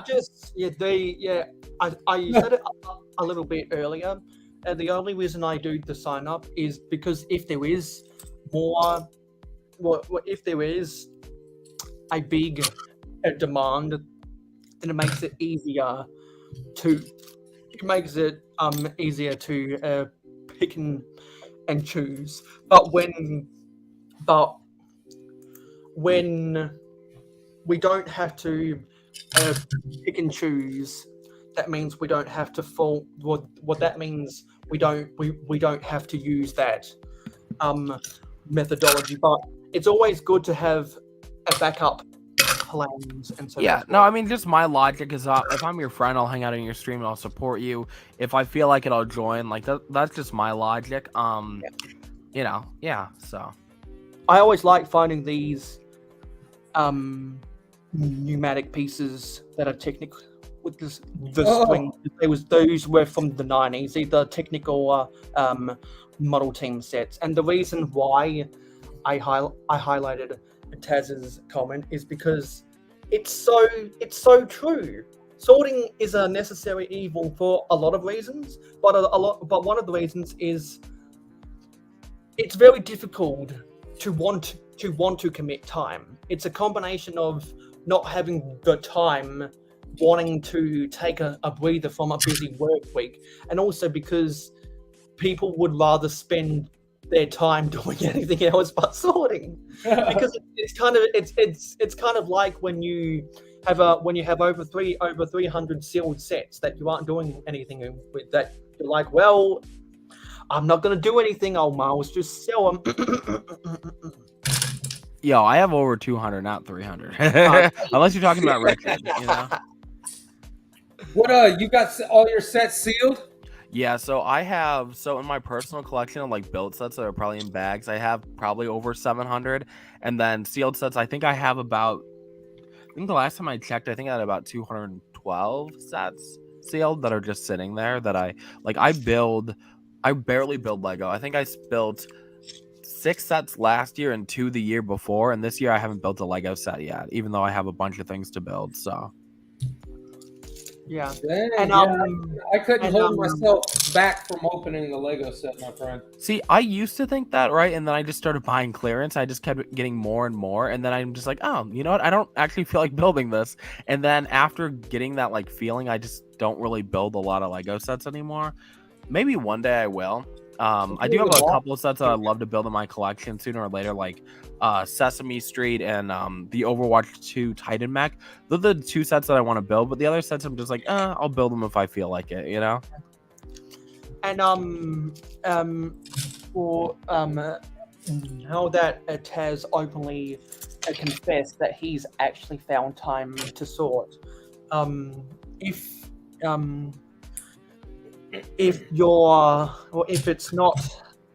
it's not an inconvenience, you know that if you want to come on, Taz, I'd have no hesitation. Also, Taz, I hope you're doing better, man. I hope you're recovering. Taz is doing a great job over on Twitch. I thought you were saying he's doing great. I'm like, yo, don't speak for him. You're talking about Twitch. I get that. Yeah, Twitch. Give me 1 second. I have to mute, and I'm also going to probably have to leave soon because I still want an hour and a half of sleep. Yes. So I just got to quickly throw something in the dryer. Give me 1 second. There is Stud Sidious. There is because I believe there was only 2 hours. I believe only 2 hours of today, and this is approaching 4 hours. So about only half of the live stream has been at a max panel. So we definitely have room for any stragglers. So because I'm not one of those. I'm not one of those people that wants to. Actually, I should rephrase this. I value time, and I know that other people value their time. And whenever I talk with other people about hobbies, I always know there's an element of time in it. And so you develop an empathy and the know-how with other people in any given community, where they're like, yes, they are only going to be doing something in the public eye if they've got time, and they're only going to announce something in the public viewing if they have the time and they know that they've got the time to how do I phrase this? They've got the time to go through the process, and right on time we have Lego Head. Sorry, I'm a minute late. Gosh darn it, what am I ever gonna do? Also, whoa, BFAB is in here? Wow, I've never talked to him before except on live stream chat. Wow. Yeah. So it's great. I believe this is your debut. Yay. Such a great entrance. I know, first impressions are everything, right? Oh, we have a new person. I walk away for a second, and a new person joins. How's Hey, it going, BFAB. Lego? You doing all right, man? For those who don't know, Lego Head has been doing bits and bobs with a few different people around the live stream culture that this pocket of the community has started to establish. And so I didn't even know that Lego Head had a channel, and then I was like, oh, you do live streams, and oh, you're associated with these people, and I know these people, and from there we kind of we've started to cultivate a relationship. And Lego Head inquired about what this was. We went back and forward, and now here he is. So I am familiar with the name Lego Head. Isn't it like Lego Head Productions or something? Yeah, I used to show up in your live stream chats back in the day. I was about to say I recognize you, so I just can't believe I'm talking to you. That's insane. Never thought I'd do that. Yeah. I appreciate it, man. It's like seeing comments like that always I always like hearing that good news, because I know that whenever someone has a serious accident as Taz had, it's always going to be a long road to recovery. So I'm glad that you're not feeling too much pain. Taz is family. Let's see, Sidious, can I send you a link? See, now that Lego had joined and now you're trying to join Cities, I'm going to have to stay for another half an hour. So thanks to you guys, I'm only going to get an hour sleep. Stud Sidious, you're in the live stream gang if you want to pop up in here. Okay, so he has access to the link. Sidious, are you trying to make my life more difficult, bro? Let's see. I can send you the link too if you need me to. I don't have my camera on. I'm trying to get it to work. Hopefully, I sent you the right link. Sidious. So what's your plan for the next amount of time? Oh, and we have Shy Time is my time. Hey, Shy. Should I go to sleep? And we also have Rula as well. Hey, Rula. What's up? Shy, why are you up at this time? You're supposed to be in bed sleeping, right? Well, your wife is gonna kill you because he's on the West Coast. That's yeah. why. It's only like 10 o'clock his time. He's on the West Coast. That's a by the way, Shy, that sig fig you got, that thing was pretty legit. That's spot on, man. I don't know if you guys have seen it or not yet, but it looks exactly like him. Like, can you guys hear Shy me? Time is my time has a sig fig now. Yeah, he posted it today on Instagram. Okay, because I'm gonna have to screenshot that then, so I can add it to my file of images of different people's sig figs, so I can try to decipher the parts of how it was built, so I can add it to my Bricklink wanted list. I think you're gonna have to get it from wherever he got his from, honestly, because it's custom. It's like I got his hat, his jacket, his everything. Okay, if it's custom, then yeah, that's out of the equation. Yeah, Stud City has made it here. What's up, Stud? Hey, Stud. How's your week gone? Oh, good, busy. Good. Oh. I spent last night triggering people in ACOP's chat. I was doing gaming for a lot of that, so I wasn't able to respond to a lot of the conversations. But I did hear a lot of arguing back and forth because people feel really strongly about the boxes versus bags. And before I forget about it, now that Shy Time is here, I've got to do two things. One, I've got to say #we want a castle, a battle pack, but I've also got to do this. Come down here. Let's give a shout out to the no filler, no sugar, just real whole eggs. I'm talking about mayohosko, a longtime supporter of the LEGO community, and also the man that claims to know bricks are more than he knows himself. So check out Mayo's live streams where he shares a ton of his randomly acquired knowledge, and you may even see a ninja over there. This was not a paid advertisement for the Cali Brick League, but did somebody say Mayo? Go subscribe to everybody. I'll be listening to their latest podcast when I'm done. After this live stream, when I'm cleaning up after myself. I love when he goes into the Micro Machine voice at the end. He's not quite as fast, but I don't know where we were talking about Micro Machines. You and I were last week, like one of the. Yes, that was on part 3 of Ninjago Month. We were having nostalgia for that and the like. And I said that was the same guy that was able to sing Bad by Michael Jackson in 30 seconds. Yeah, it was funny yesterday because, I did the art for Sean. I was talking to Sean about it. I did the thumbnail, like the poster for him. So he knew I was going to be in the chat, like rustling feathers and defending his claim.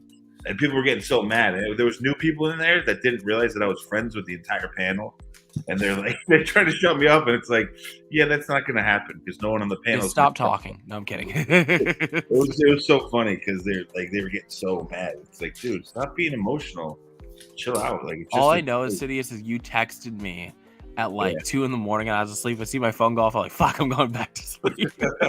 Usually you're up, bro. I mean, you had me up till 6 a.m. the other day. Yeah, no, I text at weird times because my job starts at such a weird time. So I just text people when I can get back to them. And in the LEGO space, I text you probably the second most in the community. So yeah.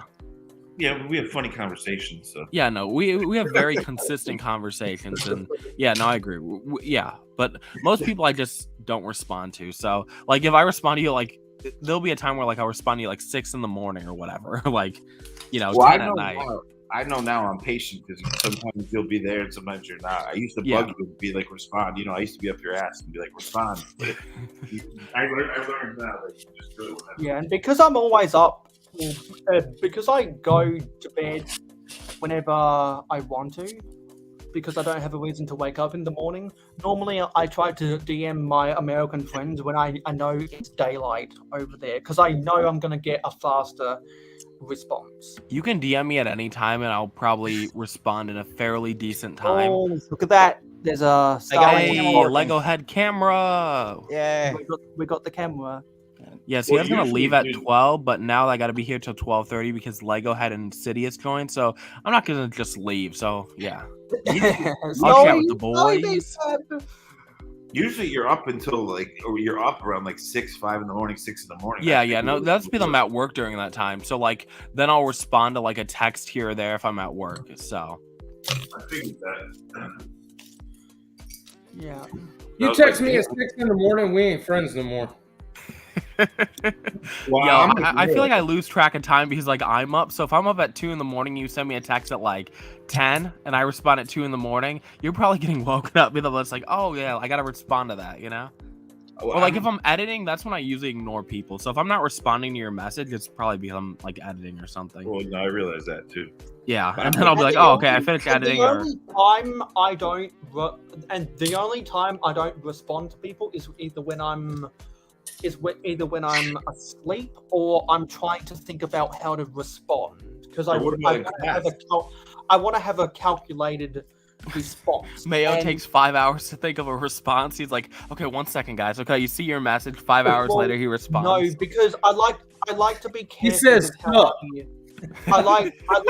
I like to be careful with how I respond to people. I don't just want to do things off the cuff and want to get myself into trouble. And hello, Skywin. I feel like I don't have to think when I respond, but that's just me. Maybe if I did things would be better for me. I choose to think when I respond because I wanna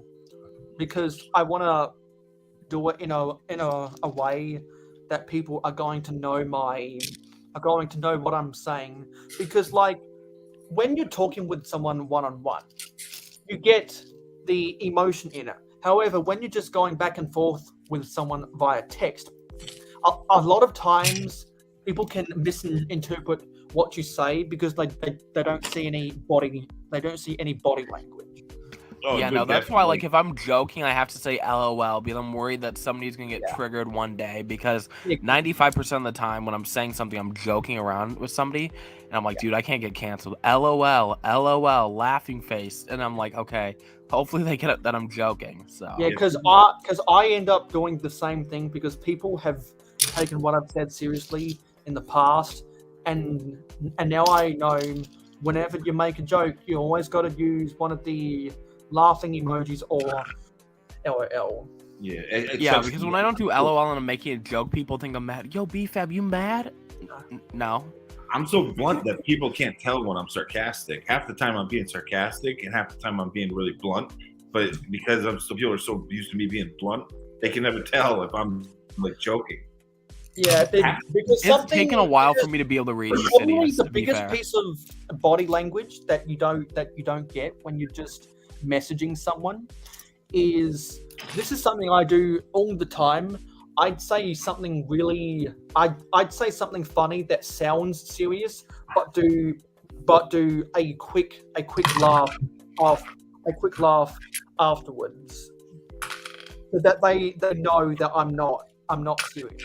I mean, let's just be honest too. There's a lot of sensitive people out there too, and I don't really. Because I could be one of the examples. Well, probably the most relative example is, remember that guy that did a GoFundMe because his fans thought it would be a good idea to do a GoFundMe to help fund the construction of of a warehouse for all of his Lego. Well, I made a GoFundMe so that people can help me buy a UCS Millennium Falcon. You don't get that body language when you're just texting. Yeah, well, Yo, I would start a GoFundMe to be sarcastic, but when people give me the money, I'm taking it. I'm like, oh, sarcasm, sure, guys, give me 1,000 too. Because there is still a GoFundMe out there that I made a month ago. Mayo, if you get to $700, I'll give you $1. Well, technically it's 1,150 Australian dollars, which is like 760 something US dollars. People didn't get mad that you're just trying to like basically bum change for a set. I think Well, people were I made it. upset because they I made it misinterpreted as situation. a joke. I made it as a joke, so I'd be very surprised if someone was actually dumb enough to. Oh, no, they're out there. Trust me, they are out there, and they are in this community. Yeah, and you think I should start a GoFundMe then? If it's anyone, what's the difference between GoFundMe and Patreon? I'll just put it out. I mean, you're right. Put it out there. If there's anyone donates to that I know, and they've never heard me talking about how it's a joke, then yeah, I'm not gonna take your money because that's wrong. But if it's just some if it's just some random stranger that has no idea who I am, then yeah. If a random stranger is funding a Lego Millennium Falcon those random strangers are gonna be paying the stupid tax for sure. Dang. Yo, if somebody's giving me money, I ain't calling them stupid. I know there's enough people in the Lego community that are too smart. Yo, don't praise us. We ain't smart. They are too smart to pay the stupid tax. Real quick, guys. Like only a stupid. What were you saying, Richard? Only a stupid person would raise their hand right now to say that they pay the stupid tax. Hey, real quick, what are these pieces right here, Mayo? I was almost gonna throw this one away. I've never seen them before. Oh, they're real Lego. I was gonna say, well, why not just a canopy?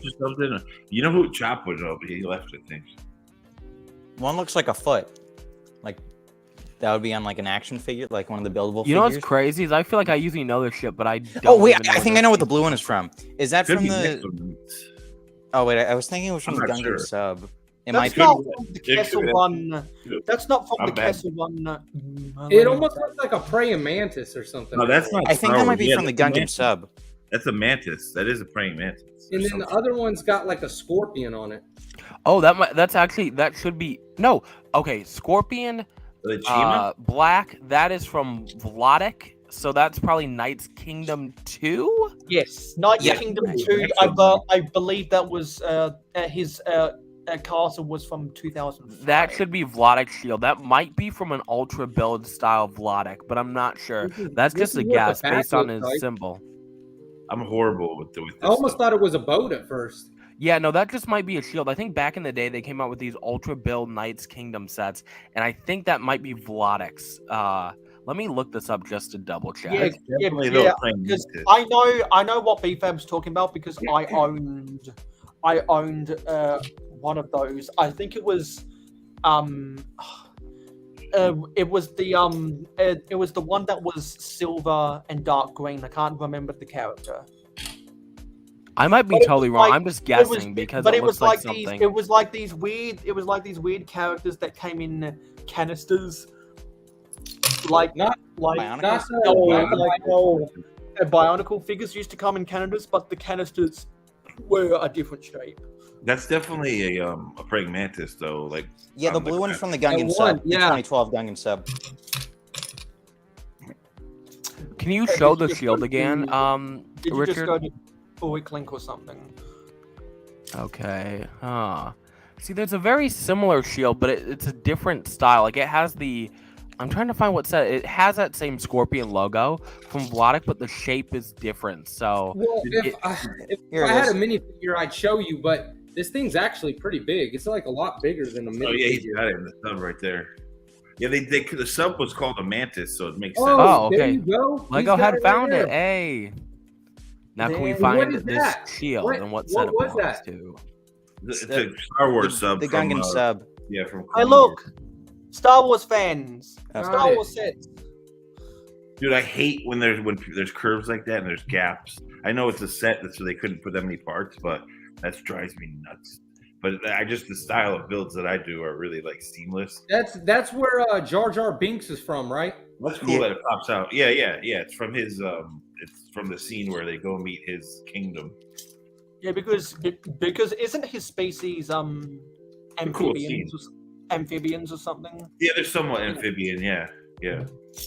He didn't like being on Tatooine in the desert, and they're underwater, but they're in these like oxygen pods, so it's like they're not really fully under. They're not breathing in the water, although they can hold their breath. I don't know why, but I always got the impression that Jar Jar Binks' voice is because he spends time in the water. Well, all of them have that kind of weird language. My theory was correct. It's because they spend so much time. That was a cool scene when they're getting chased in that sub by all the big monsters. Was that in Phantom Menace or? Yeah, Phantom Menace, yeah. Phantom Menace. That's my favorite of those. There's always a bigger fish. I was gonna say that. Did you get those in like a bulk bin? Richard, What, me? Are you you asking? Is that where those came from? Yeah. Did you get them? In like a bulk? Yeah. This is actually a few Last bulk guy bins that I bought, but yeah. Those freak me out, dude, because I'm a germaphobe. So like when I see those at conventions and like all the little kids inside those big bins, it just creeps me out, dude. Big time. You get cool parts out of them, that's for sure. I would never be caught dead doing that. The ones I really look forward to are the ones that you find some vintage stuff in or some really awesome minifigs. I was saying, like, these bulk bins, you really never lose because, like, half the time the person just wants, like, $20, $30 for the whole thing, and you're getting, like, hundreds of dollars worth of parts. Well, you might have to do some cleaning, price but you're not really losing. The price per part is the real deal, and especially if, like, you build mocks where you need, like, a whole lot of repetitive pieces, it's actually pretty handy to buy it this way because if you're willing to sort it, you can get a lot of pieces. The easiest way to clean them is to take either one of those net laundry sacks or even a pillowcase, and you tie it up tight and you put them in there and just run it on gentle on cold a couple times. And I mean, it won't fix the sun-stained white parts, but it'll clean them. But most of the parts come out like looking brand new. I was almost thinking the dishwasher. Yeah, that works too, but the washing machine that works the best. Yeah. Because it actually like tumbles them around, where a dishwasher they're kind of sitting on each other, stacked like. Yeah, I get you. So if you just tie them in, those net sacks work even better than a pillowcase, obviously, too, because they're really porous. But I always would just throw them in a pillowcase. But to me, that's like the ball pits at like McDonald's playgrounds when I was a kid. I would never hear those and things. I wonder how long lifespan germs really have. Because, like, for example, this box of Lego here, like these 3 boxes, I've been meaning to sort this for months and months and months. It's been sitting in my garage for months. Like, and then who knows how long it sat in their attic before I got a hold of it. So, I mean, do you think germs are really on there still? I don't know. Probably not. I wouldn't be. I mean, I know City's just said he's a germaphobe, so like that makes sense. But I wouldn't be that paranoid about it. I mean, like one thing that I'm paranoid about is like eating at restaurants because like I've worked in a restaurant, not really a restaurant, like a health food like place, and like you see how they handle the food and it's gross. Like that more kind of grosses me out than like touching gross Lego because you could just wash it off. I'm such a germaphobe that I left my condo in Brooklyn and went back to Bridgeport, Connecticut, outside Fairfield. I've been here for the whole pandemic and I haven't gone back yet because I was so freaked out about the germs in New York City. So yeah, I get that. Like people are gross in general, but it's like I wouldn't let Lego bother me. You throw some laundry soap in there, I think you're good as new. You know. Well, the thing, they always test those ball pits at like the playgrounds, and those are always like have the worst germs. But kids are but they're so fun though. I wish I was a kid again. You know what they said has a lot of germs that you probably wouldn't believe is that air dryer. where you dry your hands. Oh yeah. Oh yeah. That definitely. You're just blowing shit back at you, basically. You know. Yeah, they say that thing actually has a lot. They said what they've done is they've dried their hands off just by flinging them. Like, you know what I'm saying? You just like don't grab a paper towel, don't grab it, just kind of fling your hands, and then they've had them put them underneath the air dryer.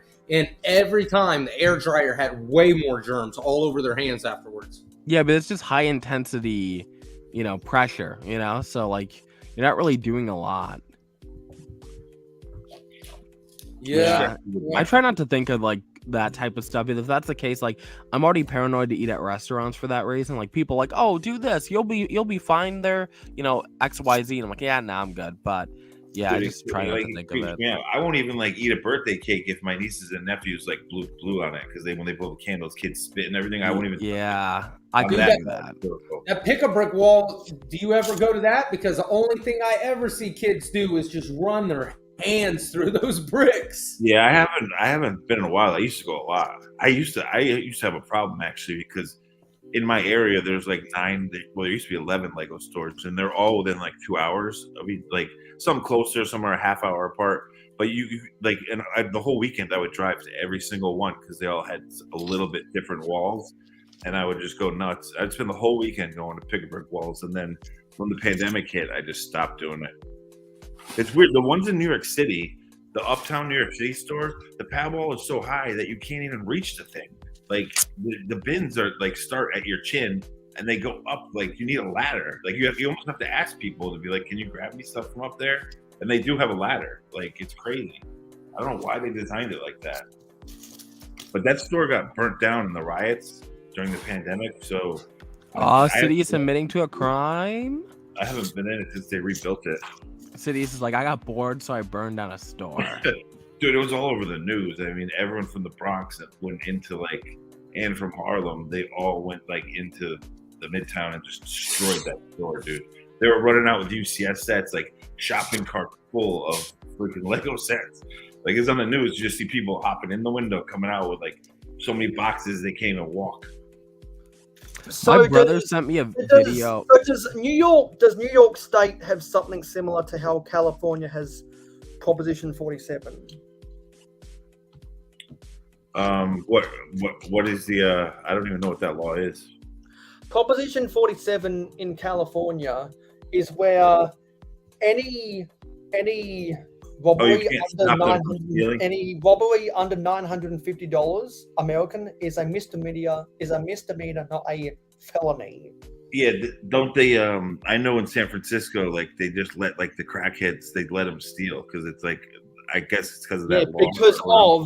They don't prosecute anything under $900. Yeah, because are you saying I can steal now? Okay. Yeah, I don't know. I don't know if New York City has that. I'd be worried you'd get shot, dude. If you go into a bodega and try to rob it, the old Korean lady will smoke you. She'll shoot you. So you're probably right. It's you know what? You know what country used to have those problems and doesn't have them anymore? Me. You just call yourself a country? There's like so many like people that go in and like even if the bodega owner feels they're gonna get robbed, they pull a gun out fast. So because since Australia doesn't have a culture of guns, when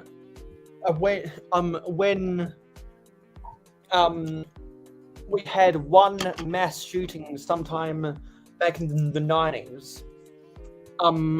It wasn't national headlines because there were thoughts and prayers. It was national headlines because the government was going to do something about it and society was going to change.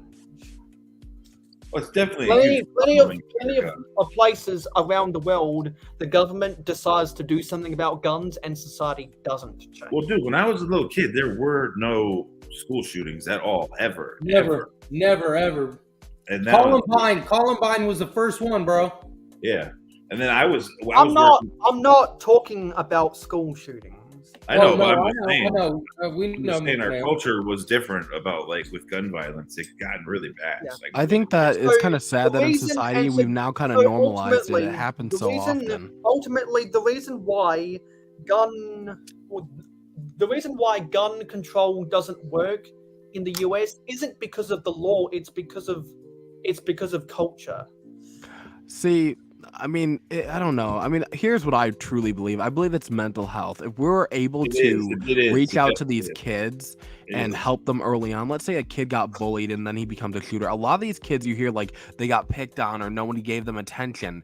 If we solve that early on and we stop ignoring the kids. So if a kid goes, hey, I'm getting bullied, or hey, this is going on in my life, and you talk to people. I've had kids in the Lego space. So I'm 24 years old. I've had kids reach out in the Lego space to me, say, hey, this person just brought a gun to our school. Can I chat with you? And I will always do it. And the thing is, it's nothing weird. It's because I look at it kind of like a mentor thing. About 2-3 years ago, a kid messaged me and he said one of his friends brought a gun to school and he had brought it in his backpack and he did not know what to do. And he was like reaching out to me and asking what to do. And I think after the fact, I don't remember the full details, but like they locked down the school or whatever. And I don't know, like I think like me just even like chatting with him and like whatever helped, you know what I'm saying? Just because like a lot of shit goes on in these schools. I don't even know what I'm trying to get at, but like if somebody reaches out to you or like somebody's like has these signs and you're worried, reach out to them, send them a message, just make sure they're okay, because you never know what's going on in people's heads. I mean, it's definitely, like you said, BFAB, it's definitely social media and mental health together have kind of caused that this, especially for the school shootings thing. It's definitely been an issue. Because, like I said, when we were kids, that didn't exist at all. Although, you know, it's crazy. It's sad when a kid feels more comfortable reaching out to somebody on the internet, me, a Lego content creator, than maybe somebody in their real life. You know? And I'm just gonna say that because it actually relates to a situation going on for me. Everything except guns, because gun culture doesn't exist in this country.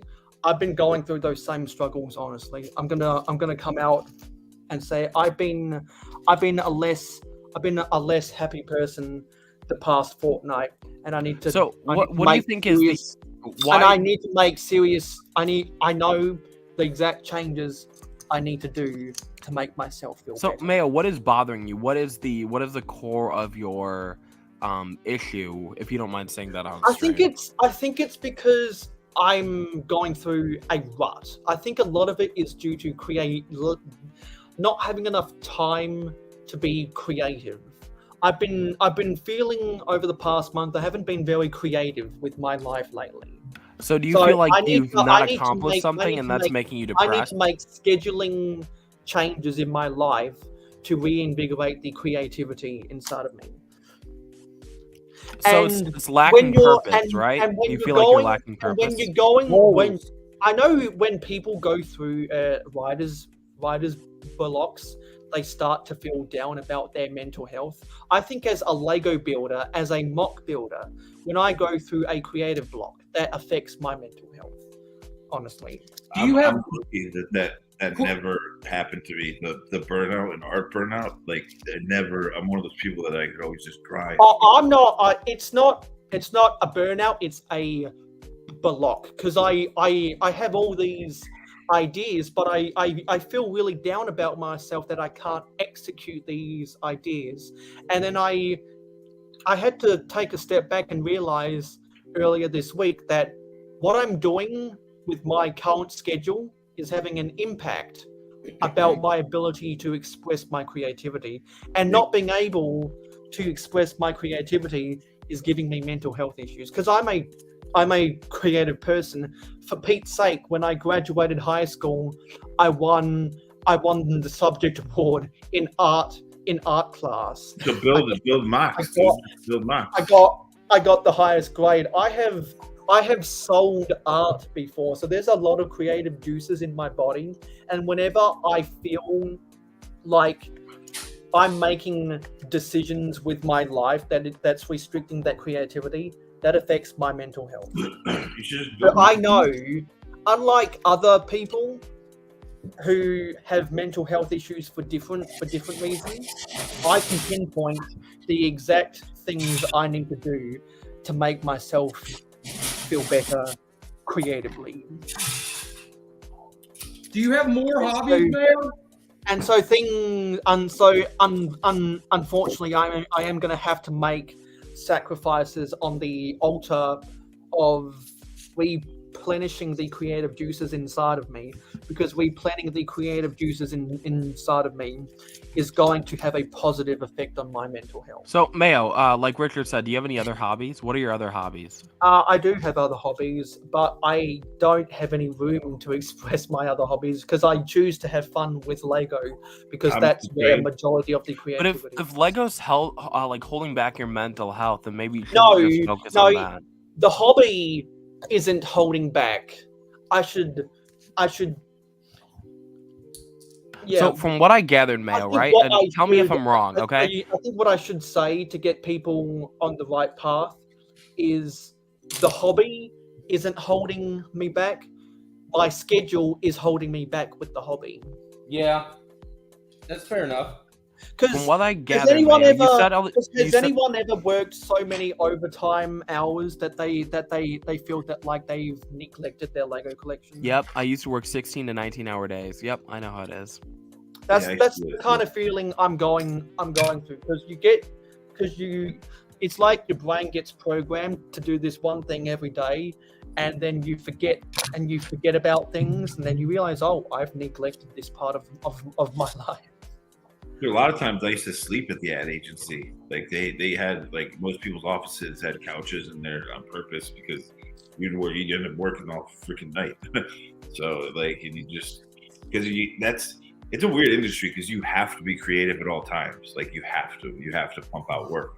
And obviously sometimes it's doing better than others depending on your mood, but they would have arcades, they would have bars. These ad agencies have like a whole Nintendo, like back when Wii was popular, they had a whole Nintendo Wii room. They put those meditation pods. They have rooms where people can just go in meditation pods because they want you to be as creative as you can. So they kind of let you do whatever you want. And they always have all this stimulus around you. The bar was dangerous though, because they had a full-scale bar, pool tables, and then people started gambling and fighting, and that got out of control. But City's just speaking for himself. He used to gamble and fight, you know. I know I wouldn't fight, but I would gamble on pool. You gamble.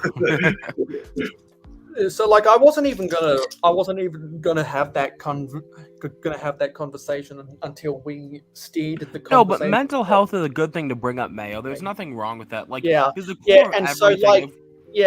and I 100% agree, because as a mental health activist, I always say it's important to have these conversations. I tell you one thing that helps me, Mayo, is having multiple hobbies. That's why I asked if you had any other hobbies, because that's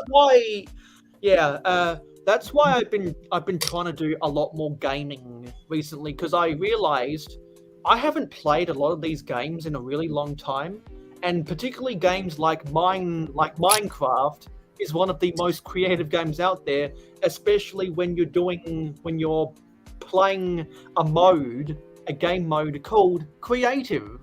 And so I've honestly started feeling better over the past couple days, ever since I've gotten back back into the groove of playing Minecraft. So I didn't mean for any of this to be foreshadowing. So I guess I kind of said the quiet part out loud. But yeah, this conversation might be some foreshadowing in the future. When I first saw Minecraft a long time ago, I was like, dude, that's just Lego mixed with Nintendo. Like, when I first saw it, I was like, that's all it is, you know. And now it's become this thing, and I know there's characters and there's storylines. Actually, I've never really played it. I've watched like my nieces and nephews play it, and like my friends' kids when it first came out when I was younger. But the one that came out, like, it was during the pandemic, I think. It was like Minecraft Dungeons or something. Actually kind of looked like it was like Minecraft Zelda. It looked pretty cool. Yeah. Also, boys, I hate to head out, but I have to leave. I'm really going to get an hour of sleep. So do you have any social media or Lego projects before Take you go? care, y'all. Take care, Richard, Lego Head, Sidious, Mayo. Everyone have fun. Wait, before you leave, can I ask you something? Sorry, we keep cutting off Richard, bro. Come on, guys. Cut off Richard last. I said try and find that package for me, man. I got you, bro. Have a good night, guys. Take care. man. Peace. Bye. Okay, now let me figure out how to leave. Okay, bye. I never even got to ask him what I was going to ask him.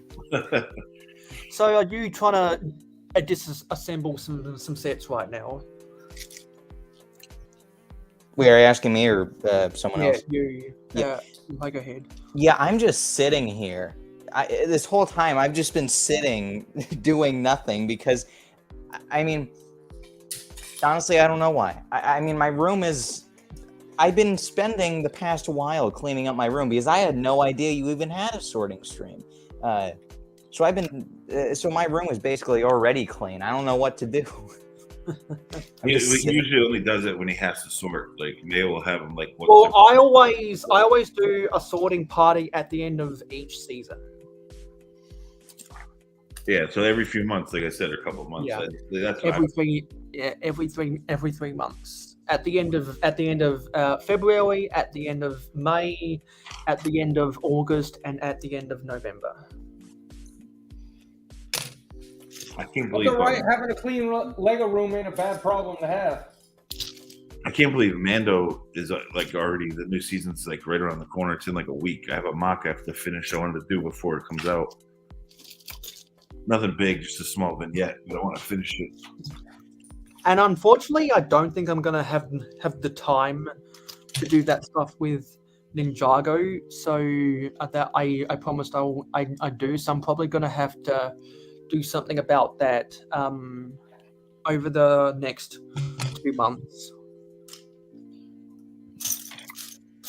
Because I told Johnny G earlier if I had some time at the end of this live stream, then I might try to do that.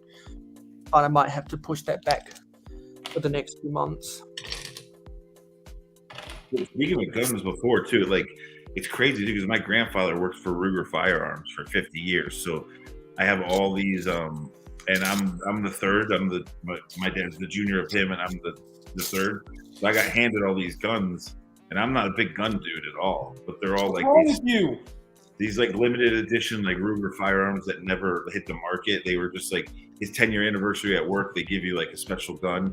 So I have like 5 of those, all this stuff. I lost my brother to suicide, so I don't, and it was with a gun. So I don't really, my parents don't like guns. They don't, and it's ironic because my dad's father, that was his career. He designed guns for Ruger, like that was his job.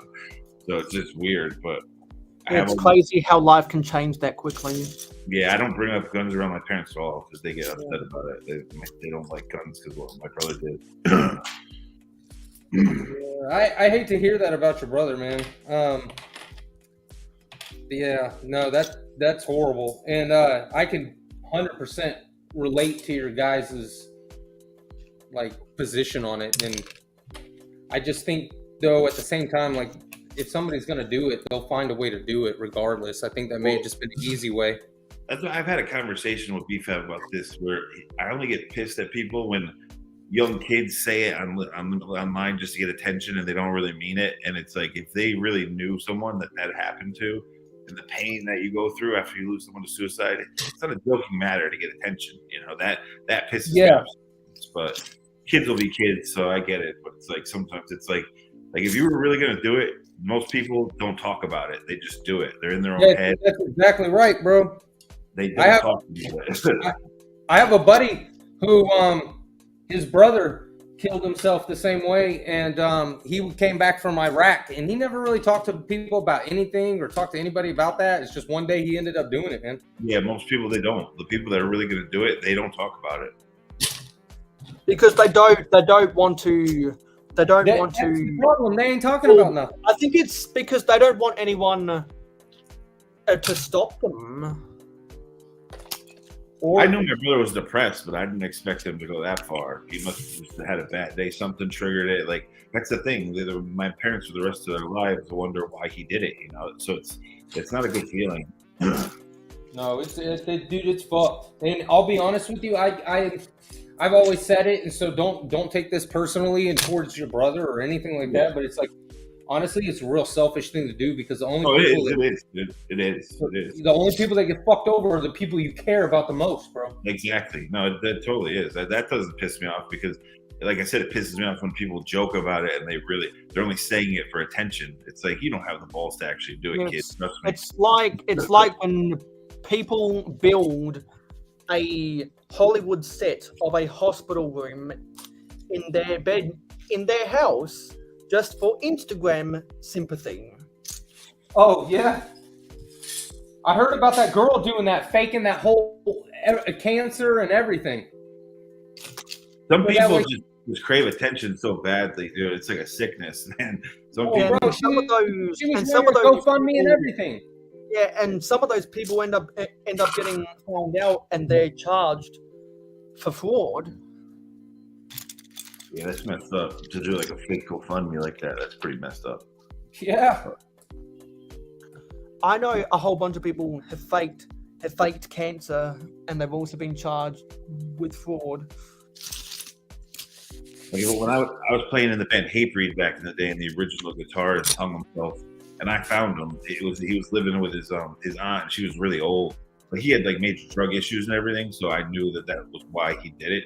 But it wasn't fun to walk in his room and open the closet door and find the dude hanging there. You know, like it kind of messed me up in the head.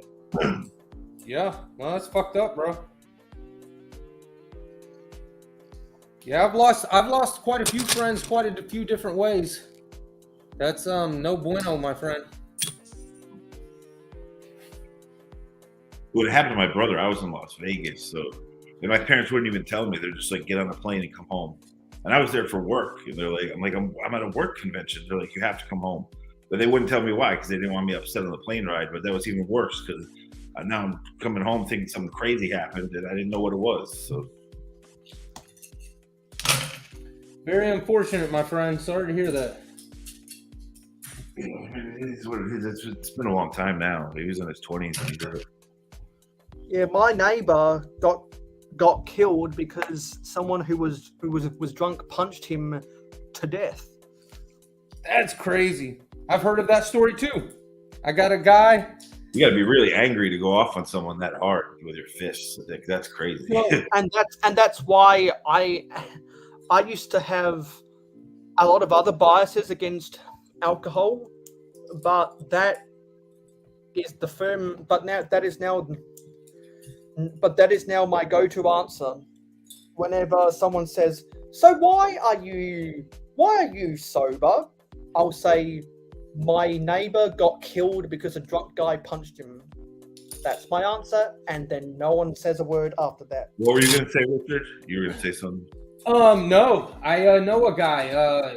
Call him 407 Cycle Eric's because he ran the motorcycle shop like business out of his home/garage, and he rode motorcycles, bro. Been in all sorts of like motorcycle accidents. Been hit by car. Like never had anything real bad happen to him. He gets into like a shoving match in this like little downtown. Like I think it was you that I was talking about. You know about Florida, right? Yeah. Maybe I was talking to somebody else about it. But anyways, this little downtown area we got called Sanford, and he was got into a shoving match. He literally like dodged a punch, stumbled off of the curb where the curb is, and so he lost his balance, fell backwards. And you know how when you fall backwards and like you your head will rip real hard. Yeah. And it whipped his head against the pavement, knocked him unconscious, and the dude never ever woke up again. Like, and when he woke up as like a vegetable. He has like no motor functions. Like he's just like a vegetable for the rest of his life. That's the thing. You can hit someone in the temple just right, and one punch can really mess them up bad. Like, wow. So. Yeah. It's crazy. And it's crazy. That dude's a vegetable now. It's insane. So has he been declared brain dead? Yeah, I mean, for the most part, they call it vegetative state. Yeah, I wouldn't want to be like that. Yeah, he has to have all these people. He's in a home now. Like, he's got to be monitored and taken care of all the time. Can't feed himself. Like, he can't do nothing himself anymore. He's literally like no motor skills, no physical abilities. He's just laid in a bed. Well, that's why I was talking about Florida. That's why Florida has a reputation for people wilding out like that. You always see crazy stuff online of people in Florida do. There's always the memes of like the Florida guy. You know, they always. Oh yeah, no. stereotype it. Shit, Chicago does crazy shit too. Oh no, everywhere does, but it's just there's always LA. I see crazy ass shit in LA. People just always make fun of Florida about that. Like, I know it. Yeah, people make fun of certain states when they don't realize that other states have their own problems. Well, Florida has a reputation, though. He knows that Florida has a reputation. Well, because the Florida man does it, and while he's doing it, he's going, "Woo, Florida, motherfucker!" Yeah, because there's a reason. Because there's a reason why certain parts of the world are known for that green stuff. There's another reason why certain parts of the world are known for that white stuff, and there are reasons why other parts of the world are known for that icy stuff. Well, in the USA, everything's everywhere now. It used to be certain states had reputations, but now everything's everywhere here. It's all. Have you heard of that new stuff making its rounds called Trank? No, that's the other thing too. You guys in Florida always have crazy chemical drugs, man. Bro, no, it's not even in Florida yet, bro. It's not even in Florida yet, but they're talking about. I think that's mainly. I think those are mainly the. Oops, Lego head just dropped out. I think that's mainly because of the party drugs, and there's a lot of partying that happens in Miami. Yeah, it's crazy. Miami is a crazy city. It's beautiful, but it's crazy, especially if you go into Little Havana or in the Dominican section of Miami. The Dominican and Haitian section is wild, dude. It's I hope wild. we didn't bore Lego guy out of the chat there. Speaking of Lego, they're finally having a convention in Connecticut, in Hartford, the capital. Which is crazy because it's in the USA. That's where Lego headquarters is in the USA, is in Connecticut. I mean, it's up in the boonies. It's basically on the line of. I wouldn't be surprised if he accidentally pushed the wrong button, or his phone went flat, because that happens to a lot of people. I don't know much about these convention, like they all have different names, and some are like do them in separate states. This one's Brickfest Live, and everyone says it's kind of sucks for AFOL. It's really for kids. So I might not even go to it, actually, because I heard people say it sucks so bad. But it's Brickfest Live in Hartford, Connecticut. Huh. And they've never really had a show. I mean, I've never seen a show in Connecticut, or even New York City. They had one in Jersey that was really bad. The Philly ones used to be good, but I heard they're not that good anymore. Philly's not far. I can get to Philly in like an hour and a half. The reason why is because I think they stopped doing the giveaways for a lot of stuff, and people got really triggered about that.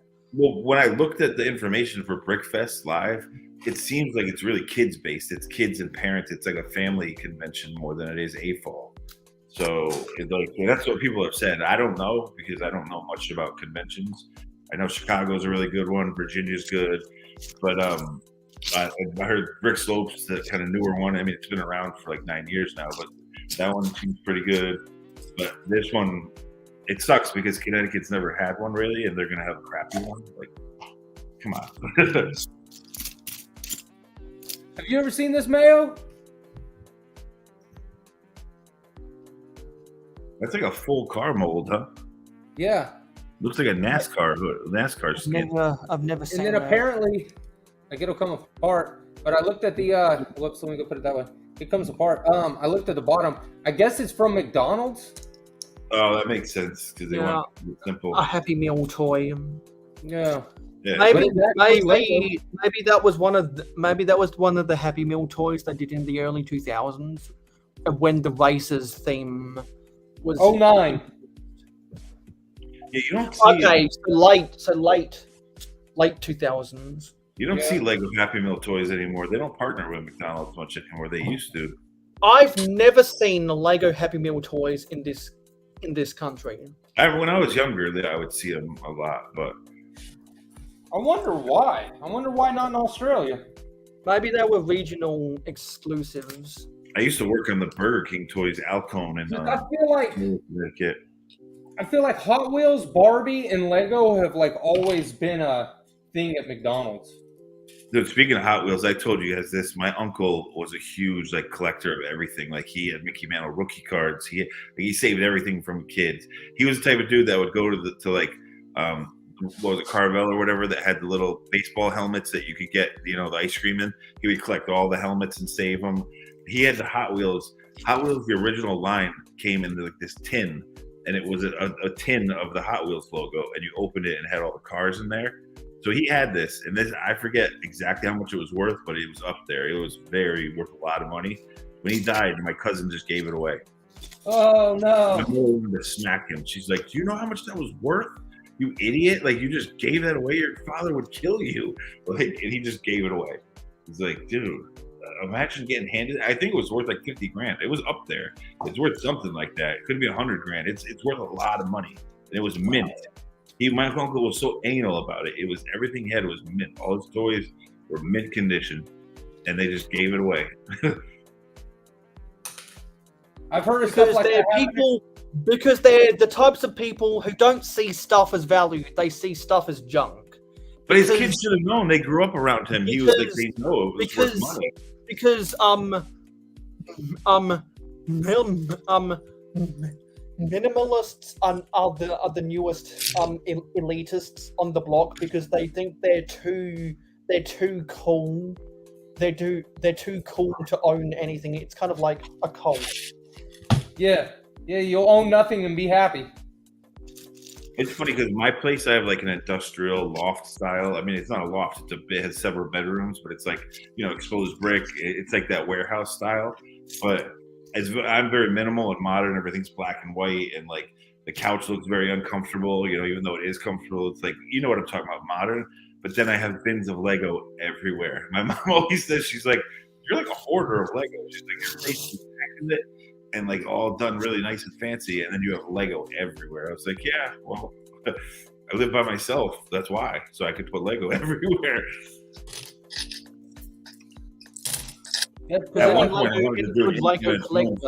Any good Lego collector should try and maximize as much real estate as possible for Lego. At one point, I wanted to do around because I have really high ceilings.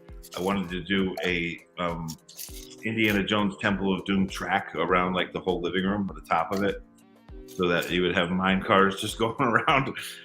But I never did it. That'd be pretty cool.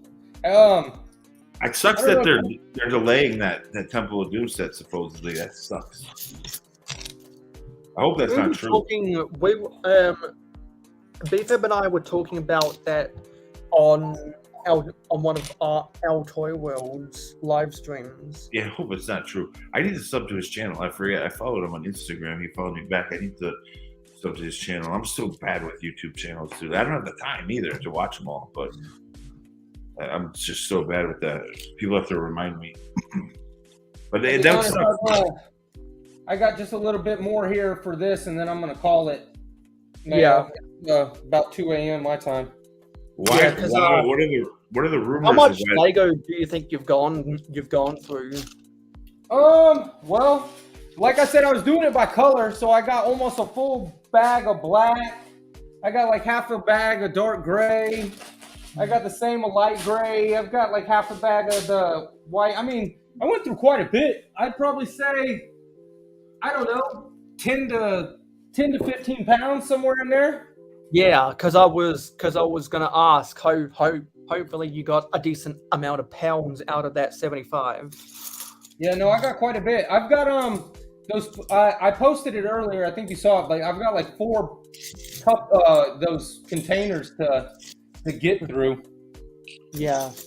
So why did you guys hear? Why are they gonna supposedly cancel or delay this Indiana Jones the one set that everyone wanted, the Temple of Doom set? Why are they delaying it? Makes no sense to me. I have no idea because I haven't been keeping up with the news like that. Yeah, I don't either. That's why I'm I asking. didn't hear it. Yeah, I didn't hear it was getting delayed. I did hear about it, but I didn't hear it was getting delayed. Yeah, it's If supposed it's getting or canceled. delayed, if it's getting delayed, I'm guessing it's because they had a distribution problem. Yeah, that's probably why. Because it's got the new Mola Ram fig, the dude who pulls the hearts out of people. The old one was cool. It had a helmet that goes on the minifig head, and then you put the horns in. But this one is like one mold. Supposedly, it's like They one. may have had a quality control problem. Because this, for example, I like haven't heard anything noteworthy. So if nothing is noteworthy, normally it's either distribution or a contract dispute. Because like that stuff doesn't get talked about. Yeah. As much as quality control problems, because the average Lego fan is used to things getting delayed because of shipping, and people understand that. What they don't understand is how can you mess up so badly with quality control in the first place? But it happens. No, yeah, trust me. It's those people in the corporations that I've worked at. Those departments get really screwy sometimes. I'll tell you something right now. The brittle brown is a prime example of how quality control can still be bad. Well, that's a pigment issue that they just can't fix. For some reason, those pigments, the way when they're in ABS plastic, they make the polymers like really sensitive. So, they just can't fix it because for some reason that Over pigment, time, right? Because at Yeah, first they're great. you would think they would be able to fix it, but for some reason that pigment that they use to make reddish brown and dark red, they just can't figure it out. Yeah, and I feel like the older it gets, the worse it gets. That's why I won't open. I love like the Rancor from Star Wars, and I have the Rancor pit set, and I won't open it because I'm afraid I'm going to snap the thing, and like I want to use it. All I know is that I have never had any problem with reddish brown made after 2013. Oh, it's still. I've only ever had problems with reddish brown made between 2008 and 2013, and what was going on all across the world from 2008 to 2013, the global financial crisis. Coincidence? I think not. Well, it is part of the pigment. There's a science thing to it. It is part of like the pigment and the chemical used in the pigment for that color. I have a feeling it's similar to McDonald's Frosty machine. They do it on purpose just to piss us off. Oh, dude, I get so mad if I want a Lego milkshake, a McDonald's milkshake in the middle of the night, and I'll go get one, and they'll be like, "Oh, the machine's down." I get so pissed. It's like, dude, I came here just for that. I just wanted that, you bastards. My theory is that during the global financial crisis, they cheaped out on the reddish brown ABS pigments. No, I break the recent ones. The newer ones break, dude. It's more sensitive. Trust me. I mean, it's better than the older stuff, but it still breaks. There's something with the polymers and the ABS plastic. When they put that pigment in there, it makes it, the chemical combination is just sensitive. It makes it brittle. So you've had problems with new in-box sets made after which year that still have. Oh yeah, I've broken brown bricks that like newer sets. Yeah. Oh yeah. So sets that came out last year. Yeah, during the pandemic, I've had sets that where the brown broke on me. Because you know me, I build sets and then I break them down. I get the build experience, then I break it down and I use it for mock parts. And I've had sets where, especially tiles, I'm going to try to pull a tile up and it snaps in half, a brown tile. Okay, have you had any problems with bricks though? Yeah, well, the plates, the long, the plates, Yeah, no, I'm talking about bricks because they have thicker. Oh yeah, no, I haven't broken those. No. But the plates and the tiles have broken. The thinner ones, yeah, they break, dude. And because I've only had brown bricks that have broken that were made during the global financial crisis. But I don't if I hear people saying that their reddish brown bricks are breaking, I'm talking about bricks, not plates, not tiles, not any of these specialized pieces. If they have reddish brown bricks that are breaking, and the set only came out last year, then that's a problem. I don't use many thick bricks. Like all my stuff is usually. Bevan Bricks told me you save all your broken brown and you put it in a bag. You send it to Lego, and they'll send you the replacements. Yeah, I'm sure their customer service is usually good like that. I'm sure they will. If they have them available, unless they're parts that they don't make anymore, I could see them, they wouldn't do it, but they usually will replace anything. People take advantage of that too.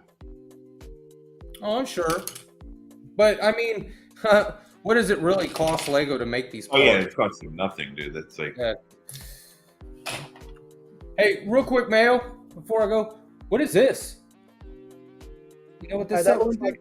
That looks like a Fabuland mailbox. Yeah, it does look like some kind of Fab, but it looks newer than Fabuland though. But it's like It he's has, right. From. I want to try and show you. Dang, that's Might not be it. from one of the Mickey Mouse Clubhouse Fabuland. Yeah, it's some kind of house part, that's for sure. So, and you see how it has that hinge point on it though, on both sides. The top almost looks like Duplo too. Okay, does it have In fact, let me try and find one of the things so I can show you what I'm talking about. Is there a part number on the bottom? It's definitely from like a kid's house set, some kind of house or like castle or something. It's definitely there's a part number right here. 30639. Because if you type Lego and that part number, then you might get a result. The best. You see this style hinge right here? Yeah, that's a ratcheted hinge. That's what's on the edge of this thing too. Okay, so if it's a ratcheted hinge, then it can't be from Fabuland. It's funny that when people use those in GBC, they get burnt out. Those little threads on those hinges, those little slots, they get like burnt out. They literally like friction destroys them.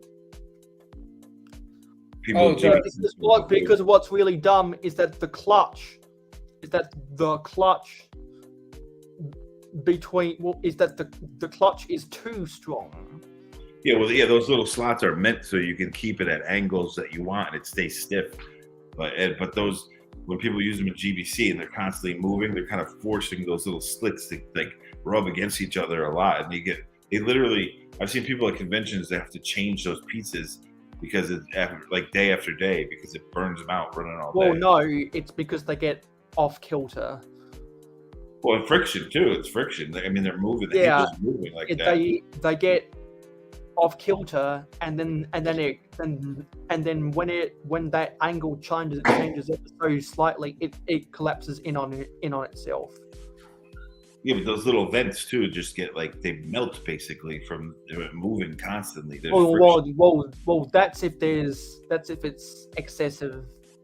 Well, with GBC, if you have a part that's moving like that constantly, dude, that's what I mean. Like it's So if you've got that module and it's been for multiple conventions, then the damage you're going to cause to that gets faster and faster.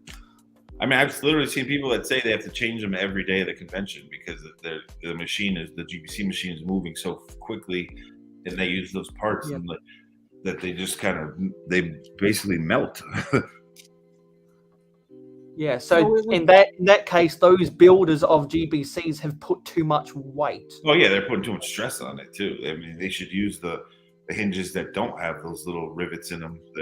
But then it wouldn't stay still like they want. So I get it. I mean, I get why they do it, but it's just a funny thing to me that I've seen people say, "Oh yeah, I have to change these every time I put it on the show." Yeah, because when you're putting motor on top of motor on top of motor, that's going to add up the weight really quickly. Oh yeah. Oh, especially some of them get so nerdy with gearing up and gearing down and putting more power into it just through like normal physics. Like especially when you have to build a whole gigantic gear train just to get a conveyor belt or a series of a technic lift arms to move at just the right speed. Yeah, those dudes. There's a lot of physics that goes into making a GBC module. Yeah, my dad's he's an engineer. He's like into that kind of stuff, and that's what he wanted me to do. I went to the art direction. Like my dad's really creative, but he's more mechanically creative. And the people, when I see those GBC stuff, it always reminds me of my dad. It's like they're just pretty smart dudes. Some of the stuff they pull off with that, with physics.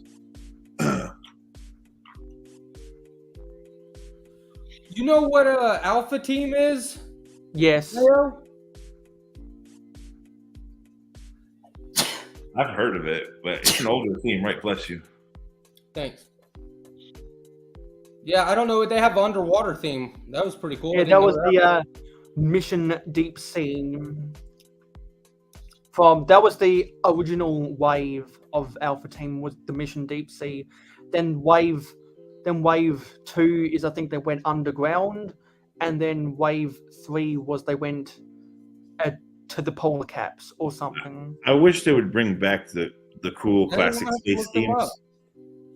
Like some of the cool classic space themes like that, I wish they would bring back. But it's like it was a Walmart issue here when all the Galaxy Explorers went on sale. But now it's on sale everywhere, dude. It makes me think that it didn't really sell that well, which sucks. But it's I think the reason why it didn't sell that well is because they shipped too much of that, or they manufactured too much of that in the Mexican factory, because everywhere else around the world it's still full price. So that's a Mexican factory problem. Because at first it was just Walmart's that had them, like literally 1 week it was 20% off, then it was 30, then it was 40.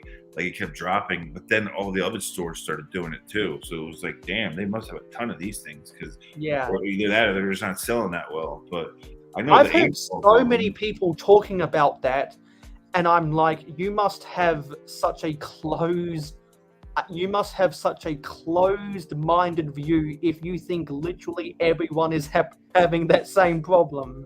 There are so many people out there who are just totally unaware about how Lego distributes their sets. Oh, no, I get that. But at first, like I said, it was just a Walmart thing, and then it became everything here. Everywhere here, it's on sale. So. Yeah, I didn't hear people start to really chime up until it wasn't just Walmart who was overstocked. And when I realized it wasn't just a Walmart problem, it was a American distribution problem. That was when I pointed the fingers squarely at the factory in Mexico. Yeah, because you and I were talking about it, and you even said, you're like, yeah, but it's only Walmart. And I was like, nah, bro, now I see it on sale everywhere. Like, yeah, because when you told me about that, I was like, I was shocked that it went from a Walmart problem to a industry problem.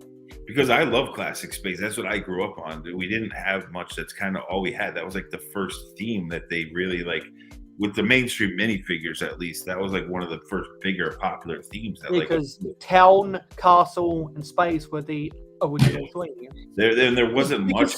Because so many people forget that classic castle is a theme, just like how classic space is a theme. Classic castle was sold from 1978 to 1983. Yeah. And people are like, well, you know, these castles, yeah, they came out in 1994, and I'm like, no. Do you know that yellow? Do you know that there was other sets besides the yellow castle? Castle? And when I tell people that, I'm like, oh, really? In the really early to mid 80s, though, like there was big NASA hype. There was a lot of NASA hype. So Lego was making a lot of like sets with classic white spacemen, and they would call it like the space shuttle. They literally would call the Galaxy Explorer the space shuttle. Then they finally changed it to Galaxy. A lot of those names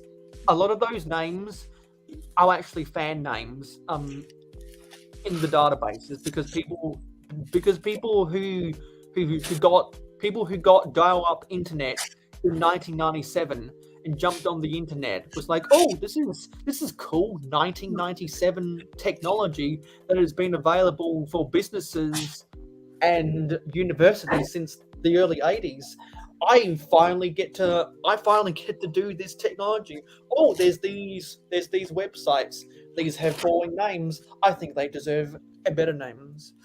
Because like I said, I've been searching for set 442 forever. That little It's a little just poly box of a little tiny white Galaxy Explorer. It was called the Space Shuttle. Came with a little white spacesuit man, and they were everywhere when I was a kid. That's what you got for a gift from your relatives because it was cheap and it was small and it was Lego, and they made so many of them. And now it's impossible to find one sealed that's in good condition, or even find one sealed at all.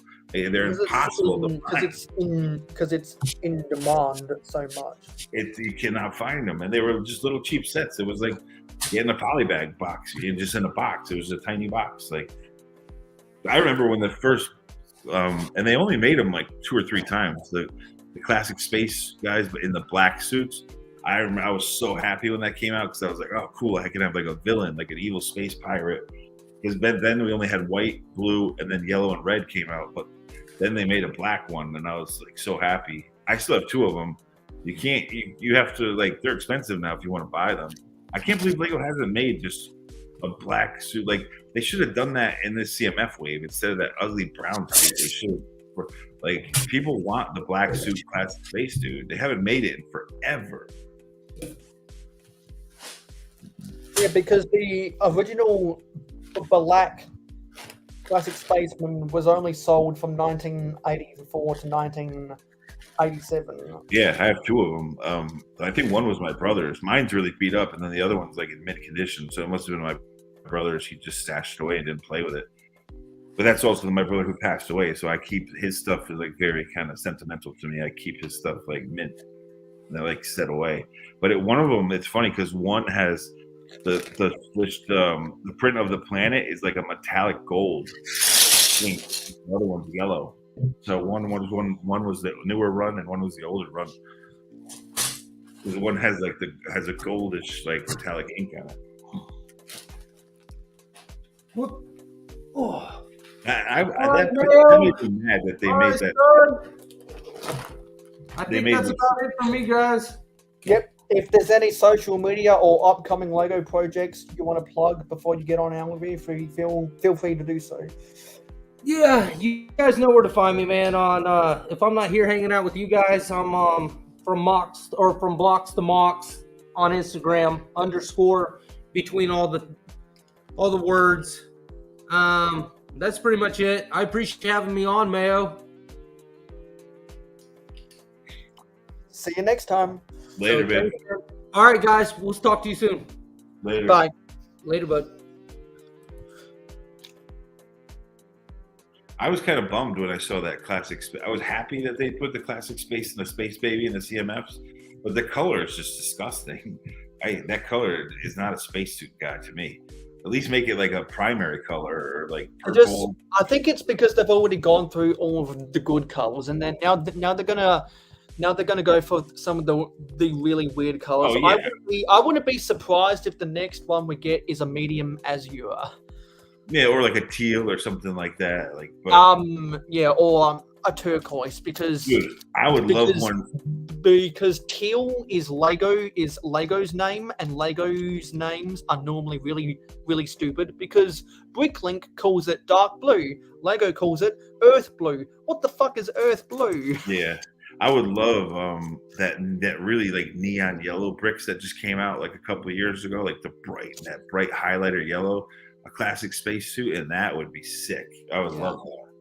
The vibrant yellow. Yeah, that really like bright, like clothes almost. It's like highlighter yellow. Because that's what Lego calls it. I'm not sure what Bricklink calls it. I'm gonna have to see. That yellow is crazy. I don't even know how they got it to glow like that. Like it's such a bright yellow. Like it's literally highlighter yellow.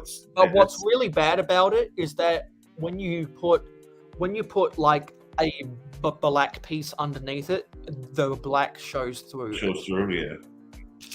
That's a really bad quality issue with that color. For some reason, when I sort, you would think I would have tons of gray because all the Star Wars sets I buy, which I do, but I used most of it all in that Vampire Blood Bank like modular castle I did. But I'm doing like an evil dark like black castle, kind of like the old one they did. I forget when they did it. It was in the 80s, maybe early 90s. The Black Monarch's castle from 1999. Yeah, I think that's the name. I'm bad with it, but I'm doing like an evil wizards kind of castle concept. So I have tons of black for some reason, like 4 or 5 huge bins of black. But of course, it's not the parts I need. Not really any basic bricks that I need. So I have to order a ton of black for that. And dark gray, because I'm going to do some textured stuff to make it like have depth and dimension, stuff like that. But that evil wizard's mock that I did a long time ago, that's going to be basically, it's going to be his castle or his wizard's lair. And then I'll have all these knights and stuff. Like Shy will definitely like it. Yeah, when Mikey J was on the panel earlier. Oh, I missed Mikey. And we were talking about castles.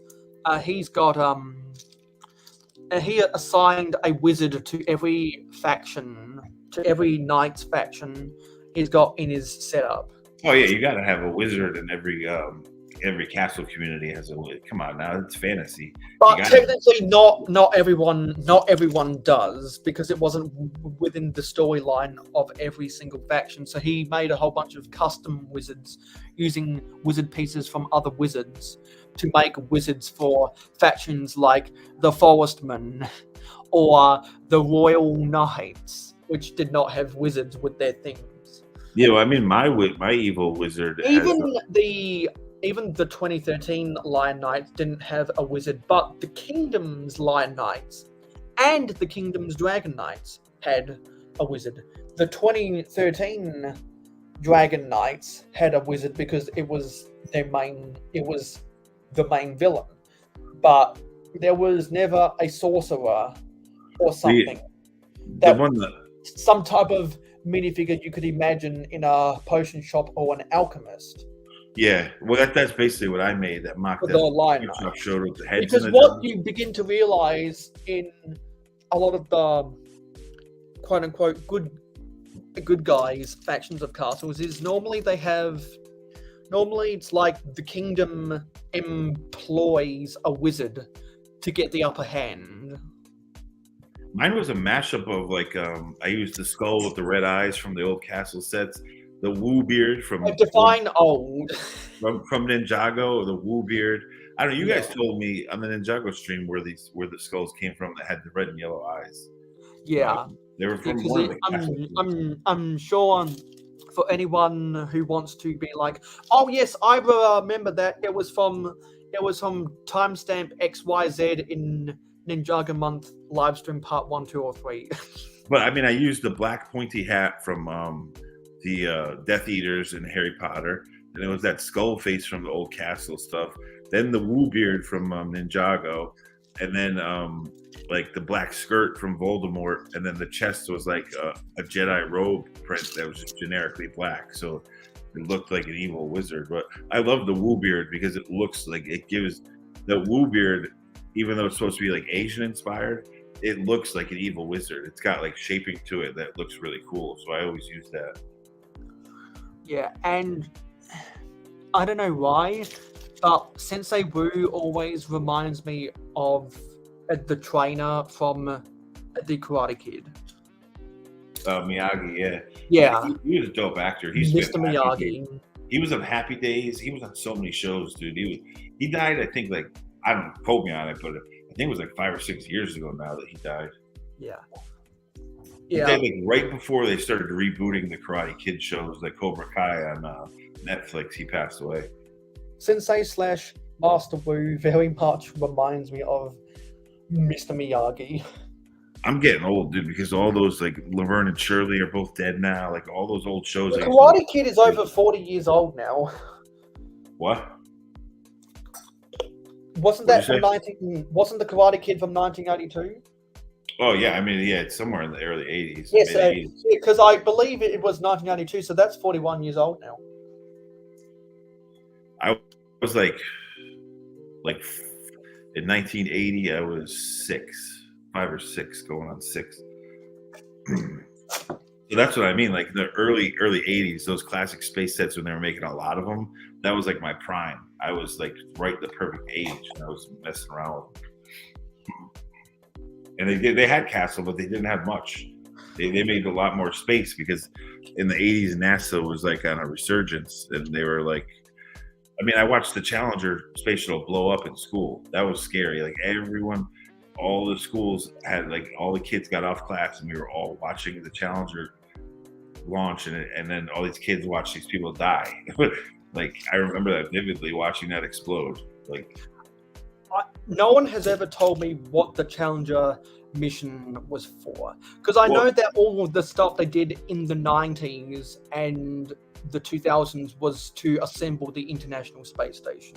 They were my dad worked on the Hubble telescope. The place he worked at was doing the lenses and stuff for the Hubble telescope, and there was like it got screwed up and scratched. There was a big thing behind it all too, that the firm he was working for, PerkinElmer, and PerkinElmer does they make a lot of parts for NASA. So when I was a kid, we would go to his work, and they always had NASA stuff everywhere. That's another reason why I was into classic space, because my dad was working on parts for NASA, so I was like really into it. My dad would buy me telescopes, and like he would always push it on me. And the Challenger, basically, they were sending a teacher, or like they had a contest, and they picked a teacher from the USA to become an astronaut and go into space with the other astronauts. It was another mission though. They were going to do something else, but they made it this big thing where they had a teacher would win the contest and go, and teacher would have a class from in space and like show all these kids gravity and do science experiments in space. So that's the sad thing, is that's why everyone in the schools were watching this launch, because everyone wanted to see the teacher go in space, and all these kids watched her die right in front of their faces. Like every school was tuned into this show because the teacher died up there. Yeah, wow, that's grim. Dude, they didn't Mayo. They didn't make it far. The rocket went off, and you saw it explode when it was like just getting out of our like view site. Like you could still see it in the blue sky when it exploded. Like it was crazy. Wow, that was a poorly designed rocket then. Yeah, one of the boosters, I think, I don't know technically what exactly happened, but one of the booster rockets, they didn't separate properly, and it blew up, and then that caused another explosion. So like there was an explosion and then another explosion, and then you knew it was just done. Like it didn't get very far.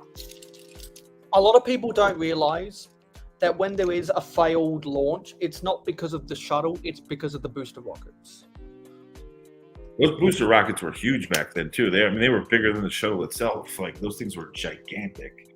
I don't remember how many were on it. Because they couldn't cram as much dense fuels and liquids and gases into rockets back then, because they didn't know how to pressurize it.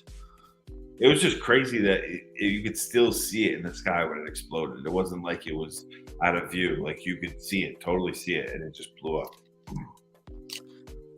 When they made that one-off NASA space launch set in 1991, and then when they came out with the launch command theme in 1995, and you see that the 4 wide space shuttles have the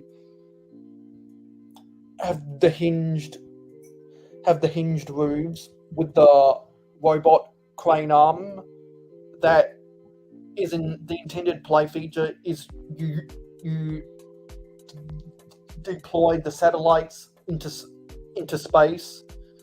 That's what I always think of. I never think of the Challenger. I never think of the Saturn V.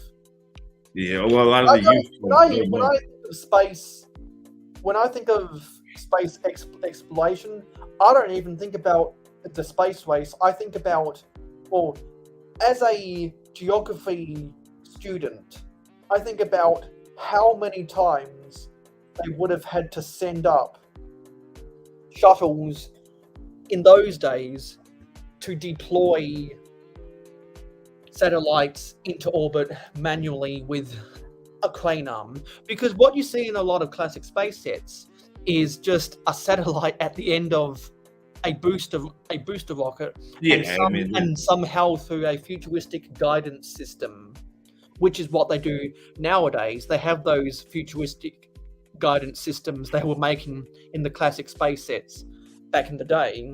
They didn't have those guidance systems in the early to mid 90s, when they were sending up all of those satellites to better improve the views of Earth.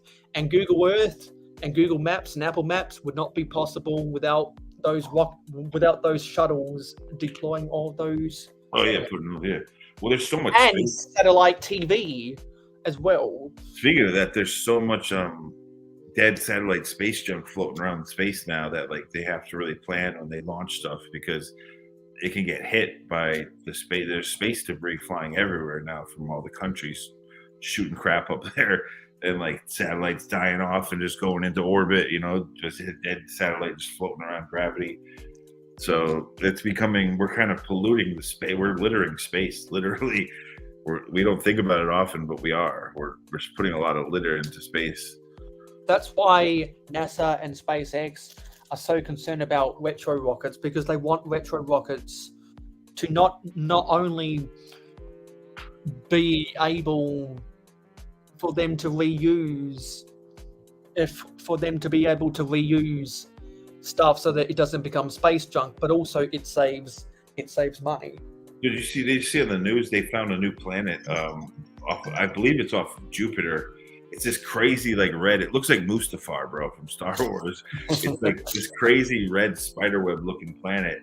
And I guess supposedly it's in the orbit of Jupiter. How we never saw that before is beyond me. Like we can see Jupiter. How come we never saw this planet? But I guess if they classified it as a planet, that means it's bigger than a moon. No, it's a planet. They said it's a planet. I forget what they named it. It was just on the news. You'll see it on the news. They're going to keep talking about it because it's a pretty big deal. So it must have been a dwarf. Must be a dwarf planet that is somehow orbiting Jupiter in line with its 63-something moon. Well, Jupiter's pretty big, and this thing looks. I mean, it looks like a decent planet. It's not like Pluto where it's really tiny. It's pretty big, and like no, because it's if they're calling it a planet, then it must be slightly bigger than a dwarf planet. Yeah, no, they're calling it a planet for sure.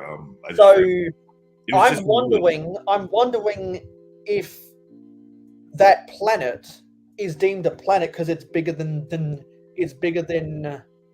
I forget what the biggest moon is. I think the moon might be the biggest moon. Let's see if I can find it. Well, if they're calling that a planet, not a moon, I wonder what their threshold between being a planet and being a moon is if it's orbiting another bigger planet. It's orbiting Jupiter, they said, and that's why we didn't see it. I guess because it was like we didn't see it in its orbit. It was like away.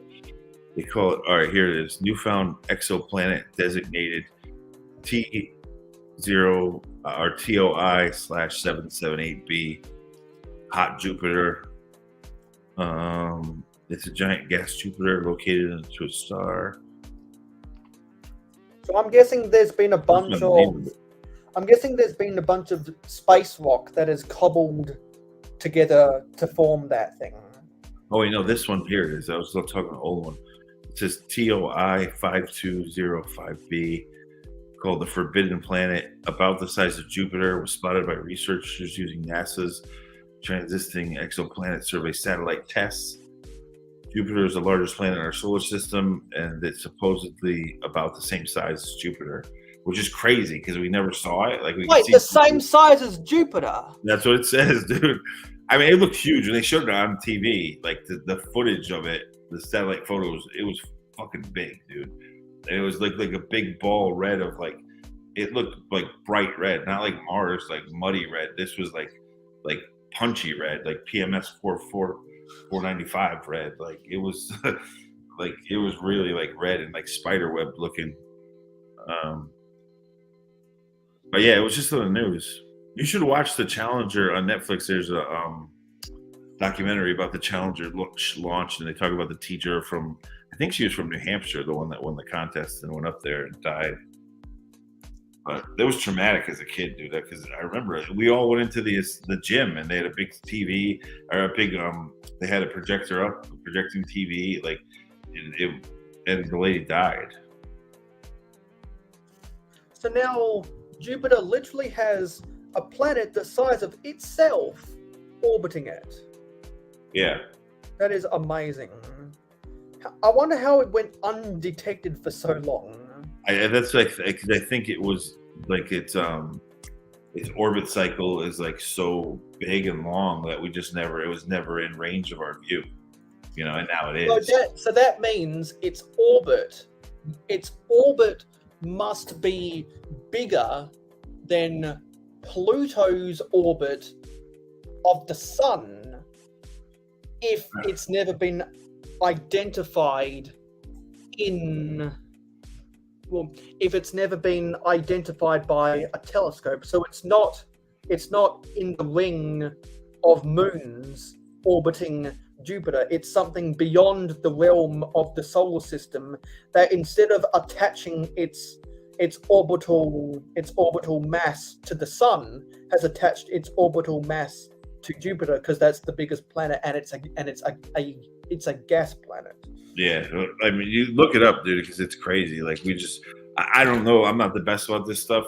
But supposedly they say it's about the size of Jupiter, and I mean, I saw the picture of it. It was crazy. But yeah, that was the first thing I said, and I called my dad. I'm like, how come we never saw this before? Like during some seasons, I can go out my house and see Jupiter in the sky. Like you can literally see it. You see an orange star. Like you could see it. You could pick it out. And like when I get away from the city lights and actually see the stars, you can find Jupiter at certain times of the year very easily. So it's like, how did they not? If we could see Jupiter from Earth with our bare eyes, how did they not find this on all these high-powered telescopes? That's beyond me. But I always get amused when my dad points out, yep, there's Jupiter, there's Venus, and there's a certain star configuration because they're so identifiable.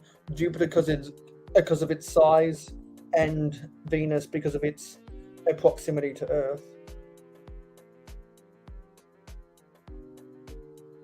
And that's how you know.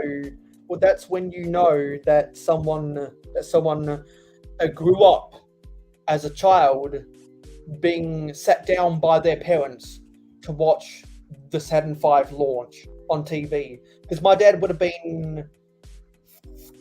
He was born before the Northern Hemisphere summer of '69. So he would have been 5 years old when... he would have been 5 years old when the Saturn V launched. Yeah, because back then, I mean, that's when my parents were kids, and Kennedy was in the space race with Russia to see, get to the moon and all that stuff. But then, like I said, in the 80s, when I was a kid, there was a huge NASA resurgence. Like, it was very popular. Like, NASA was like a big thing for like half of the 80s. And I'm not surprised that happened, because wasn't that when Russia gained a significant amount of ground in the Cold War before they ultimately crumbled 10 years later? Yeah, we were afraid they were going to beat us to the moon, but they kept failing. Because wasn't that specifically when the Soviet Union started making significant advancements in nuclear power? Oh yeah, that too. Yeah, when I was a kid, we feared that we would get nuked by them, that was indicative of the era. Like when I watched the movie Red Dawn when I was young, it freaked me out because it was like, holy shit, this can really happen. Like, it was really creepy. Like, so I need to watch the new version. There's a new version of Red Dawn with the actor who plays Thor. He's in it supposedly. I hear it's decent, it's good, but the vintage one creeped me the hell out, man, because it was like we lived every day, like literally in school. When I was really little, like in the 70s, we would have drills where they would tell you to get under the desks and everything in case of like a nuclear attack. Like, what's that going to do? What's the desk going to stop a nuclear missile? Like, no, like the nuclear fallout is going to kill us all. We're going to just be under the desk and get vaporized. Like, but we would have drills in school where they would say, get under the desk. Because I always remember people talking about how Americans were really panicked about Russia in the early 80s, but then by the mid 80s, people were like, "Yeah, Russia is losing ground. We're about." Oh yeah, yeah. It's just about started, to win the it Cold mellowed War. out. It mellowed And I out. think, I'm pretty sure that's because Ronald Reagan put the USA in the right position when his term ended in the late 80s to win the Cold War. Well, he definitely tried to reach out. Like he was very political with Russia compared to Carter. Jimmy Carter, like he actually tried to make peace with them and everything. So I actually met Ronald Reagan. I told you that. I won the Yeah, you national, told me about I won that. the National Art Academic Award. Yeah, when I was a kid. I didn't even know I was in the contest. Like my art teacher just submitted students, and I won. I got to go meet Ronald Reagan, which is pretty cool. I was probably 8 years old. I was young. 8 or 9. My favorite thing about Ronald Reagan is when Family Guy does a cutaway about Ronald Reagan when he's just ended his term, his second term, and he goes to McDonald's, and I believe the cashier tells him what you were talking about earlier, that the soft serve machine is broken, and so he starts punching the wall and goes, Reagan smash, Reagan smash. There used to be it was a Phil Collins video where I think it was Jim Henson that did it with him, the dude from the Muppets. Buckshot's back. Where they made they had puppets of him and Nancy Reagan in this Phil Collins video, and it was like when MTV was first starting out. Butchop might know the song. It was a Phil Collins song, and he had Ronald Reagan, like they were puppets of Ronald Reagan and Nancy Reagan. And the whole video was like them as puppets, which is pretty crazy. Buttchop grew up in the 80s, so whenever I think a question in my head about 80s toys in particular, I'd be like, yep, if Buttchop wasn't sleeping right now, I could probably ask him.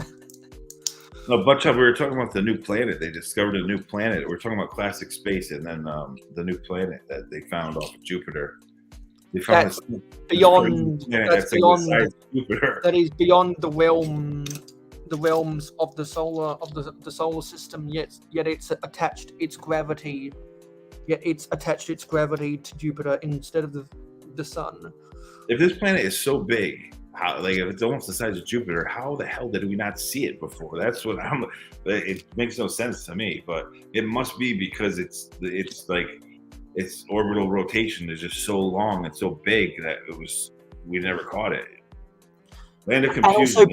And also people have forgotten that Jupiter and Saturn have so much mass to them that as they increased the speed of their orbit over a 100 million year period or something, they slowly started to push Uranus and Neptune further out, or their orbit further away from the sun. So that slowed down their rotation. It made them more colder, and it made Uranus reverse its vertical polarity, where it flipped vertically. Because if anyone wonders why,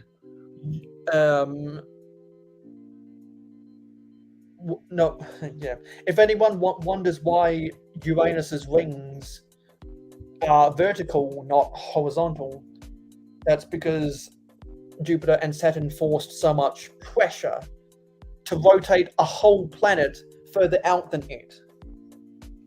Yeah, see, Chop knows that they weren't from Jim Henson. It was from Spitting Image, the UK sketch show.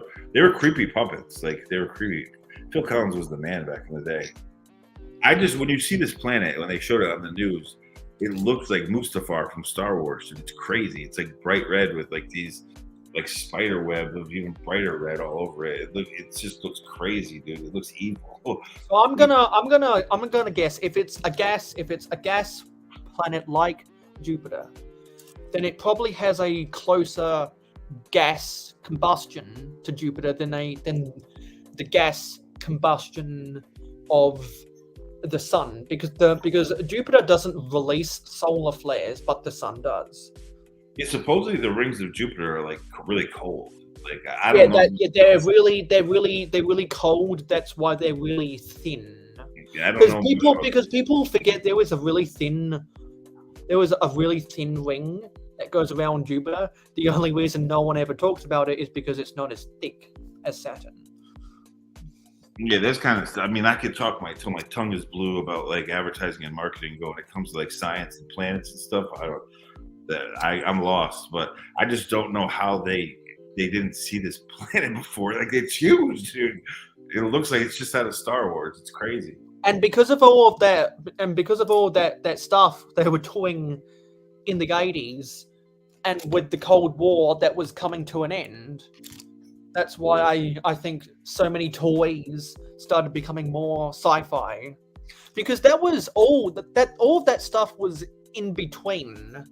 That was after Star Trek, the original series, before Star Trek, the Next Generation. So there's no sci-fi pop culture to pinpoint to. So all the sci-fi toys in the 80s must have been more reflective of real life events than media like Star Trek, because you can make an excuse that a lot of other sci-fi toys leached off of Star Wars, but Return of the Jedi was 1983. I'm not sure how long the hype of Return of the Jedi was. People that grew up in the 80s can probably give me a better. Even Star Wars could probably give me an answer, but I wonder how many years after Return of the Jedi it took for people not to say, oh, this and that about Star Wars. No, it went on for a long time because you could only see them in theaters, and they didn't put it out on VHS for a very long time. You could only catch it special on TV once in a while, and that's why they made those really crappy Ewoks Caravan of Courage. They did like Ewoks TV specials with Burl Ives. And eventually after Return of the Jedi, when they finally reached peak of milking that cash cow with Star Wars toys and Star Wars media, eventually it's gonna decrease in sales until they come out with the VHS versions of the movies, because I always hear Star Wars fans who grew up going to see the original trilogy in the theaters saying that they were never numbered because there was never a VHS box set. I mean, the toys kind of the hype lasted for a while, but like I said, it didn't come out on VHS for a long time. There was like a dark period, like Chop was saying, where it was like it was a big hype, and then you couldn't really see it anymore because they occasionally would show it on TV. It was a big deal if they did, and you couldn't get it for like home VHS for a long time. So because I don't think the Star Wars VHS box set came out until the mid 90s. Yeah, I mean, I have it on DVD, and I have it's like a gold and black 3 VHS box set. Yeah, it was in the 90s, I think that came out. I think you're right. And they had Star Wars. I wouldn't be too surprised if that VHS box set came out after a Betamax started to compete with VHS. It's funny too that Chop's talking about like life on Jupiter's moons and stuff. Now people can't. All the people that thought aliens were fake. It's not. The government has basically said that it's true. I mean, because Stephen Hawking confirmed that 7 years ago. And people still say that it's fake, and it's like the government has told you that the aliens exist, and people still are that stubborn that they say no. It's like, dude, the government admitted to you that they've done experiments on corpses and stuff. Like the aliens exist. The galaxy is way too big. For Just because humans can't reach where the aliens are, doesn't mean that organic matter of aliens from literally trillions and trillions and trillions of light years away. I mean, the government's admitted it. Can't eventually reach the grasp of telescopes because they're not running physical objects out to identify their stuff. They're seeing it through the eyes of a telescope. Because whenever there's those really cool photos of whenever there are those really cool photos of a nebula, that's all stuff that happened thousands, if not millions of years ago. It's now that we can only just see it because it's finally gotten to within the sight of a telescope. I'm the same chop. I like Star Wars, but I'm more like the nostalgia originally trilogy kind of fan. Like it just taps into my childhood from then. Like I was never a big Clone Wars fan. Yeah, I watched the stuff, I know about it, but I don't like. That's why when I see all these Lego fans always crying about clones, it just makes me laugh because it's like, dude, there's a million different clone suits, and I think clones suck to begin with, but it's part of Star Wars, but it's not part of the original. It's people of my generation who grew up with the prequels that they now all have jobs and wanna. Oh yeah, definitely, it's coming into that phase. Their nostalgia. I couldn't understand the hype at first, but now I do, and I'm like, yeah, they just want to go back to their childhood. But it's a fact. The original trilogy toys still sell better. That's why Lego makes more. Yeah, that's why I find it so funny, because I don't think characters from the prequels are ever going to be as timeless as characters from the original trilogy. They won't. I mean, the kids, like you said, are getting older now and they have money, and so they'll spend more on it. But what's going to be super funny in 15 years time. Everyone's going to be like, yes, we want to go back and get all these action figures of Rey and Kylo Ren and Finn and the Porgs from Up 2 or BB-8. That's all going to be 15 years later. What all of the clones are now. I love when they get so emotional. They're like, no, we don't get clones, and the clones would sell the best. It's like, no, just because you emotionally like clones doesn't mean the sales numbers change, you fool. Like they try to shake these kids. It's like, dude, the original trilogy sells more. That's just it. That's why they make more toys. I'm sorry, that's just the facts. Because there are more people on this earth that have grown up with the original trilogy. Yeah, just because you like clones prequels and think it'll sell good doesn't mean it actually will. Like so that Lego's not stupid. They don't make a bunch of clone stuff because it won't sell as much as the original trilogy. It just won't. Original trilogy sells to multiple generations. Because people of my generation would be critical of Lego for saying, well, why don't you make more clones? Because maybe the numbers say that original trilogy sells better than the fucking clones. And they refuse to admit it, but it's like, hey, facts are facts, man. Analytics and sales metrics. Also, I'm sure those analytics are there on Bricklink as well. I wouldn't be surprised if original trilogy characters are still selling for more than the clones on Bricklink. You don't see I'm pretty sure there's a whole bunch of scalpers on Bricklink who have artificially inflated the price of clones so much on Bricklink that no one is buying them because they're too expensive. And you also don't see someone like myself or Buttchop or Sean from ACOB from that age group complaining, look what they did to the Stormtrooper fig.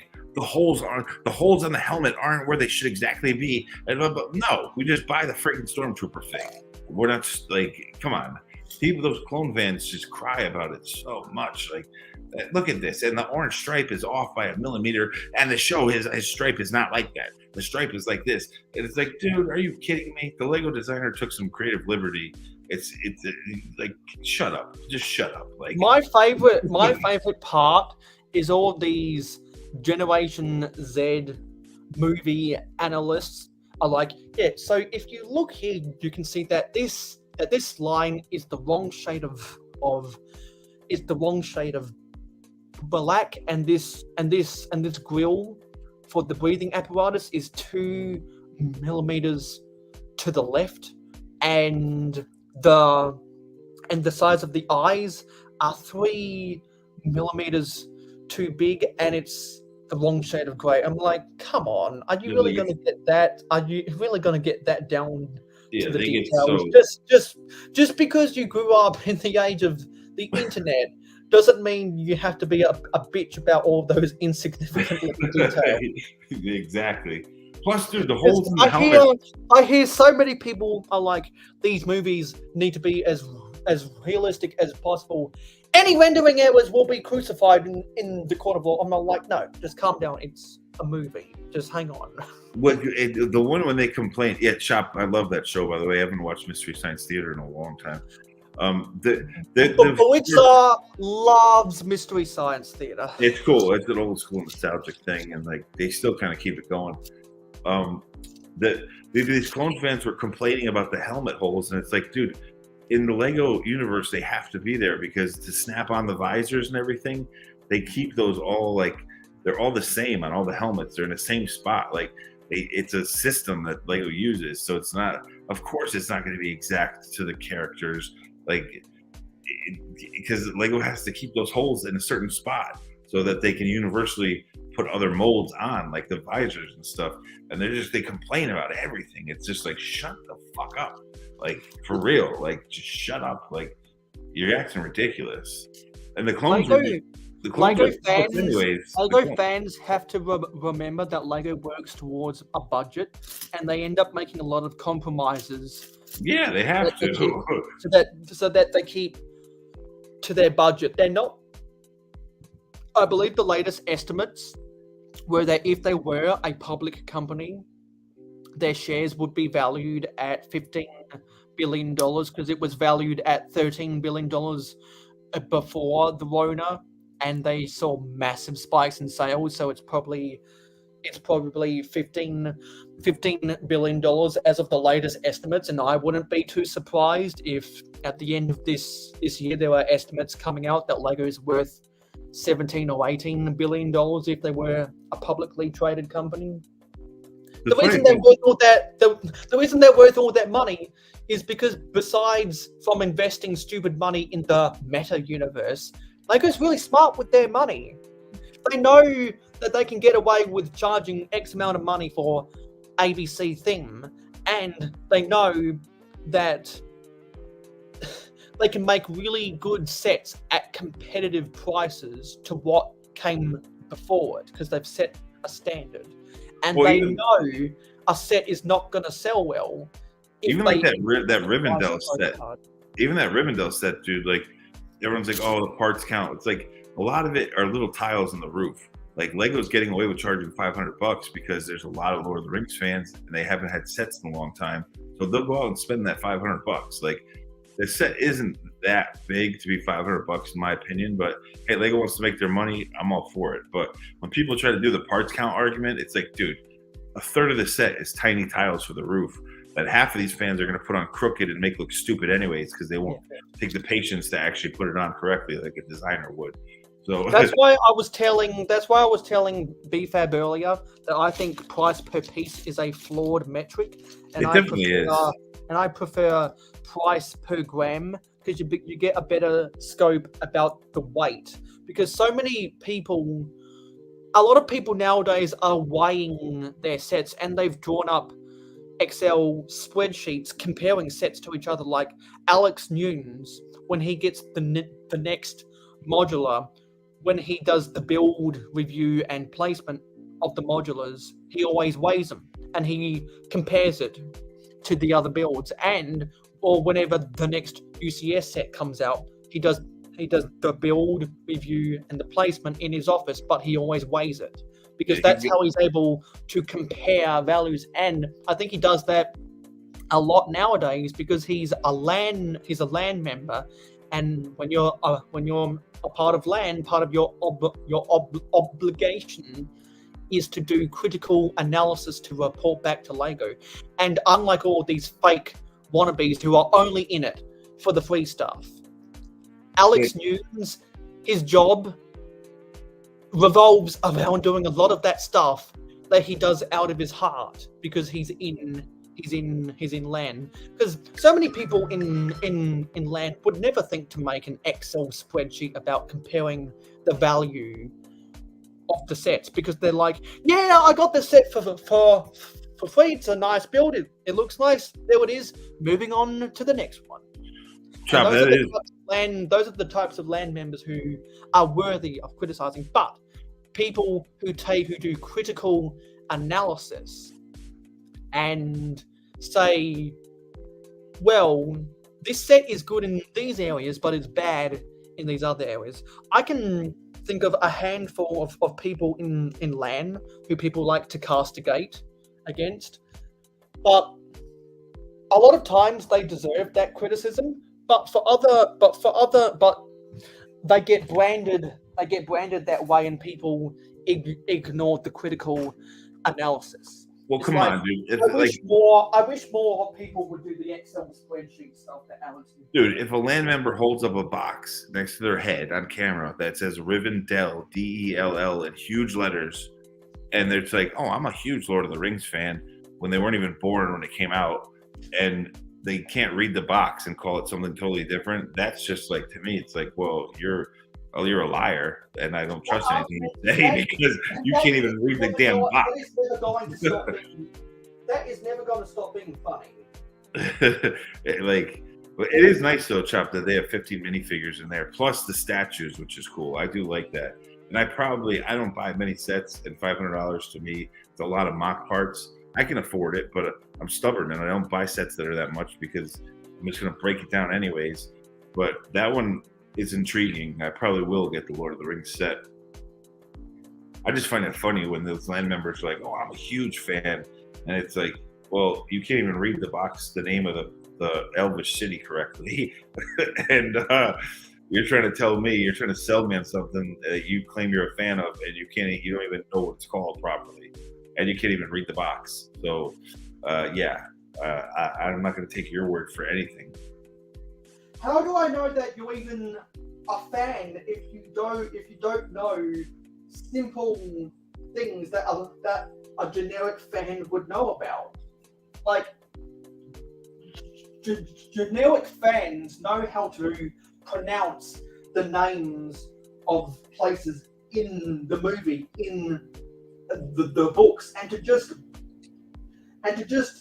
show the absolute ignorance into calling it a clearly wrong thing is just it makes them look dumb. Yeah, it does. That's like me. So dumb. That's and like it makes people lose trust in those because totally does. They give off the impression, I don't know what the fuck I'm talking about, but I'm never going to admit that I don't know what the fuck I'm talking about because that is saying the quiet part out loud. But they claim you're an influencer. Like, if you're an influencer, you would know what the fuck it is. Like, that's like me holding up a Star Wars set and being like, I'm a huge Star Wars fan. Look at this Death Sun. This Death Sun set is amazing. Like, this Death Sun set is the best thing to ever come out. Like, like, come on, you fools. Like, the Death Sun. Okay, that deserves one of these. Where was it? That deserves one of these. Let me go back and get it. That deserves one of these. You got to get the Death Sunset. I'm telling you, or the Millennium Eagle. The Millennium Eagle. The Millennium Eagle. Of when the Millennium Eagle is the best shit. The Millennium That Eagle reminds me of when Lepin used to rip off Lego Star Wars sets and they call it Star Wingers. Dude, the crazy thing too, like Chop says, Tolkien was he was a literature professor and languages. He was a real stickler about how people pronounced his stuff and what he named his things. So it's like, that's what these fans don't get. Like, the nerdy book readers are just laughing at them. Like, you fool. but like the Tolkien would be mad, dude. His son would be mad too. His son passed away. His son was like I could totally imagine a guy from Leppen trying to peddle a Star Wiener's Death Sun set. Yeah, Chop, the Millennium Hawk. This Millennium Hawk Eagle set is the best thing ever. I'm gonna get to use this Millennium. This Boba Fett's starship is totally the actual name, and it's totally not the slave one. Oh wait, no, that's just Disney being woke. The Millennial Hawk, that is hilarious, dude. The Millennial Hawk. Oh, the Millennial Hawk. Goddamn millennials, man. God bless them. Or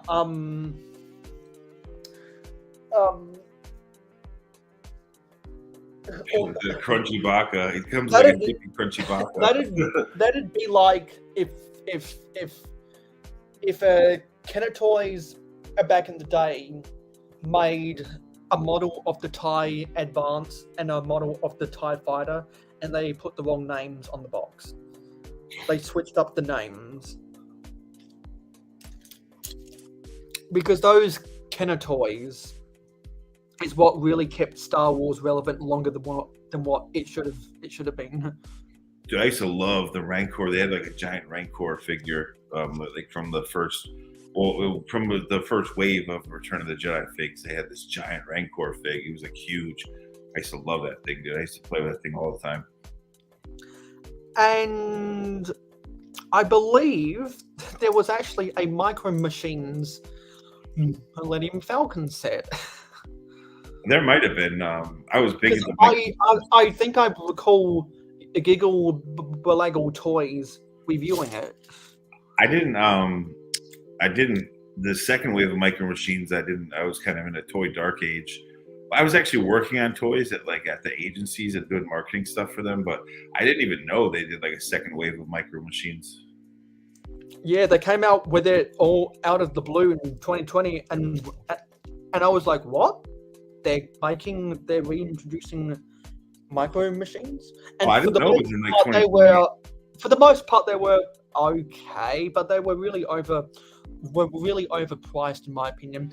They had 3 packs of cars for $10 when you can get 4 Hot Wheels cars for that same price, and it's a fucking Hot Wheels car. Yeah, but I used to love Micro Machines, and they always rolled really nice. Like they were back like then. Those 2020 Micro Machines 3 packs were way overpriced. I've never seen that wave. Like I didn't even know it was that recent. It was in 2020. I thought it was like earlier than that, but I didn't even know there was a second wave of them. I just remember the originals from the 90s. I think it was the 90s or the late 80s. It probably was the 90s when they came out. And that's why I waited. That's why I waited for the re-release of the Super Van City to go on sale. Then I eventually found it for 30% off at 70 Australian dollars, and I was like, cha-ching, because I wanted to go back and relive my memories of Micro Machines. I didn't have all that much Micro Machines playsets besides the Super Auto World Center, which was amazing. Yeah, I remember that, dude. And so so that was the biggest. And you could like rotate around like the I track. believe we might have owned some of the Galoob Toys ones before they got bought out by Hot Wheels. That Micro Machine Center too had a lift. You could crank up the lift, and they would go up to like this ramp, and it would spiral down. Yeah, and there was a play mat. There was a play mat that it would sit on with some of the road markings, and the set could rotate 90 degrees on the upper level. That was really fun. Yeah. I believe what I had was one of the Galoob Toys add-on sets from the second edition of the Pocket series, because I remember the commercials for those for the wave or for the series 1 of the Galoob Toys Micro Machines Pocket series that you could theoretically fit on a camping table, like what I'm sorting Lego on right now. But they were $8 a piece, and to get the full set, you had to spend $72 and $72 was really expensive in the late 80s.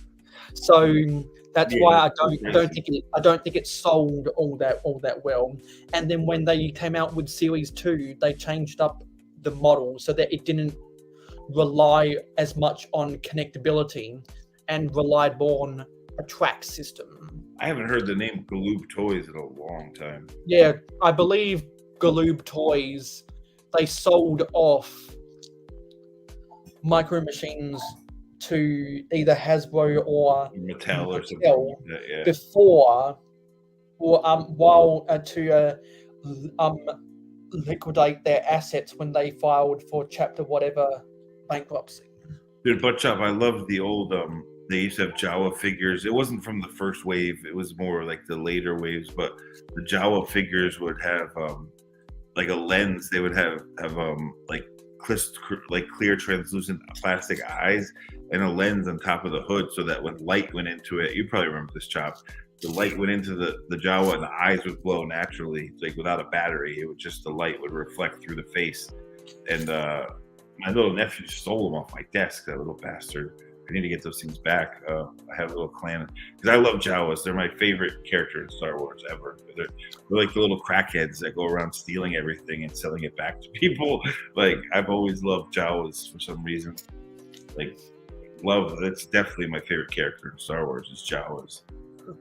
I always liked the Family Guy episode Blue Harvest, which was a Family Guy version of A New Hope. The scene where Cleveland as R2-D2 gets lost on Tatooine, and so he sees the Sand People, aka the Jawas, and he starts getting scared and runs away because he knows that the Jawas are crafty.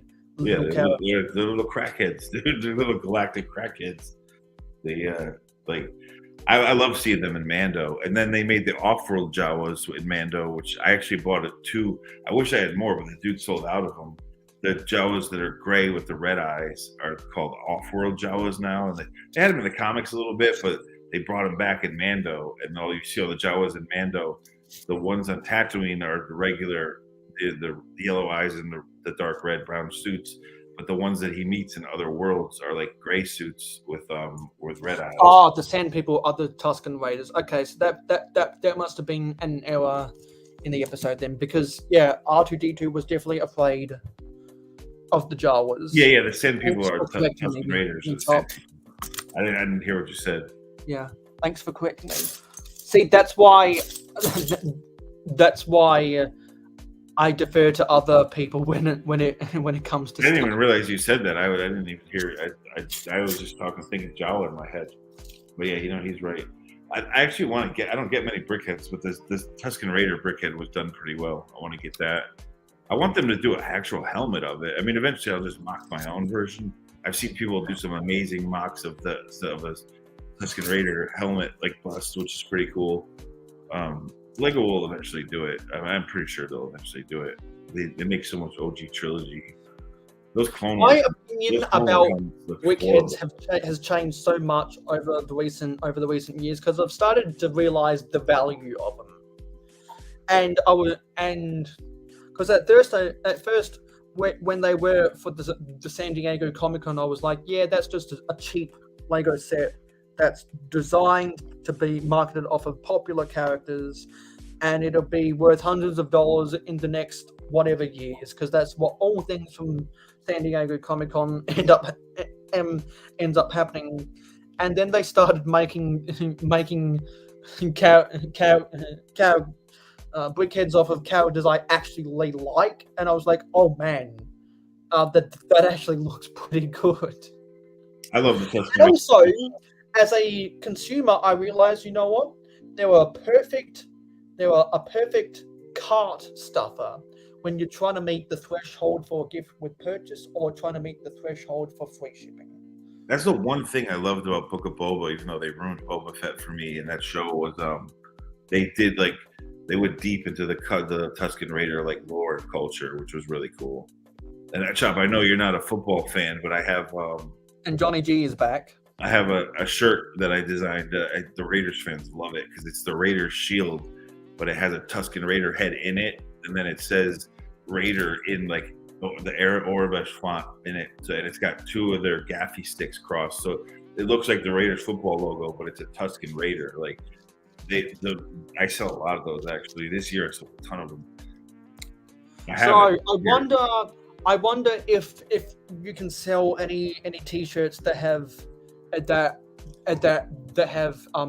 wedge of cheese on it for Butt Chop. I have to finish the shirt. I know he's gonna love this shirt that he knows about it, the Batlord Motorhead one. I've been lazy.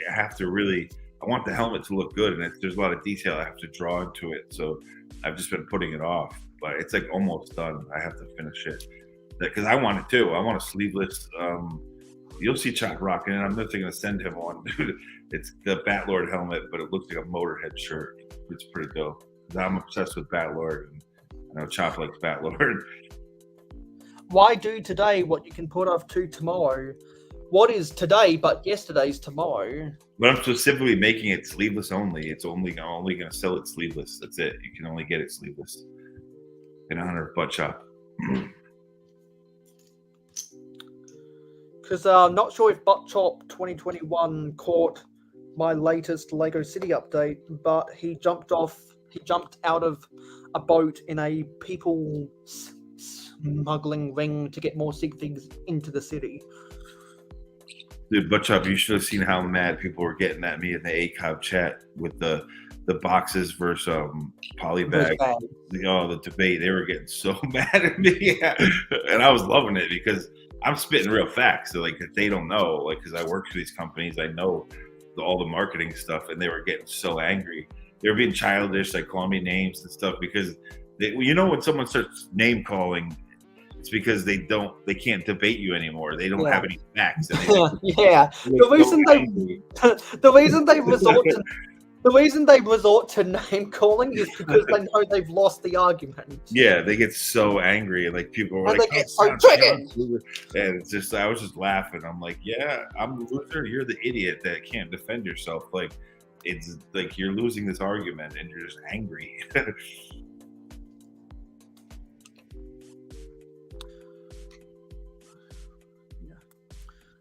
I've seen so many cool mocks though of people making busts like Lego helmets of the Tusken Raider, and they've done amazing jobs.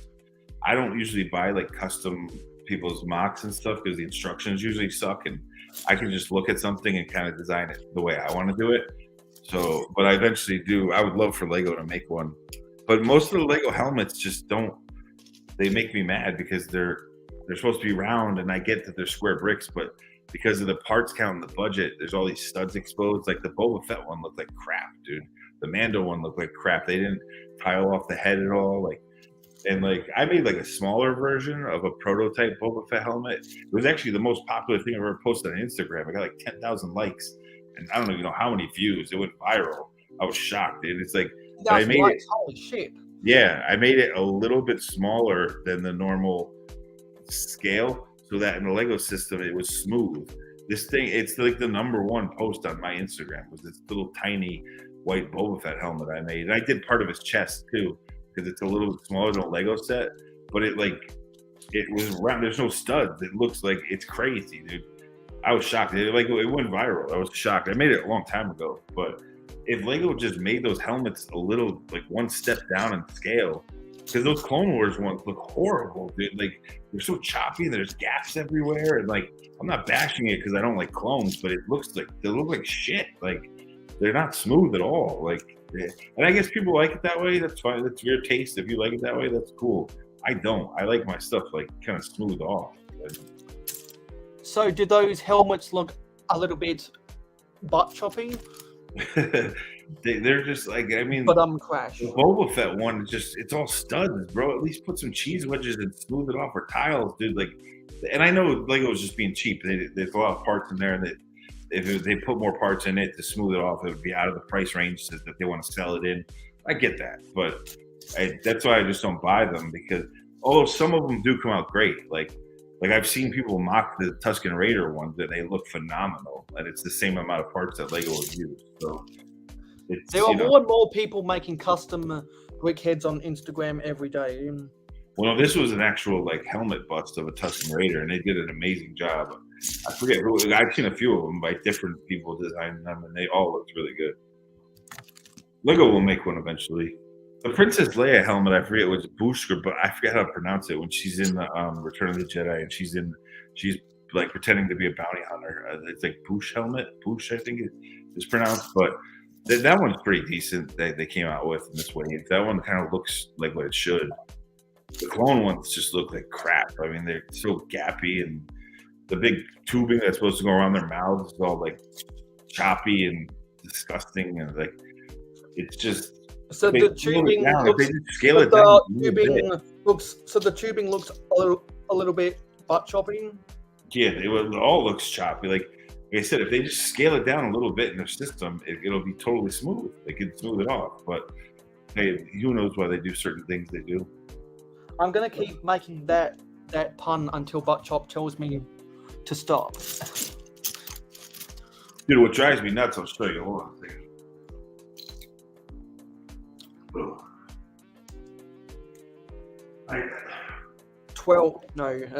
60 portion. What drives me nuts, and I just need to get this thing actually have it 3D printed, but I love this big, and it comes off. It's got a light in it, but the helmet comes off. But they didn't put his freaking rangefinder in there, and they made the alarm clock, which I have in my bedroom.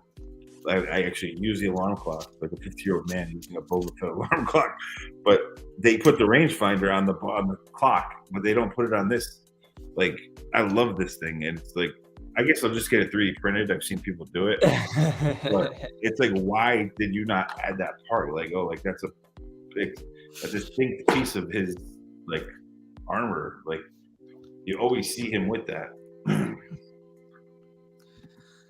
I got to Chopper.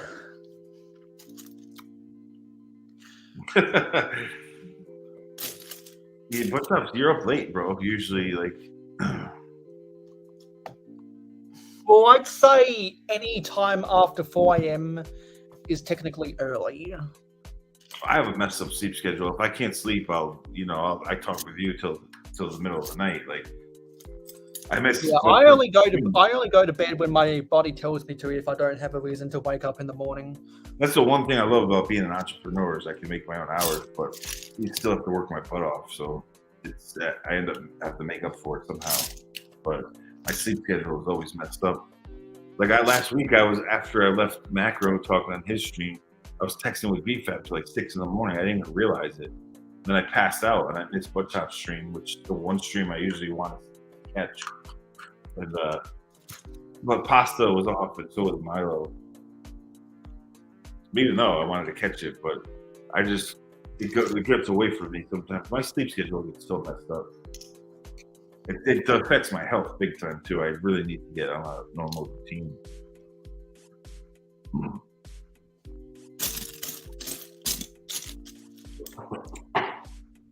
So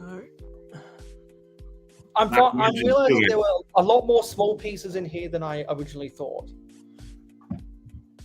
Not to mention too, I have sleep apnea, so I don't even get good sleep to begin with because I refuse to wear the Darth Vader mask. And like every girlfriend I've ever had, they're like, dude, you realize that you stop breathing completely when you sleep, and like you scare the shit out of me. I was like, yeah, I don't realize what's happening, but I do wake up from it, and then I go right back to bed. So I never get like REM cycle. I never get a full REM. Like, so my sleep's always messed up. Can't wake up inside on the Goose and Oil podcast. My parents are getting old now. They're always on my case about getting a sleep apnea machine because it will end up giving me a stroke or a heart attack one day.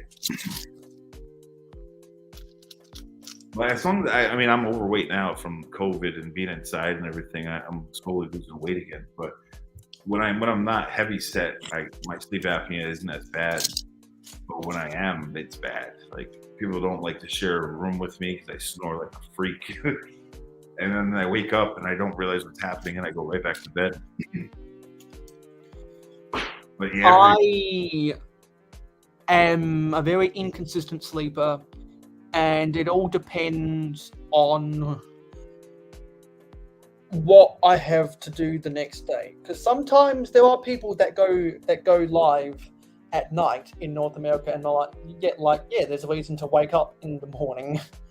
And other days I'm like, yeah, I can sleep in until midday, and nothing really is going to happen. every woman I've ever shared a bed with, they freak out. They're like, dude, you completely stopped breathing. I'm like, well, I guess so. People tell me that. Yeah, Chop, that's like a giant, it's basically a giant Boba Fett minifig that sits on like this disc. It snaps into a giant kind of Lego, like from Dimensions, kind of like the Dimensions figures had those little discs. This one has a light in it, but it just makes me angry because they didn't put the rangefinder. It's basically, when you pull it off, it's just a giant Boba Fett minifig, which is rad, but they didn't give the rangefinder or viewfinder. So you see, it seems like you're really getting pent up about this rangefinder. oh, I find the lack of a rangefinder disturbing. You know me, I'm very anal about details, so that made me mad. I'm anal about grammar, which is why if I had the money to be able to afford to pay Buttchop royalties to use the Smiley Award, I would give him the Smiley Award for fully capitalizing LAN. Because if anyone has watched my if anyone has watched all of my live streams this month for Ninjago Month, you guys might remember that I've gone on and on and on about, I wish people would put the capital L in LAN or just fully capitalize the word. Because when I got back onto YouTube in my first year, I would always see people talking about Ian in the comments. Yeah, you said and I was like, who the fuck is this Ian person? Because they didn't capitalize the L. I didn't even know what LAN was. Now I do. Yeah. So I was like, who the fuck is this Ian? And then you learn and then you're like, yeah, okay. Ian is the leader of a bunch of people who get free sets and lie about them. That's who Ian is. Ian is a name of some kind of evil AI that I'd imagine leading a cult of Generation Z people for some reason. See right there, Buttchop didn't capitalize the L, so that's Ian. I'm like, one day we can get everyone. One day we can get everyone to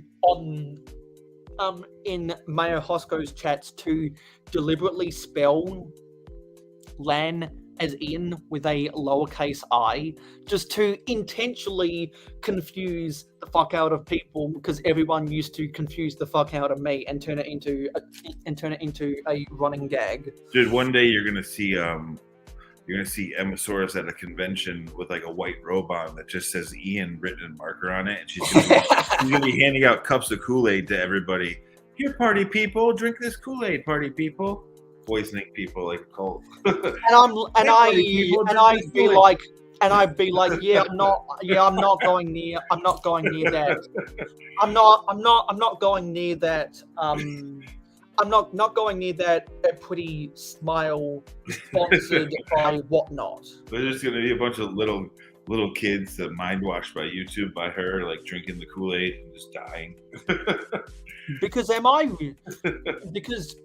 when M&R goes to conventions, doesn't he actually charge a little bit of money for his autograph because he's so popular? I don't think so. I mean, because if he doesn't charge autographs and he just allows people to walk up to him and say, "Hey, can you sign?" No, he does. He offers it actually.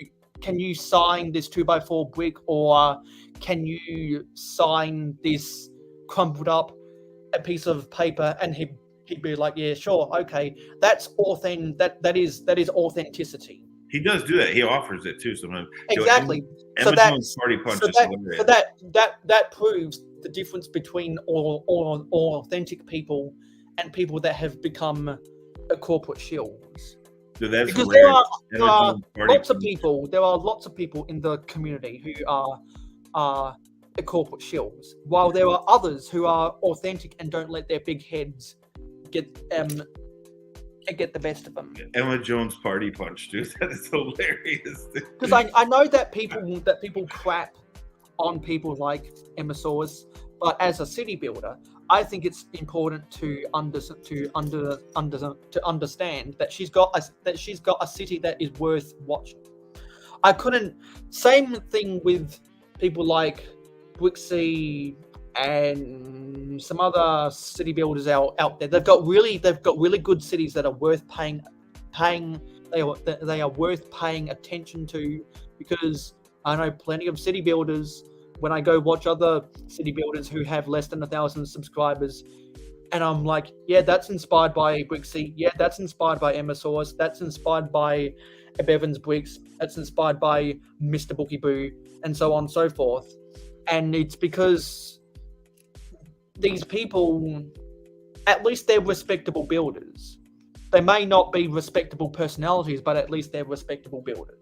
But Ryan has, like Chop says, sometimes now he has to do event stuff where he teams up with a brand. But usually Ryan's cool. He'll just even in his vlogs, you see kids will come up and he'll even offer. He'll be like, "Hey, do you want an empty box of a 501st? I'll sign it for you." He'll just offer it to them. He's very good with his audience that way. And he knows that a lot of them are younger, and he's cool like that. But yeah, now he does whatnot events and stuff where he has to kind of do anytime you get in a partnership with someone like that. I mean, I come from promotional marketing. You got to do what they say. Basically, you're signing a little contract basically. So, but Ryan is very good with that. When it's not and it's his free time, he's not a dick about it. He'll sign things for people.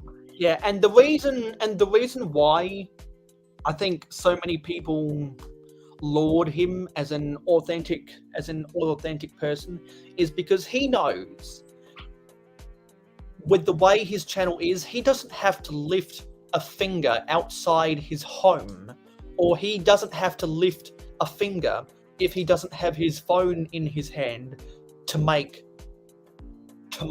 some dough. Because it's like the stock market. He's letting his content work for him, because people are going to get recommended his videos. People are going to get recommended his older videos, and then they're going to binge watch. He's the only X, Y, and Z. He's the only, in quotes, big YouTuber for the Lego community that I really actually watch, and it's only because I'm friends with him, and I don't go out of my way to watch it, but he's in my feed, and I usually block the other big ones, and it pisses me off because YouTube algorithm sucks. They still will feed you stuff that you blocked, which is horrible, because it's it just doesn't work that way. Where Facebook or Instagram, you block something, you're not going to see it anymore. YouTube doesn't do that, but it's with his stuff, he's the only person. It's because I'm friends with him, and I do want to see sometimes I don't care about the clone stuff that they talk about, but I want to see, he always does the latest news on original trilogy sets or things that I am interested in. So and I'm friends with them. So it's but the other big ones, I really don't, I could care less. I could care less because when it comes to people like M&R Productions, I'm not subscribed to them because I'm not a Star Wars person. But if I get recommended one of their videos that isn't Star Wars and isn't ridiculous controversy, there's a lot of fun controversy out there, but there's also an equal amount of ridiculous controversy. When M&R did that video comparing the quality of Lego bricks compared to the quality of Ryan Toys review blocks, that was a really good video. I think that's I think that's my favorite video he's ever done, because it was speaking truth to power about the people who complain about the prices of Lego, and because he spoke out loud the reason why Lego is worth paying money for, and Leppen, and a Best Lock. Well, I also appreciate the fact that you told Land to go suck Lose, it. Told Land to kick rock. Well, and Loz Blocks and Ryan Toys reviews blocks are not worth paying money for, because you get what you pay for. Plus, he told Land to kick rocks, dude. He told Ian to go stick it. So I appreciate. But it's funny because before he was in Land and he was wanting to be in it, I always warned him. I'm like, bro, I used to work with these companies, doing the creative directors in charge of these ambassador programs, and I would tell him, I'm like, there's this horrible. You don't want to be involved with it. And then he thought it was crazy. And then afterwards, he was like, damn, you were right. I was like, bro, I've seen it a million times. I've seen so many companies do ambassador programs, and Legos is just effed up. It's bad. The way they do it is not like how other companies do it, and they're really stubborn about it, and they get really mad, and they try to really control what people say. There's no other brand that tells the influencer what they have to say. They send them the product. Well, I can disagree with that, because Mattel sends stuff out to a lot of people and they give them scripts. Yeah, and I've seen other toy channels for other toys that aren't made by Hasbro or Mattel that are given a gift box with the complete collection of a range of toys, and they are literally given scripts. But I get that. But that's today. It used to not, like, even up to 5 years. No, I'm talking about people before a copper, before Adpocalypse were doing that stuff. Because a brand should be so confident in their product that when they send it to you, they're so confident that you'll give them a good review because they did a good job with their product. That they usually don't tell people. The good ambassador programs don't script people at all. They just do it naturally. They send it. They pick the right people to send it to, and these brands are getting out of control with it because they don't. I've also been out of the loop for the last 6 years. I've been running my own brand, so I don't really interact with those people like that anymore. But I used to a lot, and most brands would say, we got to be confident in our product and send it to the right people and let them say what they say. You can't really it comes off as generic and fake. People can see through that when you script them. They can totally see through it. Most people can see if you're authentic or not. And as a toy company, you should have enough confidence in the quality and price of your toy that you're going to get a favorable review without sending people a literal script. Yeah. Because if you have to script people to do a sponsored review, then your thing's probably shit to begin with. Then you're just trying to peddle something that's not worth buying. So but I mean, that's why they did the whole Coke or Pepsi challenge back in the day. That was one of like the biggest, most successful advertising stunts ever. That was rigged because it was taste testing, because it has come out with repeated scientific food chemical formulaic, I think is the right word. Not, I might be wrong with that. Evidence. The formulaic is a word. Formulaic. Coca-Cola tastes better when it's warm, and Pepsi-Cola tastes better when it's cold. Well, Pepsi is just much sweeter. Coca-Cola is more acidic. Well, actually, no, that's not really correct, because on my palate it is. I looked at the packaging. I'm not talking about the actual calories. It's like when it tastes sweeter. I could tell the difference. When one of my friends had a party and they were drinking both Coke and Pepsi, I looked at the difference, because I'd never looked at the difference before to try and identify any major difference in the ingredients. Coca-Cola had caramel coloring in it, and Pepsi didn't. So I was like, and then and then you start to realize why Coke tastes better warm and Pepsi tastes better cold. Well, everyone's got a different palate. Coca-Cola was first made before refrigeration, and Pepsi Cola was made when electricity made its way into American homes and it was shipped refrigerated. Everyone's got a different palate, but to me, I'm not talking about like the actual ingredients. To me, I can tell Pepsi easily because it's sweeter. Coca-Cola is more acidic to me, to my tongue. That's what it tastes like. Most people say the same thing. Like Pepsi tastes sweeter, and Coca-Cola has more carbonation, and it tastes a little more acidic. It's got just a different taste. But some people can't even tell the difference. That's everyone's mouth, palate, and taste buds are different. But to me, it's just much sweeter. I can tell, and especially if both of them go flat, I can tell because Pepsi gets much flatter than Coke does. Coke stays like more carbonated even when it's flat. Like. I also think there's a difference between if it's manufactured in the USA and if it's manufactured in Mexico. Because, Mexican Coke is real sugar. It's the real USA, sugar. Because the USA uses corn syrup, and Mexico uses sugar, and Mexico uses a cane sugar. Yeah, sugar cane. Yeah. I always buy the glass bottle of Mexican Coca-Colas. They taste so much better, dude. The Mexican Coke. Because it's sweeter, dude. It's real sugar. Like that's what I mean. I like the sweetest. So there's no denying that Mexican Coke is the sweetest. Well, I've never tried Mexican Pepsi. I don't even know if they make it. I'm sure they do. And I think all of the people that prefer in the USA Coca-Cola over Pepsi Cola are drinking Mexican Coke.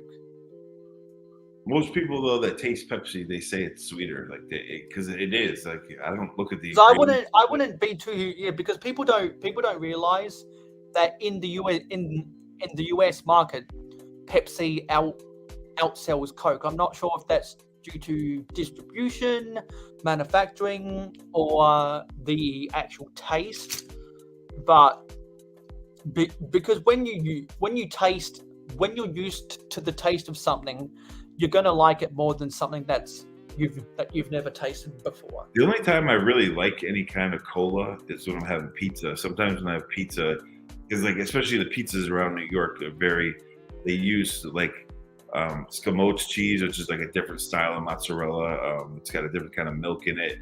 Like it's very tangy, and it just makes me want to have like that sweet kind of. The only time I really ever drink soda is if I'm having like authentic Italian pizza, because it's like the cheese is really tangy.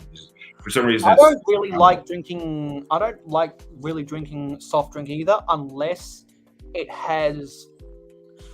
I'm drinking it because it's got caffeine.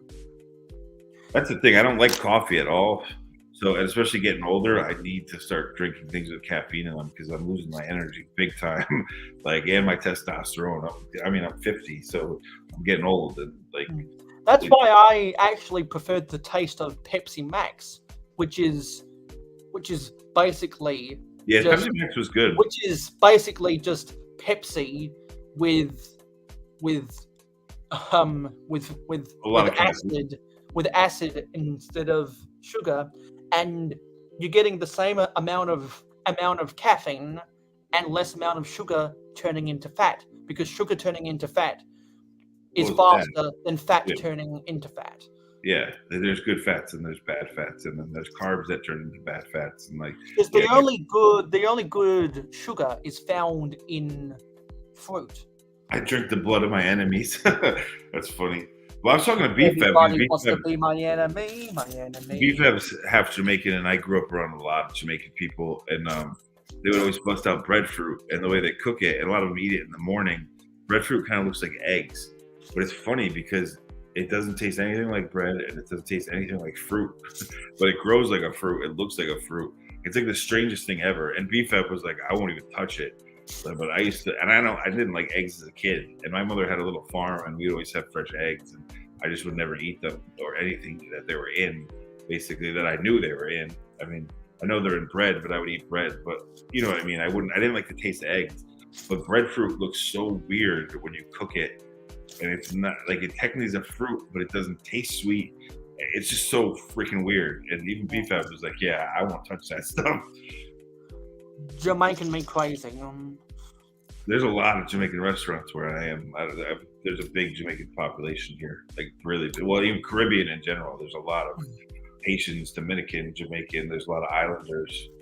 So we have. We're just gonna walk right over that pun and forget I ever said it. Well, egg. I mean, like French toast and stuff like that. Chop like eggs, or there's like egg bagels and stuff. You know what I mean? I don't know. There's all kinds of bread, dude. But like an egg bagel is very eggy, and like a French toast obviously is dipped in eggs. Like I wouldn't touch that. Like cakes have eggs in them, but I would still eat cake. Like I was just a weirdo. If I could tell that there were eggs in it, I wouldn't touch it. I like Hungry Jack's Burger King buns way better than McDonald's buns because there's less sugar in it. That's Burger King for you guys, right? Hungry Jack. Yeah, I've told the story before. Yeah, no, I remember it. I just didn't remember it the name 1,000 times. So if anyone hasn't heard the story, why don't you just go and binge watch every live stream I've ever made since 2021? Burger King though, I like the taste of the frame broiled. Actually, no, since 2022.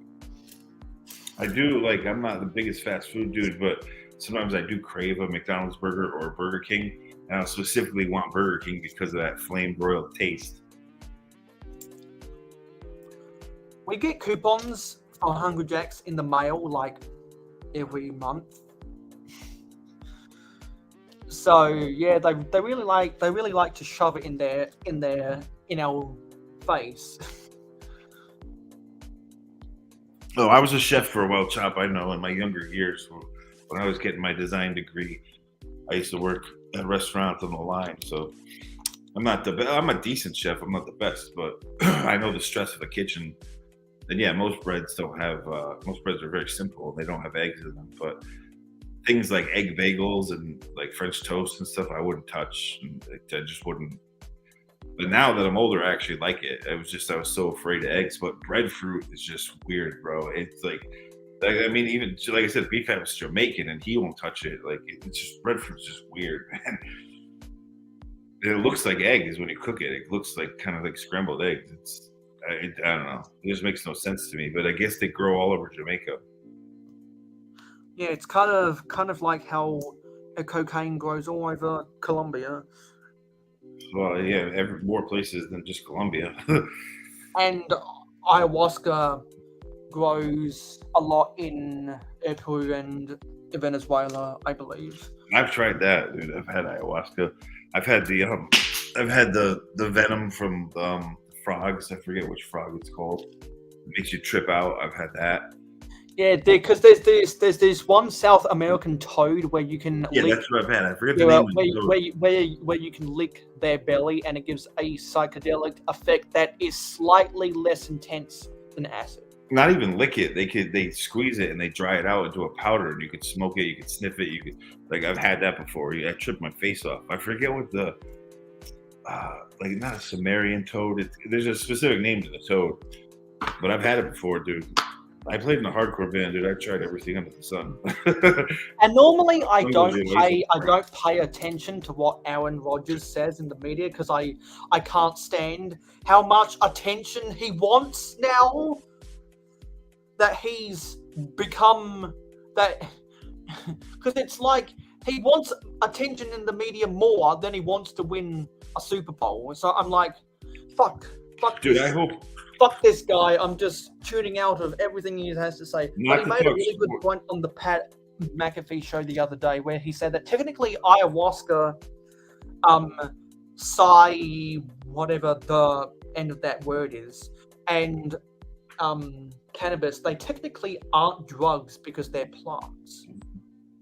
They're naturally grown plants. I forget what toad it is, but when I was in New Mexico, and you consume them in a plant form. However, other white and crystal substances, they are derivative of plants, but you mix them with other chemicals, and then it becomes a drug. Well, dude, now hallucinogenic mushrooms, the psilocybin in Maine. Yes. My brother lives in Maine. Psilocybin, that was the word I was. Psilocybin is legal in Maine now. Like you can, like my brother came down for Christmas and he brought me these like psilocybin treats. I was like, what the fuck? He's like, yeah. He's like, they're legal where I live. I was like, are you kidding me? He's like, no. He's like, we make psilocybin gummies up in Maine. They're like legal now. I was like, holy shit, dude. Like, yeah, because psilocybin has certain medical effects, just like how a lot of those other natural plants that are technically not drugs because they're never mixed with other chemicals. Dude, upstate They Connecticut. provide a lot of medical benefits that the war on drugs has kept out of medical institutions. In upstate It's Connecticut, like a lot of that stuff has very good therapeutic benefits, and they were saying recently that in some American states they've now legalized the use of psychedelic plants for the treatment of PTSD in veterans. No, it works. I mean, I have But PTSD. the therapy is really expensive, and most veterans can't afford it. I have PTSD, and mushrooms do. Psilocybin does actually work. Like, it doesn't work for like the long term, but it does help you for a few months. Like, it kind of erased my PTSD completely. Like when I used to take them, dude, it's funny because up where Lego is in upstate Connecticut, there's tobacco farms. You wouldn't think Connecticut has tobacco fields, but they do. Up where Lego is. Do they still grow? Are there still some small scale tobacco plantations on Tobacco Road in North Carolina? Oh, I'm sure there's down there, yeah. But For those who don't know why the Duke North Carolina Derby is called the Tobacco Road Derby, is because there's a couple state highways. There's a couple state highways in North Carolina between Chapel Hill and whatever town Duke University. Yeah, they're not that far apart. Yeah, because I forget the name of the town that Duke University is in. Well, they do call it Tobacco Alley down there. Yeah, and so the reason why they call a couple sections of those state highways that run between Chapel Hill, the township, and Duke University Tobacco Road is because they used to grow tobacco on there, and I wouldn't be too surprised if in the early days of college basketball, when those universities needed sponsorships, they would have gone to local sponsors first, and some of those North Carolina tobacco plantations would have been like, yeah, we've got this amount of money to spend on your university, like how Marlboro cigarettes sponsors sponsors the LA Lakers and Formula One. Yeah. Later, butt chop's going to bed. Yeah. Good night. A good night. But dude, up like you wouldn't think in Connecticut because we have harsh winters that they would. It wouldn't be suitable conditions. Yeah, but they do. They seasonally do grow tobacco up near Lego, especially where Lego is, and up there as well. That's where I was talking about it. There's a lot of psilocybin mushrooms. There's a lot of cow fields, and they grow, and like the nutrients from cow shit and cow manure is a good source that they grow from. So like you can go into farms up there in the middle of the night when they're blooming and just swipe a bunch of hallucinogenic mushrooms. Like there's a lot up there. It's crazy. When I went to college up that way. There are a lot of farms in the Fluio Peninsula in South Australia that they sell horse poo as fertilizer for other farmers to use, for other farmers to use on their crops. Dude, now for people, there's so many strains of psilocybin mushrooms too. Now, just like with marijuana, there's so many strains. It's evolved so much since like the 60s and 70s. There's so many strains that are potent.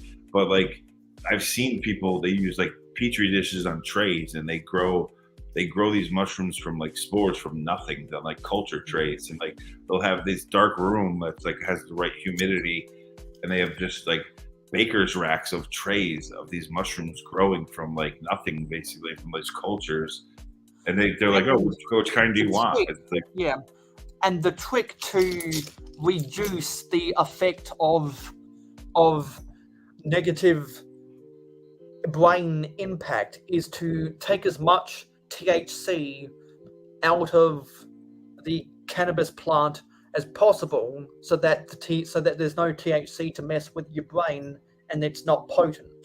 well, now they have it's like TCH2 or something, where it's actually from hemp plants. It's not even from marijuana plants that grow flowers that have the THC.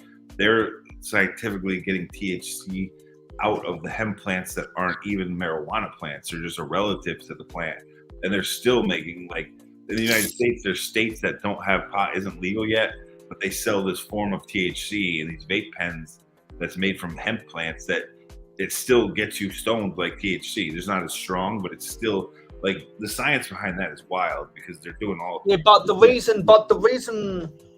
reason why certain strains are legal is because they do stuff to eliminate the THC or reduce the potency of THC. Because the reason why it's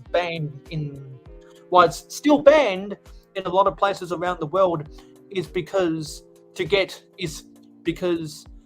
high is to burn a couple brain cells, because you can smoke. Oh yeah, you're definitely going to lose some brain. Because there are healthy ways of smoking weed without getting high, and those healthy ways still give you a rush of endorphins or something, and it's that rush of endorphins that is a sensation that makes you feel good.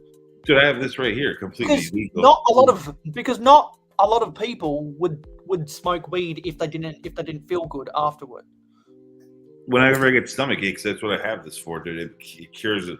And this is completely legal where I am now. And this thing is sticky as hell. Like, I have to only do it if I have a bad stomach ache or before bed, because it spaces me out. Like, it's pretty damn strong, this strain. I don't even know what it was. We have stores here now, it's legal. You can just go in and buy it. And there's so many strains that you can pick from that, like, I told him, I'm like, I need help sleeping sometimes. He's like, this will do it. And it knocks me out so much that I have to be careful. Like, it's lasted me so long because I can't. Just a little bit will put me on my butt. Yeah, because I'm guessing that bowl of green stuff gives you enough physical benefits with taking a little amount of mental benefits away that can easily be replenished by completing a crossword puzzle or something. Well, it's better than me taking like Xanax or any like chemical drugs that a doctor is going to give me for anxiety. Like that, just like, especially for my stomach, like Pepto-Bismol, that destroys it. I take one little puff of that and my stomach is gone. That's why they give it to cancer patients, because it helps them actually eat. They get an appetite from it. So, but because where I am, it's like it's legal. It's illegal. In most places in the United States now, it's fully legal or it's decriminalized. So it's basically halfway legal, where they won't. Yeah, they it's pay you a ticket. It's decriminalized where it's been regulated. Yeah, it's right. Either it's fully legal in some states, or it's decriminalized where you just get a ticket. They won't arrest you and put you in jail. Like they'll just give you a ticket. But it's because some places are like fuck it, we don't care if our taxpayers lose a couple brain cells here and there. Education standards is so good, it's so much better than what it used to be, that there are more ways for people in this world to replenish a lost brain cell. Dude, if I took a Xanax pill, which doctors want to give me, it would destroy brain cells as well. It's the same thing. So it's actually worse. Yeah. So I would take the herbal treatment over that any day because again, you can get addicted to Xanax. It's not a good thing to be on. And people like me that do have crazy anxiety and have fits where like I don't need it every day, but if I have a really bad anxiety attack, I need something to calm my body down. Otherwise, I'll go nuts. So that does it. But it puts me to sleep, so I have to kind of pick and choose when I actually do take the medication. I should just get the gummies. For any product that anyone buys anywhere in the world, if it's a regulated product, that means it's gone through extensive safety testing. Oh yeah, that's what mine is. Like you go in, it's all medical, everything's professional. It's not like I'm not buying like street stuff. Like that's like legit medical grade substances. Yeah, but here it's totally legal now. It took a long time, but it is like I said, you can just go to the store and just buy it. Like you can even call in advance. You can have it delivered to you. Dude, it's crazy, dude. Like, but that's why I didn't realize. Because in Connecticut and New York, the psilocybin is not legal, but in Maine it is for some reason. Like my brother lives way up in Maine. Obviously, he grew up here with me, but he brings me down stuff all the time, and I'm like, dude, I don't want this, but he gives it to me anyways. It's like I can't believe this is legal, man. Like, but up there, even the gun laws in Maine are very lax. They don't really have gun laws in Maine. But I don't blame them. You can get eaten by a bear pretty easily in Maine, so you have to. Most people do carry a weapon with them. Yeah, it's crazy. The world. Yeah, you're in the wilderness in Maine, dude. Especially and what's crazier is the amount of time it's taken me to sort through all of this Lego. It's ridiculous. There's a reason why people don't like sorting. Dude, you must be getting your view hours up on YouTube pretty like high because you do a lot of live streams, so you must be getting the view hours up, or even not as many hours as you think, because not as many people watch my live streams anymore. Well, what about even just the stream hours? Do they count that? Yeah, but I have seen, in the year 2023, I have seen a noticeable downturn in my viewership. Because like Vic and Bricks is, he streams like every day because he's trying to rack up the hours. And like, I would have already thought that he would have been there by now because he's always streaming. But lately he's been on like a tear where he's like on a mission to stream every day almost, so he gets those hours up there. And I mean, he's slowly doing it, slowly but surely. Yeah, that's because I think he tries to do 20 1-hour live streams per month. I think that's what he tries to do. He's been doing it almost every day now. I mean, I pop in. Well, there are days when he does take breaks when he's working at the arena stadium that the Buffalo Sabres play in. Oh, I didn't know that's where he works. Yeah, he's a stadium staff member. Dude, I'm jealous because they get where the Buffalo Sabres play. He gets so usually every winter we get hammered with snow here, and we haven't had any measurable snow. We've had dustings where a little bit snowed. I wake up, you see a little bit, but we haven't gotten like even a full inch of snow, it's never ever happened in my lifetime ever. Because in the northeast, if you end up getting less than 1 foot of snow if you never get a snowfall that's more than 1 foot, it's an unusually quiet winter. Yeah, but I'm on the coast, so upstate Connecticut and New York, they're getting snow, and we're not getting snow because it's a little warm around the coastline. But even usually that, like every year on the coastline, we get hammered. At least once a week, we have a big storm. And this winter was like nothing.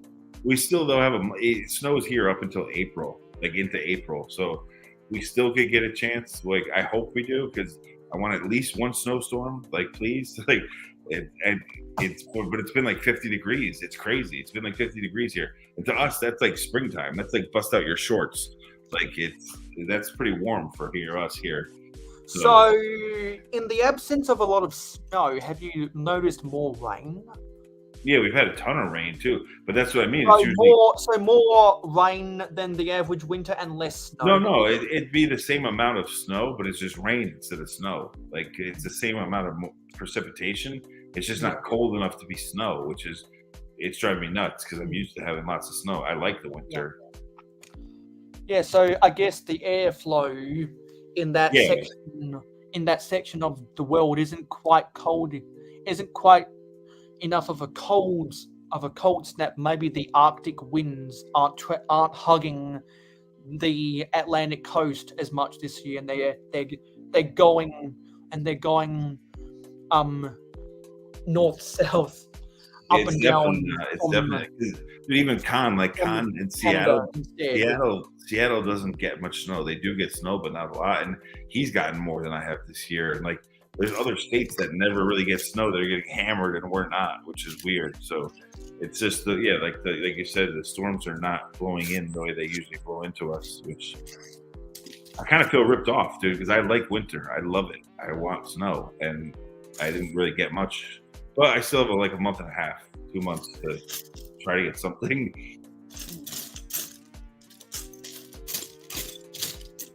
Yeah, so what I've noticed is that there's not a lot, there's not as many there's not as many pieces I can group together. So now that we have under an hour to go, I'm going to see if I can put some of this away. Dude, what happened to Brick Scene? Did he get flooded again?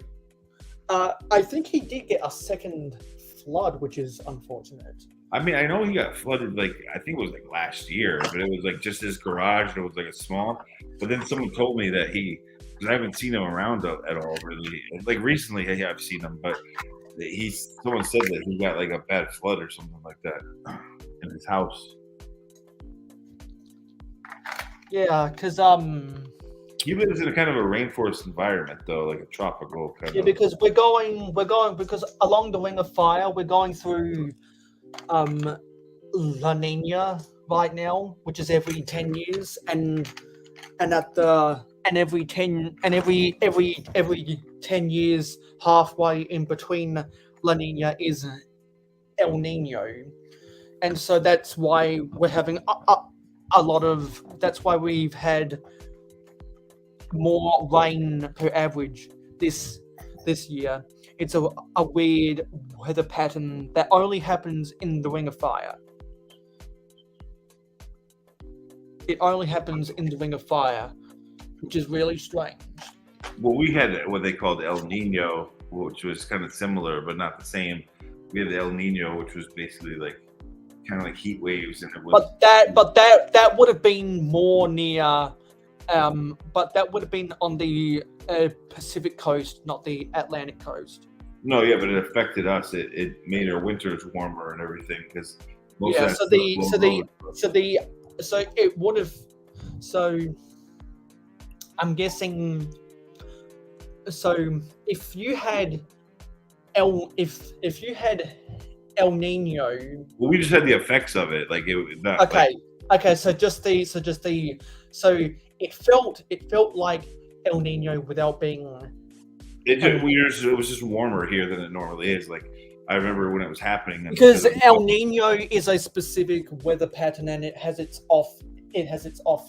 offshoots. Because weather is going to cross all over the US. Weather is going to cross all over. Yeah, no, it blows across. It usually blows typically it blows from West Coast to East Coast, and then up north. It just depends. It depends on the patterns, but usually it's west to east, and especially in the winter. And I remember that when it was happening on the West Coast, our Christmas here was like 60 degrees. It was crazy. Like that's like spring weather for us. like all the plants started blooming early and everything. It was all messed up. Like it was because of the effects of El Nino. This was a while ago, though. El Nino happened here a long time ago. Yeah, so that would have.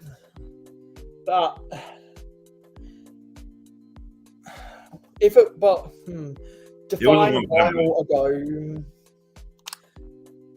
because I'm an amateur. So it doesn't really affect us directly, but we get the effects of it from like storm patterns not blowing our way. because the last time El Nino happened was in 2016. Yeah, it was a long time. Perhaps it's El Nino-like conditions. No, I'm talking about when it happened back then. It was a long time. Yeah, I said, it was okay, I don't remember the exact date. So that year that it happened on the West Coast, that year it 2017. happened on the West Coast, we had a very warm winter, kind of like what we're having right now, where it was Yeah. like we got a ton of rain and no snow. And like I said, Christmas, it was like 60 degrees, 65 degrees. It was like springtime. It was That's really warm. because usually winter here is like 32 degrees. It's like frozen. It's at the temperature where things freeze. And it wasn't. It was like double that. So yeah, that's crazy. Because I remember back in the 2000s, Australia had what was called the generation drought, where only 1 year of rainfall fell in 11 years. that's one thing in the Northeast that we don't get our droughts. We always have moisture. It just depends if it's cold enough for it to become snow. But like I said, like this winter, people that live 20 miles above me, they're actually getting normal snow they get every year. We're just not, because we're on the coastline. It's just warm enough that we're not getting snow, which is strange for us, because usually all winter we have snow piled up everywhere because it just builds up. So it's everywhere, on the sides of the streets, everywhere. And this winter, there's none. None. Like I've had a dusting or two, like a couple of times this year, where I wake up and there's a little bit on the ground, but not enough to even like call it snow. So I'm praying. I want snow, man. I want at least one big storm before winter ends. Like I like winter.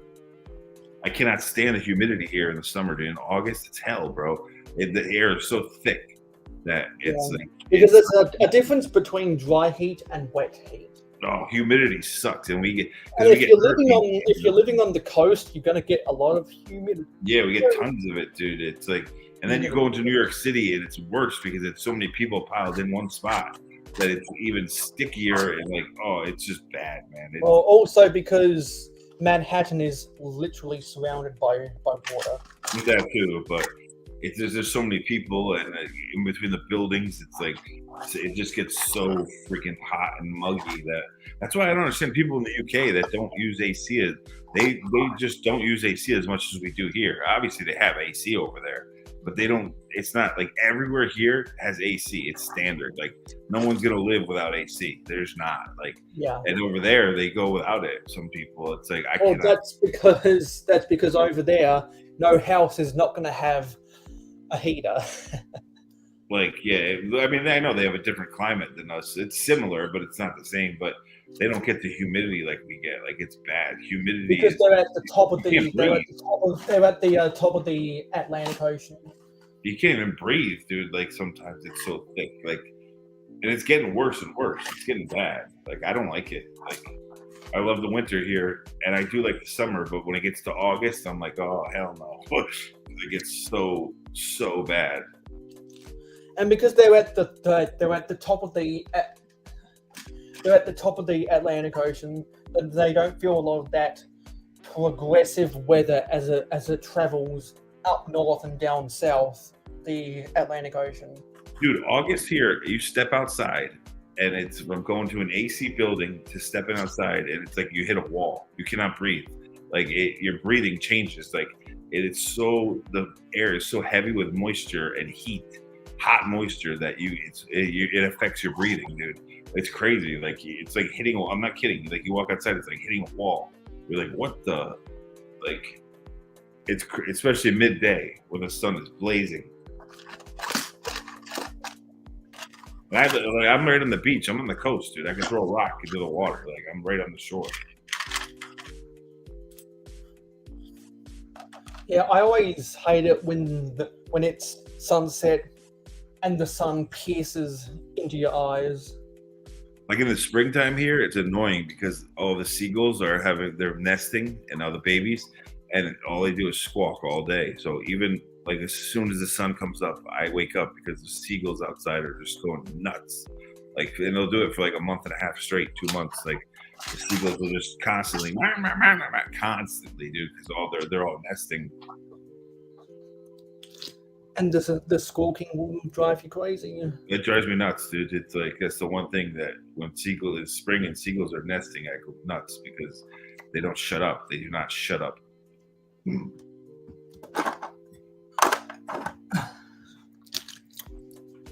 I like that I was able to find some more masonry bricks today and a couple more, and sorry, a few more palisade log bricks. That was probably the highlight of my sorting today. Was that just from your collection, or was that new bricks that you got in? Everything I dumped out today was mainly stuff that I had run through my sorting head.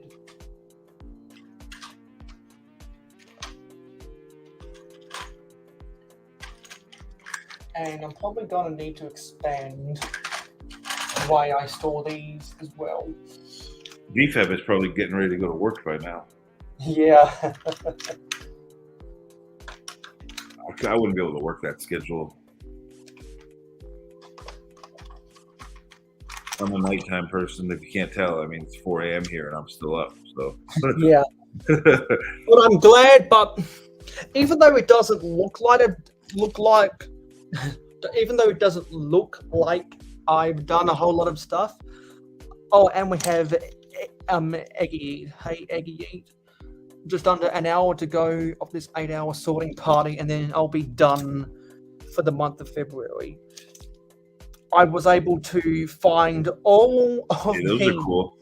Was able to find all of these 1x1 lime green round plates, which I have no idea what I'm going to do with, but I think I am going to use these in some Minecraft mocks to make both sugarcane and bamboo, because eventually I do want to do some Minecraft mocks with some of my friends who are actually on my Minecraft server with me. So if you would like to join, if you are a Minecraft Java player and you would like to join my Minecraft server for as little as 99 cents US dollars on my Patreon linked in the description, and you can get an invite code to come join my Patreon server.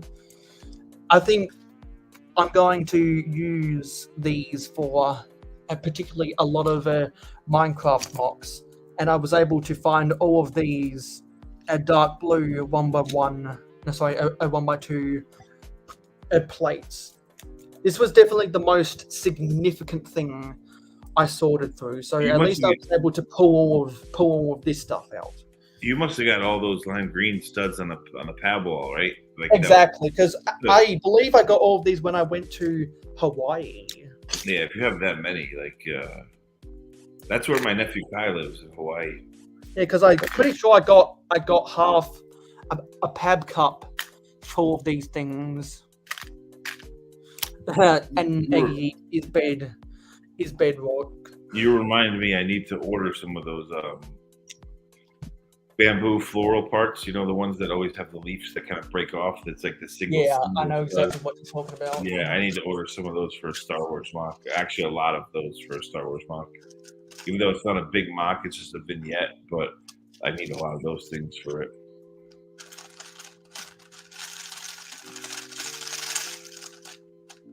Don't know why this isn't coming out.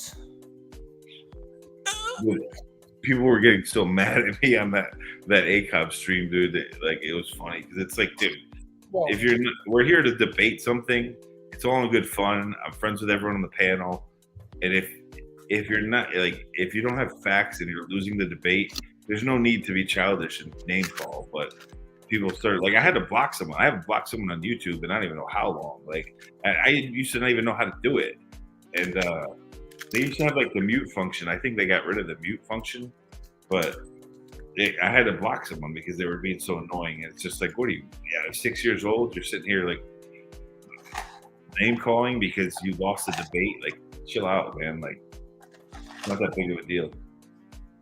So I'm gonna have to do some wheeling and dealing because I think I can get all of these dark blue 1x1, some of 1x2 plates to fit in one of these.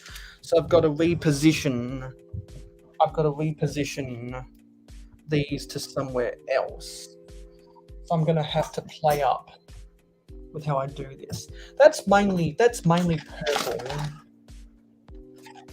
That's mainly purple. What if I? That's dark blue. Yes, I think what I'll do is I'll put these in here.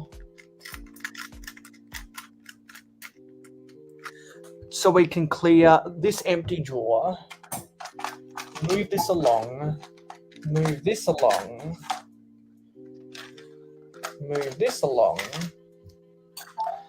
So we can put these dark blue 1x2 plates. We're going to give them their own small drawer. We're going to take the divider out.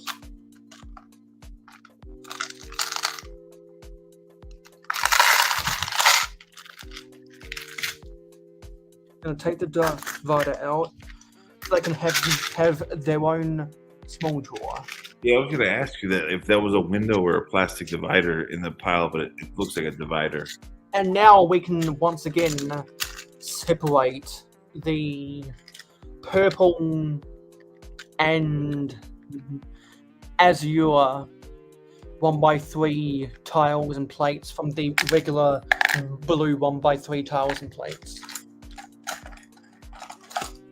Now that's better. So now we can fit all of this stuff on top here. And that fits nice. Actually, let's see if we can tilt this to one side. Was Makro on here earlier? No, I don't think he's been active on social media in a couple days now. Yeah, I haven't seen him for a while. So he must be doing a lot of contracting work right now, is my guess, or he's drawing up some blueprints because he does a lot of blueprint drawings. I'm guessing he's been swamped. I wouldn't be surprised if he's been swamped this week doing that kind of stuff because I haven't seen him that much. And if I have seen him, it's been for short bursts in anyone's live streams.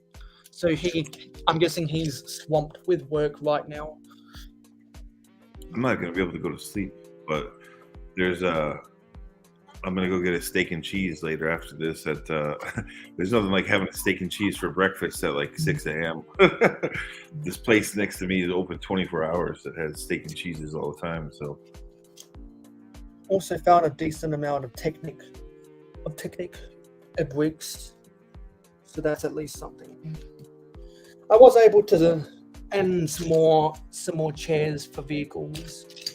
A few bits and bobs, but still not as much as I would have wanted to go through. But I'm surprised that Butchop was up this late, dude. Like that's late for him. Me too. I mean, it's late for me, but I'm always up, so I it's weird. I'm weird. I'll go to sleep at like 8 a.m., sleep into the midday, and then get up and work and do my whole thing over and just work through the night and then go back and sing. I just have a messed up sleep schedule. But I work for myself, so I can do that, you know. I'm lucky that I can do that.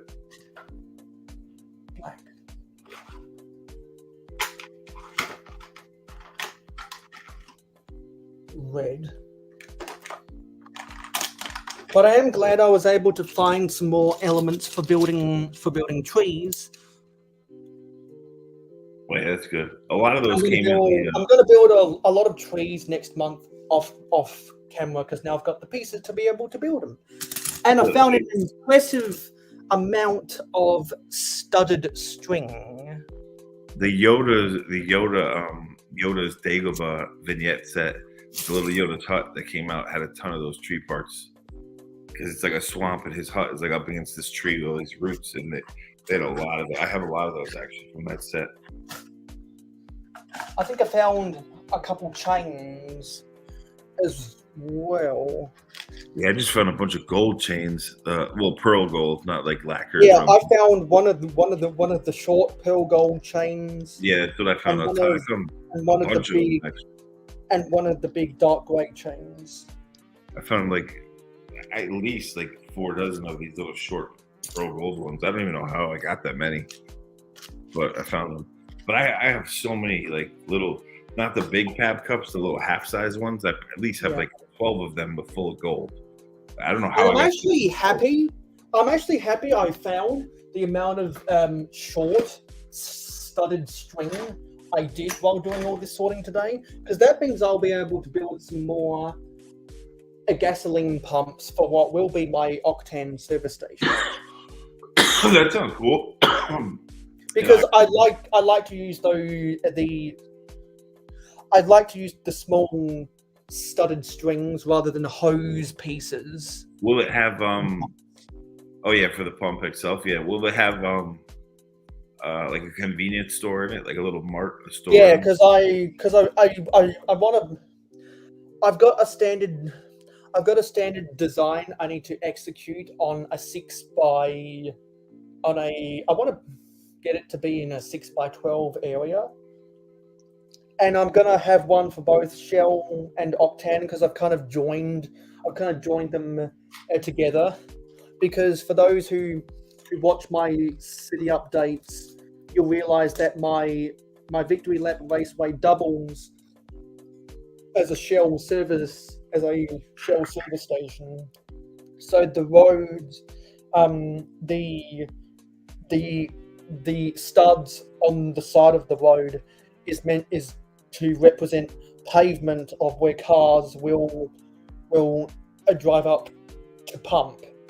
And I have a ton of these gold rings. And directly opposite all of that is going to be an Octane.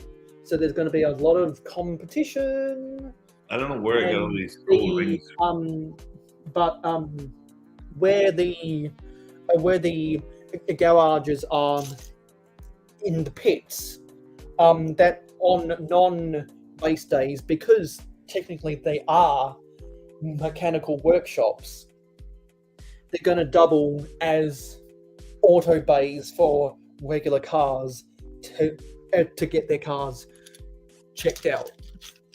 Kind of similar to what Matt Simmons used to do in his city. If anyone is as much of a fan as Vintage Lego Cities as what I am, you absolutely need to check out the Matt Simmons YouTube channel linked in the description. He has one of the most impressive vintage Lego cities you will ever see. It is so charming. It is so inspiring. He's been doing it since 2007.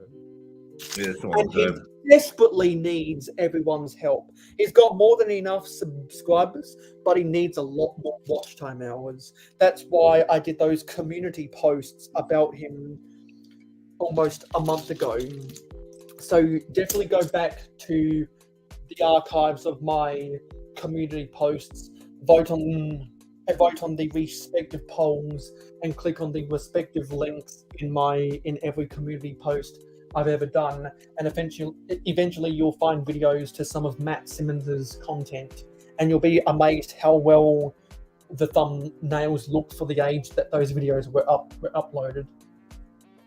Dude, I was shocked when I mentioned earlier that little white Boba Fett helmet post that I made, because I haven't looked at the post in a long time. When I looked at it, it had like 10,000 likes, over 10,000. I was like, holy crap. And then I looked at the views, and the views were like in the millions. Like, I was like, whoa. Like, it was, the impressions were up there. I was like, holy crap. Like, I posted it like 4 or 5 years ago. It was a long time ago. And like, it was because when I looked at my analytics, it was the top post. I was like, holy shit. Like, this thing actually did really well.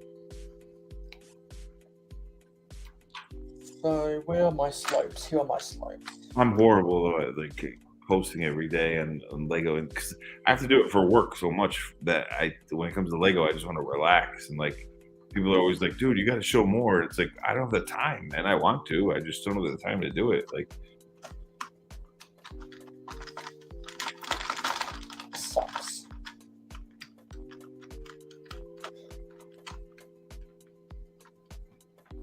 Yeah. BFAB's always on my case about that. He's like, dude, you would have a good YouTube channel.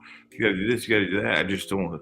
One day I'll have the time to do it. I just don't have the time right now. That's what everyone says. Yeah, I mean, but I'm building up. Like, you run out of time, and it's all too late. Oh, I'm too busy building up the Raiders clothing brand. I have to post every day. I have to Exactly. feed all Some people have to prioritize employment over Lego because it's how they live. Yeah, and it just so happens that it's social media. So when you're doing social media so much for like football stuff, at the end of the day, I don't want to do it for Lego. You know what I'm saying? I just want to relax and play with my bricks and build art. I don't want to deal with the social media stuff because I do that all day for my business. Like, so it's not like, you know, I know how to do it, but I just don't want to do it because I do it all day. I want to break, you know, I want to get away from that. Yeah, I'm gonna make some changes to one of these drawers. I'm sick of this not closing properly. But dude, when I do post like a Reels mock, usually if I post a mock on Reels, I will get like 10,000 views at least. So I'm fortunate that happens, but I just don't post that often. If I posted every day, dude, I could grow it really fast, but I just don't.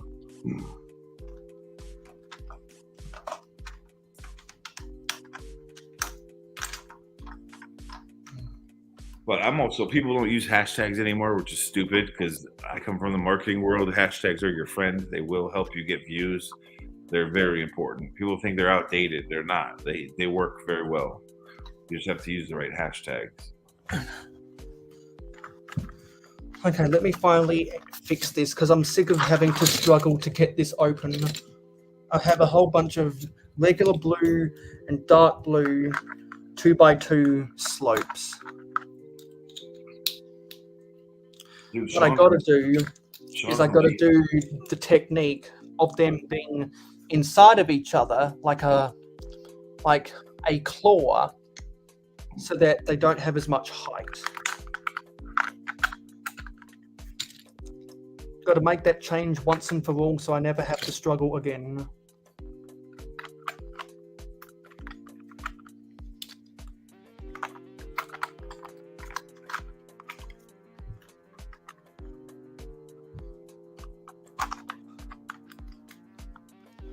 But there's a lot of friction in here.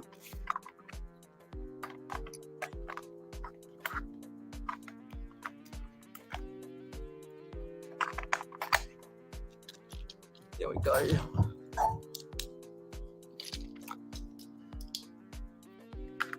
That's weird, dude. I texted Sean from ACOB. He never texted me back. Yeah, he always texts me back.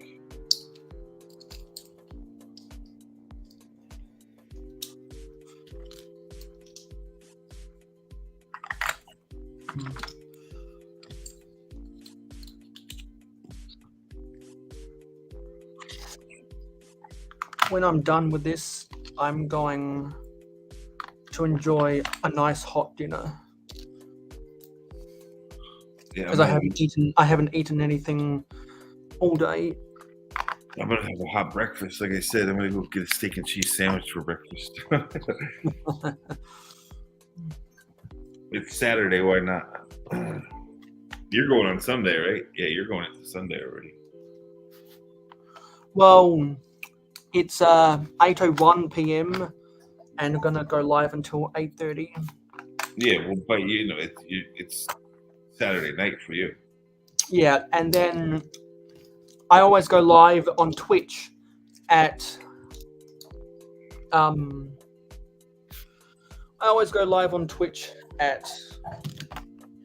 8 a.m. Eastern Standard Time, which is midnight on Sunday, Australian Eastern Daylight Time. Does Bricks O'Brien still post on Twitch? I haven't been on Twitch in so long. I don't follow him on Twitch, but I do on Twitter, and I'm guessing he does because he still tweets about stuff on Twitter. I haven't talked to him in forever because I haven't been on Twitch in a long time now, years, bro. I just don't like getting bugged about coins and all that crap, and I know it's free, but it's just annoying to me. Like it's not like YouTube, so I don't like it. Yeah, well, I don't do any of that stuff either. I just lurk, and I accumulate channel points to redeem graphics because it's fun. Yeah. No, I get that. I just the way it's set up, it just isn't. It isn't. And also, it's the kind of format where, much like a YouTube live stream, I can just have it on in the background while I'm gaming. I just find it funny that a lot of people, when they fail on YouTube, they go there thinking they're going to do better, and they really don't. They do it for a little bit, and then it just evens out. So you have to post consistently on social media everywhere. That's just how it is. That's like you have to. Like that's how it works. You have to be consistent, and then you will be rewarded in time.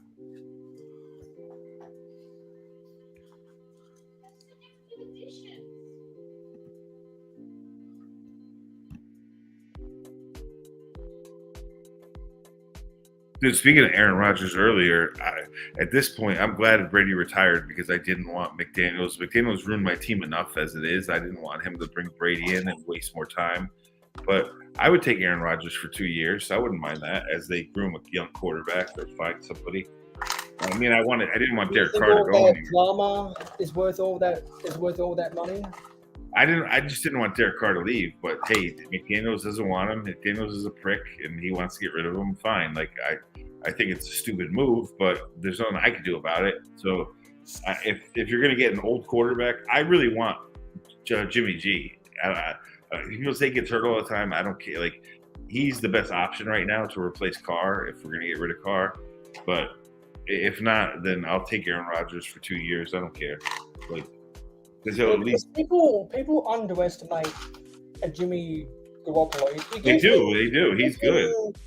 He's not gonna win you games, but he's gonna put you in position to win games. He's been in the AFC Championship twice already in the recent years, man. Like he's good. He's not bad. You mean the NFC Championship? Or yeah, the NFC Championship. Yeah, that's yeah. Right. Because Jimmy Garoppolo, when he needs to, he can make the right play at the right time. Yeah, he's a good team manager. People think he's a dink and dunk quarterback, but he's not. He's very capable of. He can throw a long ball. He's smart. Questionable. He's a questionable gunslinger, but he can easily nail a 10 to 20 yard pass. He's a more efficient game manager. And if you've got players that average over 5 yards after catch, Jimmy Garoppolo is a really good quarterback. Dude, he gets injured a lot. Put it this way: if they fix their line that McDaniels basically ruined, he got rid of 2 of our top linemen right in the beginning of the year. If they fix the offensive line, if you have Josh Jacobs and Devontae Adams, Jimmy G will be fine. That's all he really needs. And then you got Waller. If Waller stays, they keep Waller and Renfro. And Hunter Renfro. That sounds like enough. That sounds like enough. It's definitely enough, bro. Those are top that players. Sounds like enough weapons. Yeah, those are all top position players. That sounds like enough weapons for a Jimmy Garoppolo team. Yeah, exactly. So offense, I'm hoping that's who the Raiders take. On offense to get to the Super Bowl, but then you have to remember that you got that on the other side of the ball you got to play defense. No, we need. But you can have a really good offense with Jimmy Garoppolo, and that's why there's a lot of teams in the market for his services. Yeah, I think he would definitely go to McDaniels first, just because of the history. But it's just whether or not Mark Davis's dumbass will want to bring him in. Like, I want him over Rodgers, but if we can't get him, take Rodgers, and because I think they're going to draft the quarterback from Florida. I think what's his name, Richardson or whatever. I'm pretty sure the Raiders. Anthony Richardson. Yeah, I'm pretty sure the Raiders are going to try to go for him. Because so, what draft pick do they have? 7, but they could easily trade to get it. Like they have the stock to trade up, so it like well, they can, if they don't want to settle on him, because it sounds like there's going to be a bidding war between the Texans and the Colts to get to the number 1, and Chicago is going to come away with a King's. Well, Richardson, he's not a number 1 pick. He's like he is about like a 7. But if the Raiders don't get in that, race, you might Will Levis might still be on the board. They're not. I think they want Richardson, and I think he will drop to like in the top 10. He's not going to be a number 1 pick, and he's a good quarterback. So we'll see. But you still need a bridge quarterback. You need a bridge guy to come in and like let him get accustomed to the NFL as a rookie. So I want Jimmy G, but who knows what's going to happen. I'm just so mad that McDaniels is an offensive coordinator. He's not a coach of men. He's not a head coach. I was so pissed when Gruden got run out of the league. It was bullshit. Like, dude, we had a team that was beating the Chiefs. We were beating the Chiefs and then riding the bus around we would ride the bus around the stadium just to piss them off. Gruden was the man, dude. All Gruden needed was to draft a few more defensive players, and he had a Super Bowl team. And the NFL just took it from us, dude. Like, typical freaking NFL hating the Raiders because we sue them all the time. But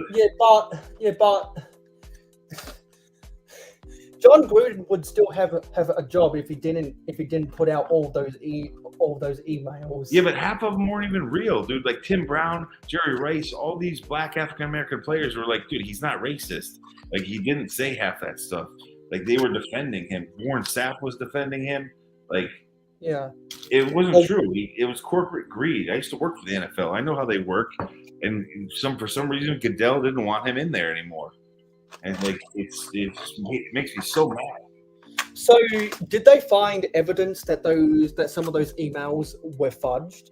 Yeah, he's in court right now. He's going to beat the NFL. He's actually going to win. So John Gruden, a part of his, because I knew that he had an ongoing lawsuit against the NFL. He's winning. I didn't know he was trying to prove that those emails were fudged. I never knew he was countersuing. Yeah, he's winning. Now the thing is, if he does win, they have to. If he wanted to come back, they have to let him back in. And I would love for him to come back for the 3rd time. Yeah, because technically, Mark Davis is still on the books for his 10-year, $100 million. He is. Because he only coached. He only coached for 4 years out of his 10-year deal. So that means Mark Davis is still on the hook for another $60 million, whether he wins his court case or not. Dude, and he told Mark Davis, he's like, you give me 3 years, we'll beat Kansas City. That's what he did. He's like, you give me 5 years, I'll get you deep in the playoffs. And he was just about to do it. And when John Gruden replaced Jack Del Rio, every year they got incrementally better. Exactly. Even though Del Rio did turn around he was handed a really bad team. And he did turn it around, but he's no John Gruden. Didn't Jack Del Rio come in when they finally gave up on Jamarcus Russell? Yeah. He right after that. Yeah. He was doing good. So did Hugh Jackson. Hugh Jackson from the Bengals came in, and we were smoking everybody. We had what's his face from Florida. He was a Seminole, and then he played for what's his face? Jason Campbell, and he was destroying people. We were like 8-0, and then he broke his collarbone, and then we had to bring in what's his face from the Bengals, the white dude, Carson Palmer, and then everything fell apart. And then Del Rio came in and fixed everything, and then. And you know what the funny thing I always find about when people talk about Marvin Lewis is they forget that he never won a playoff game. They always his son is really good. His son plays in Ohio State. He's really good. They always forget about that because it's not just because Miss Amby's here. I didn't know. No, sorry. No, I was thinking about Jim Caldwell, but no, he doesn't know. Jim Caldwell technically doesn't have the resume that Marvin Lewis has. Miss Amby is here. Oh, hey, Miss Amby. Yeah, we're 20 minutes away from ending this 8-hour sorting party, which was really good when all the Americans were awake. But as everyone expects, when they all go to bed, and the party starts to die down, and I end up making decisions in my head that a lot of people aren't gonna like. Hey, I keep partying. Unlike my fellow Americans, I go strong. Yeah, because you're a nocturnal person. I'm definitely a creative night owl. Like I told you, even when I was working corporate, I'd stay at night. I would sleep in my office, dude. I would work at night. I just like to work at night. Yeah, and I have no problem pulling an all-nighter if I really want to. I have no problem pulling in an all-nighter. Now, Miss Amby, while you're here, I thought I'd just know that I play Minecraft on Twitch every Saturday. So I'm pretty sure I have seen you in my followers list. I just thought I'd let you know, because we haven't spoken in a while, that I now have a firm Twitch schedule. Because for those who don't know, Miss Amby plays a lot of Destiny on Twitch. What's Destiny? Destiny is I believe it's it's either an RPG or a first-person shooter.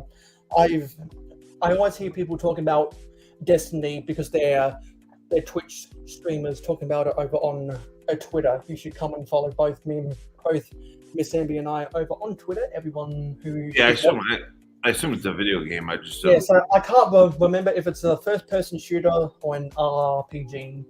But I always hear people talking about Destiny, and there's a big market for over on Twitch.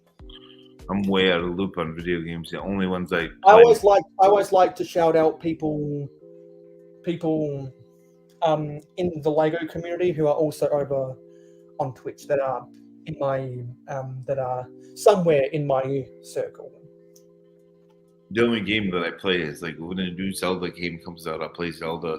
Occasionally, if like a new Super Mario game comes out, I'll play that. But I just don't have time to play video games. I would love to, but I do make time to play. Well, it's not so much making time.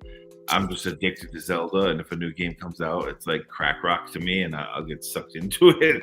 Like I get addicted to it, and I just keep playing it. But because Zelda games are like you have to solve puzzles, so you have to like use your brain. You really have to figure things out, and like it's just.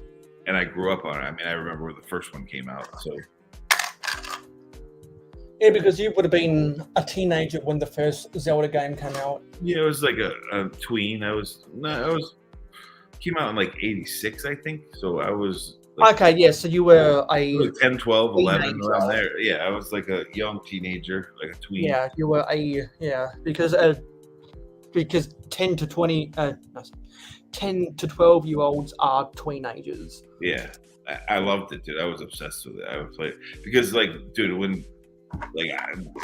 like that's how old I am. Was Atari was like big. Like I vividly remember playing Atari as a kid, you know. And then Nintendo came out, and I was a little bit older, but I still had two younger brothers, so I would play with them constantly. So I was a Nintendo kid, but I really was an Atari kid because I'm old. So my 2x4 black plate drawer is full, which means I do not have to buy any of those on Bricklink anytime soon. I remember when Atari Pitfall, the game Pitfall came out. It was like one of the first like true side-scrolling Atari games that was kind of like Nintendo, but just primitive. And Jack Black was the kid in the TV commercial. That's how old it is. Jack Black is getting old now too. He's about my age, and he was the little kid in the TV commercial for Pitfall on Atari. That was like the first game that was kind of like Mario, but it was on Atari. And it was in the jungle.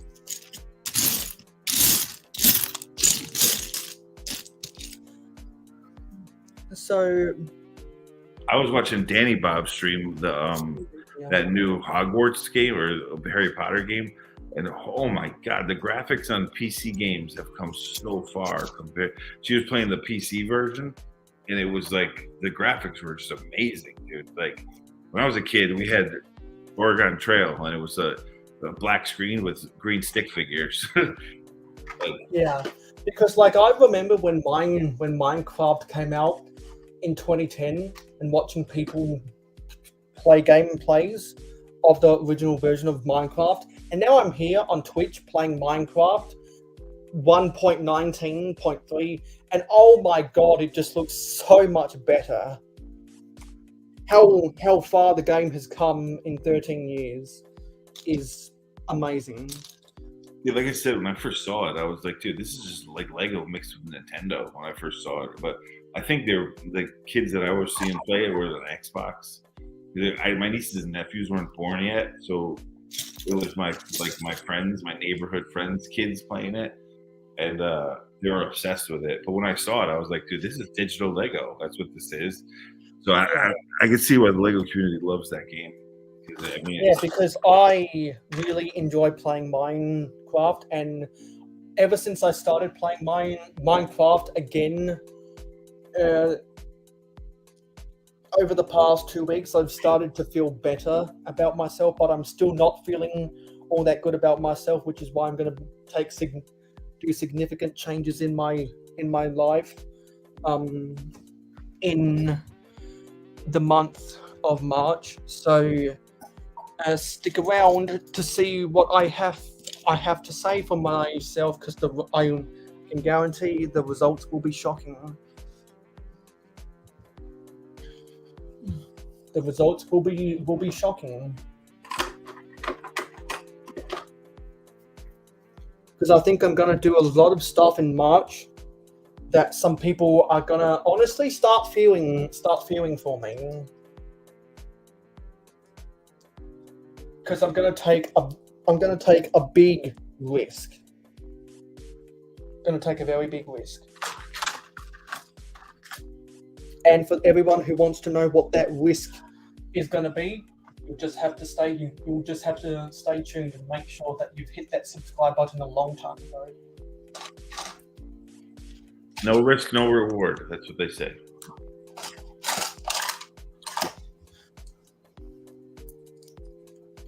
So yeah, that's a bunch of garage doors. Let's go through these duplicate plates. Dude, I was talking with Greg about the moving van that Lego came out with. That moving van. I don't know. Was that a gift with purchase? The moving van set. Yeah, that's a gift. That's a gift with purchase. And he keeps calling it a removal van. And I was like, Greg, it's a moving van. When you move, like a removal van sounds like a garbage truck, like only one way. Like when you move. Removalists are isn't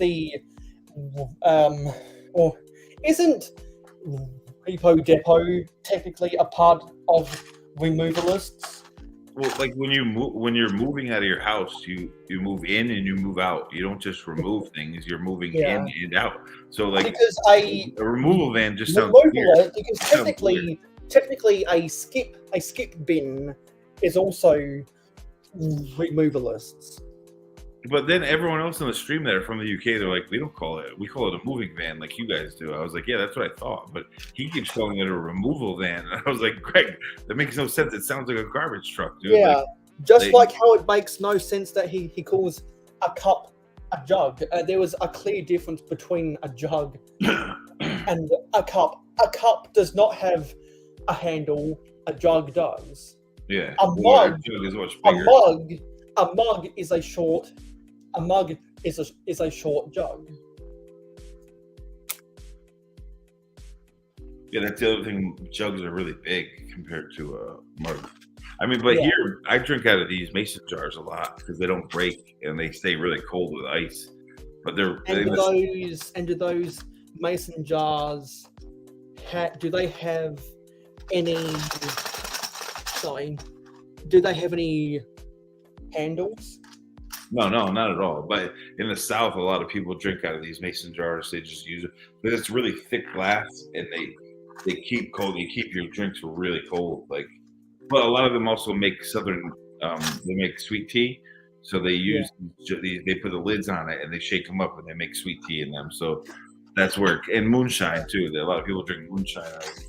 But, And normally they put some honey in it to soothe their sore throats. But for me, up in the northeast, it's not. People usually don't drink out of mason jars. I do. I lived in the South for a little bit, and I kind of caught the habit because it's on a hot summer day here. A mason jar keeps your drink ice cold. So I'm gonna say, well, actually no. I better be the judge of something else afterwards. So I know you're not a big Star Wars fan, but you're not going to watch any of the new Mandalorian at all?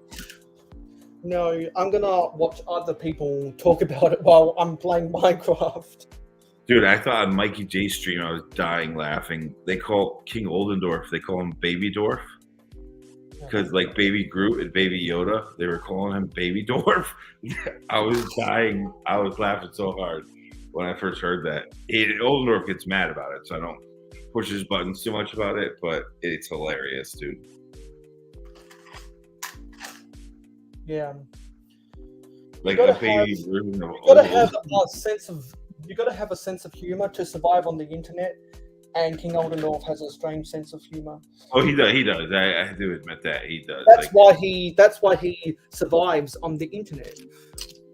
he knows I'm just joking around with him though. Like he knows that I'm just messing around. But Yeah. You also have a sense of no sorry. Yeah. I think both of us have a strange sense of humor, which is why we survive on the internet. well, you always know when I'm joking around with you. I mean, it's like that's why I got mad when people started doing the tartar sauce thing. I was like, dude, I didn't mean for this joke to turn into this. Like, I was so pissed. I was like, dude. Yeah, and I was like, I see those people and block. It's kind of pathetic though that they copied me and Butt Chop. That was a joke that we had with you. It was like an inside joke that started on the dad's It's just, stream. I was like, yeah, I don't need to see those people anymore. Yeah, I don't blame you, dude. But it was just like how pathetic that you have to copy. Number one, just copy us, and we're friends with the guy. We're friends with Mayo. We're making a joke, but you're like turning it into something else, which is not cool. But people on the internet, they're like sheep. They follow whatever other people they think is cool, which is stupid in my opinion. But for some reason, they thought that was the cool thing to do. It started making accounts about you. I was like, yeah, this is not what I intended. I'm actually friends with the guy. Yeah, for every smart person on the internet, there's about 10 other stupid people. Yeah, oh yeah, that's for sure. And they all get mad at me when I say that, but it's the damn truth. So a lot of them though are just little kids, and you can't tell, half the time. So I that's why I don't really go at them. But in the ACOP stream, when people were like just name calling at me, I was like, dude, what are you, 4 years old? Like, chill out. Like, Yeah. like, So there's now 5 minutes to go. So if there's any social media you'd like to plug or any Lego projects got coming up, feel free to do it in the last 5 minutes. nah, you know that I just build. I'm not a big promoter, you know that. Yeah, but it's just. No, I appreciate it. I just don't, because I don't keep up with my Instagram page enough that I can promote it, because I just kind of do it when I can. So that's why I don't. Because I get Star Wars fans that they're like, you haven't made a Star Wars mock. You make all these Nintendo mocks. Where's your Star Wars mocks? Like, chill out. All right, I will. Okay, I will. I will. Like, it's on the list. Like, just I'm not mocking every day. Chill out. Like I'll get there. Like I have Star Wars mocks. Don't worry. Yeah, because if I don't see, I don't see that Mark has scheduled a live stream for tomorrow, then I'll Stream again.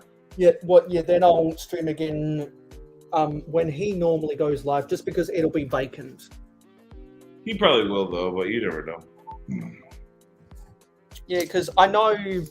Well, I haven't. Well, I need to go back and see, and I haven't. I don't know if Adore Build has scheduled a live stream either. Usually, every like Saturday morning, I'm used to seeing her streams, and she hasn't been streaming. I know she had like a health issue or something like that, or I don't know, something happened. Because the first time she made it back on camera after going through some back pain in December was actually on my girls' night in. Yeah, so I am. So So if Mark isn't live, or if Mark doesn't go live tomorrow, then I'll go live in place of him, just because I've got more stuff to sort. And like to give a shout out to a new public subscriber. Their channel name is Ruby. Every time I see new public subscribers to the mayohosko channel, I always like to do that. But someone else must have unsubscribed because we're still at 520. That's my birthstone, the ruby. So let me go see if Ruth has anything scheduled. Yes, Adore Build does have a scheduled live stream. So I'll go and listen to some other podcasts before she goes live.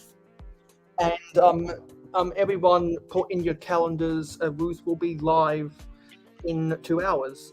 So with that being said, thanks for hanging out with me all this long. Thank you for all the other people who hung out in the chat and on camera. Let's quickly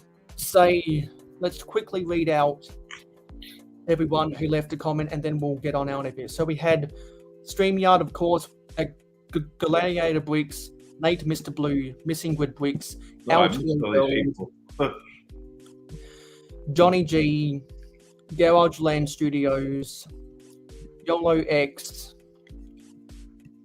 Brick Hive. Damn, I missed a lot of people. I came in here late. Bricklock IL, Big Nate Bricks, Bot Chop 2021, Tasman Bricks,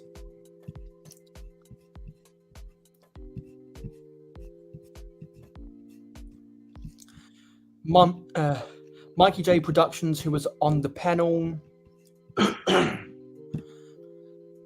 Zisu Sultan Force, aka at Stardust. I love that you call him that. I just call him Z, but I love when you always call him that. It reminds me of David Bowie, actually. It reminds me of the band Stardust. Yeah, no, I get it. That just reminds me of David Brother Bowie. from Another Brick, who was on the panel.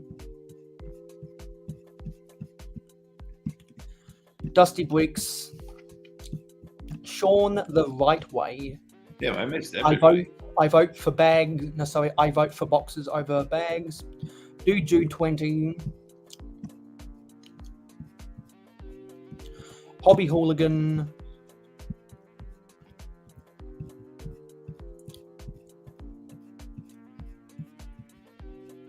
Dude, if A-Falls want a character from the CMF, they can afford to go on eBay. They're not that much. You spend like Jacob $8 to get the Neely. figure you want.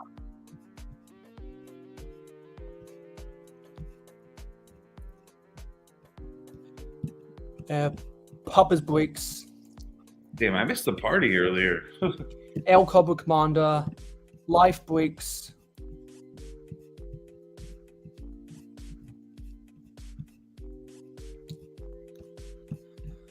Stud Sidious, who is on the panel until the end.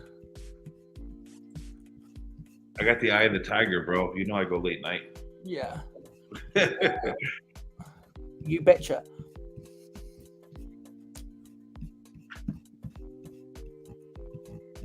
and we had a lot of a lot of consistent people. Yeah, then it was just Butt Chop, and then Eggy Eats Trains, and Yeah, then Miss Ann. Rula, Shy Time is my time. Oh man, I missed Shy too. Skywen.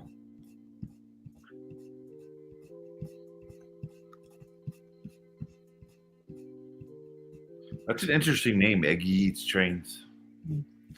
He's a model train person. Yeah, I could tell. I see in people's chats. Eggy Eats Trains. And Miss Amby, that was everybody. So thank you for watching this. I am going to make significant changes next month, and to a lot of people that will rename nameless. Fuck you. I am exhausted. It's time to recharge the batteries. I am exhausted. Everyone knows the spiel. It's not worth me doing it again. Good night, everybody. How are you going to be awake for Ruth then if you're exhausted? Because it's not even close to bedtime.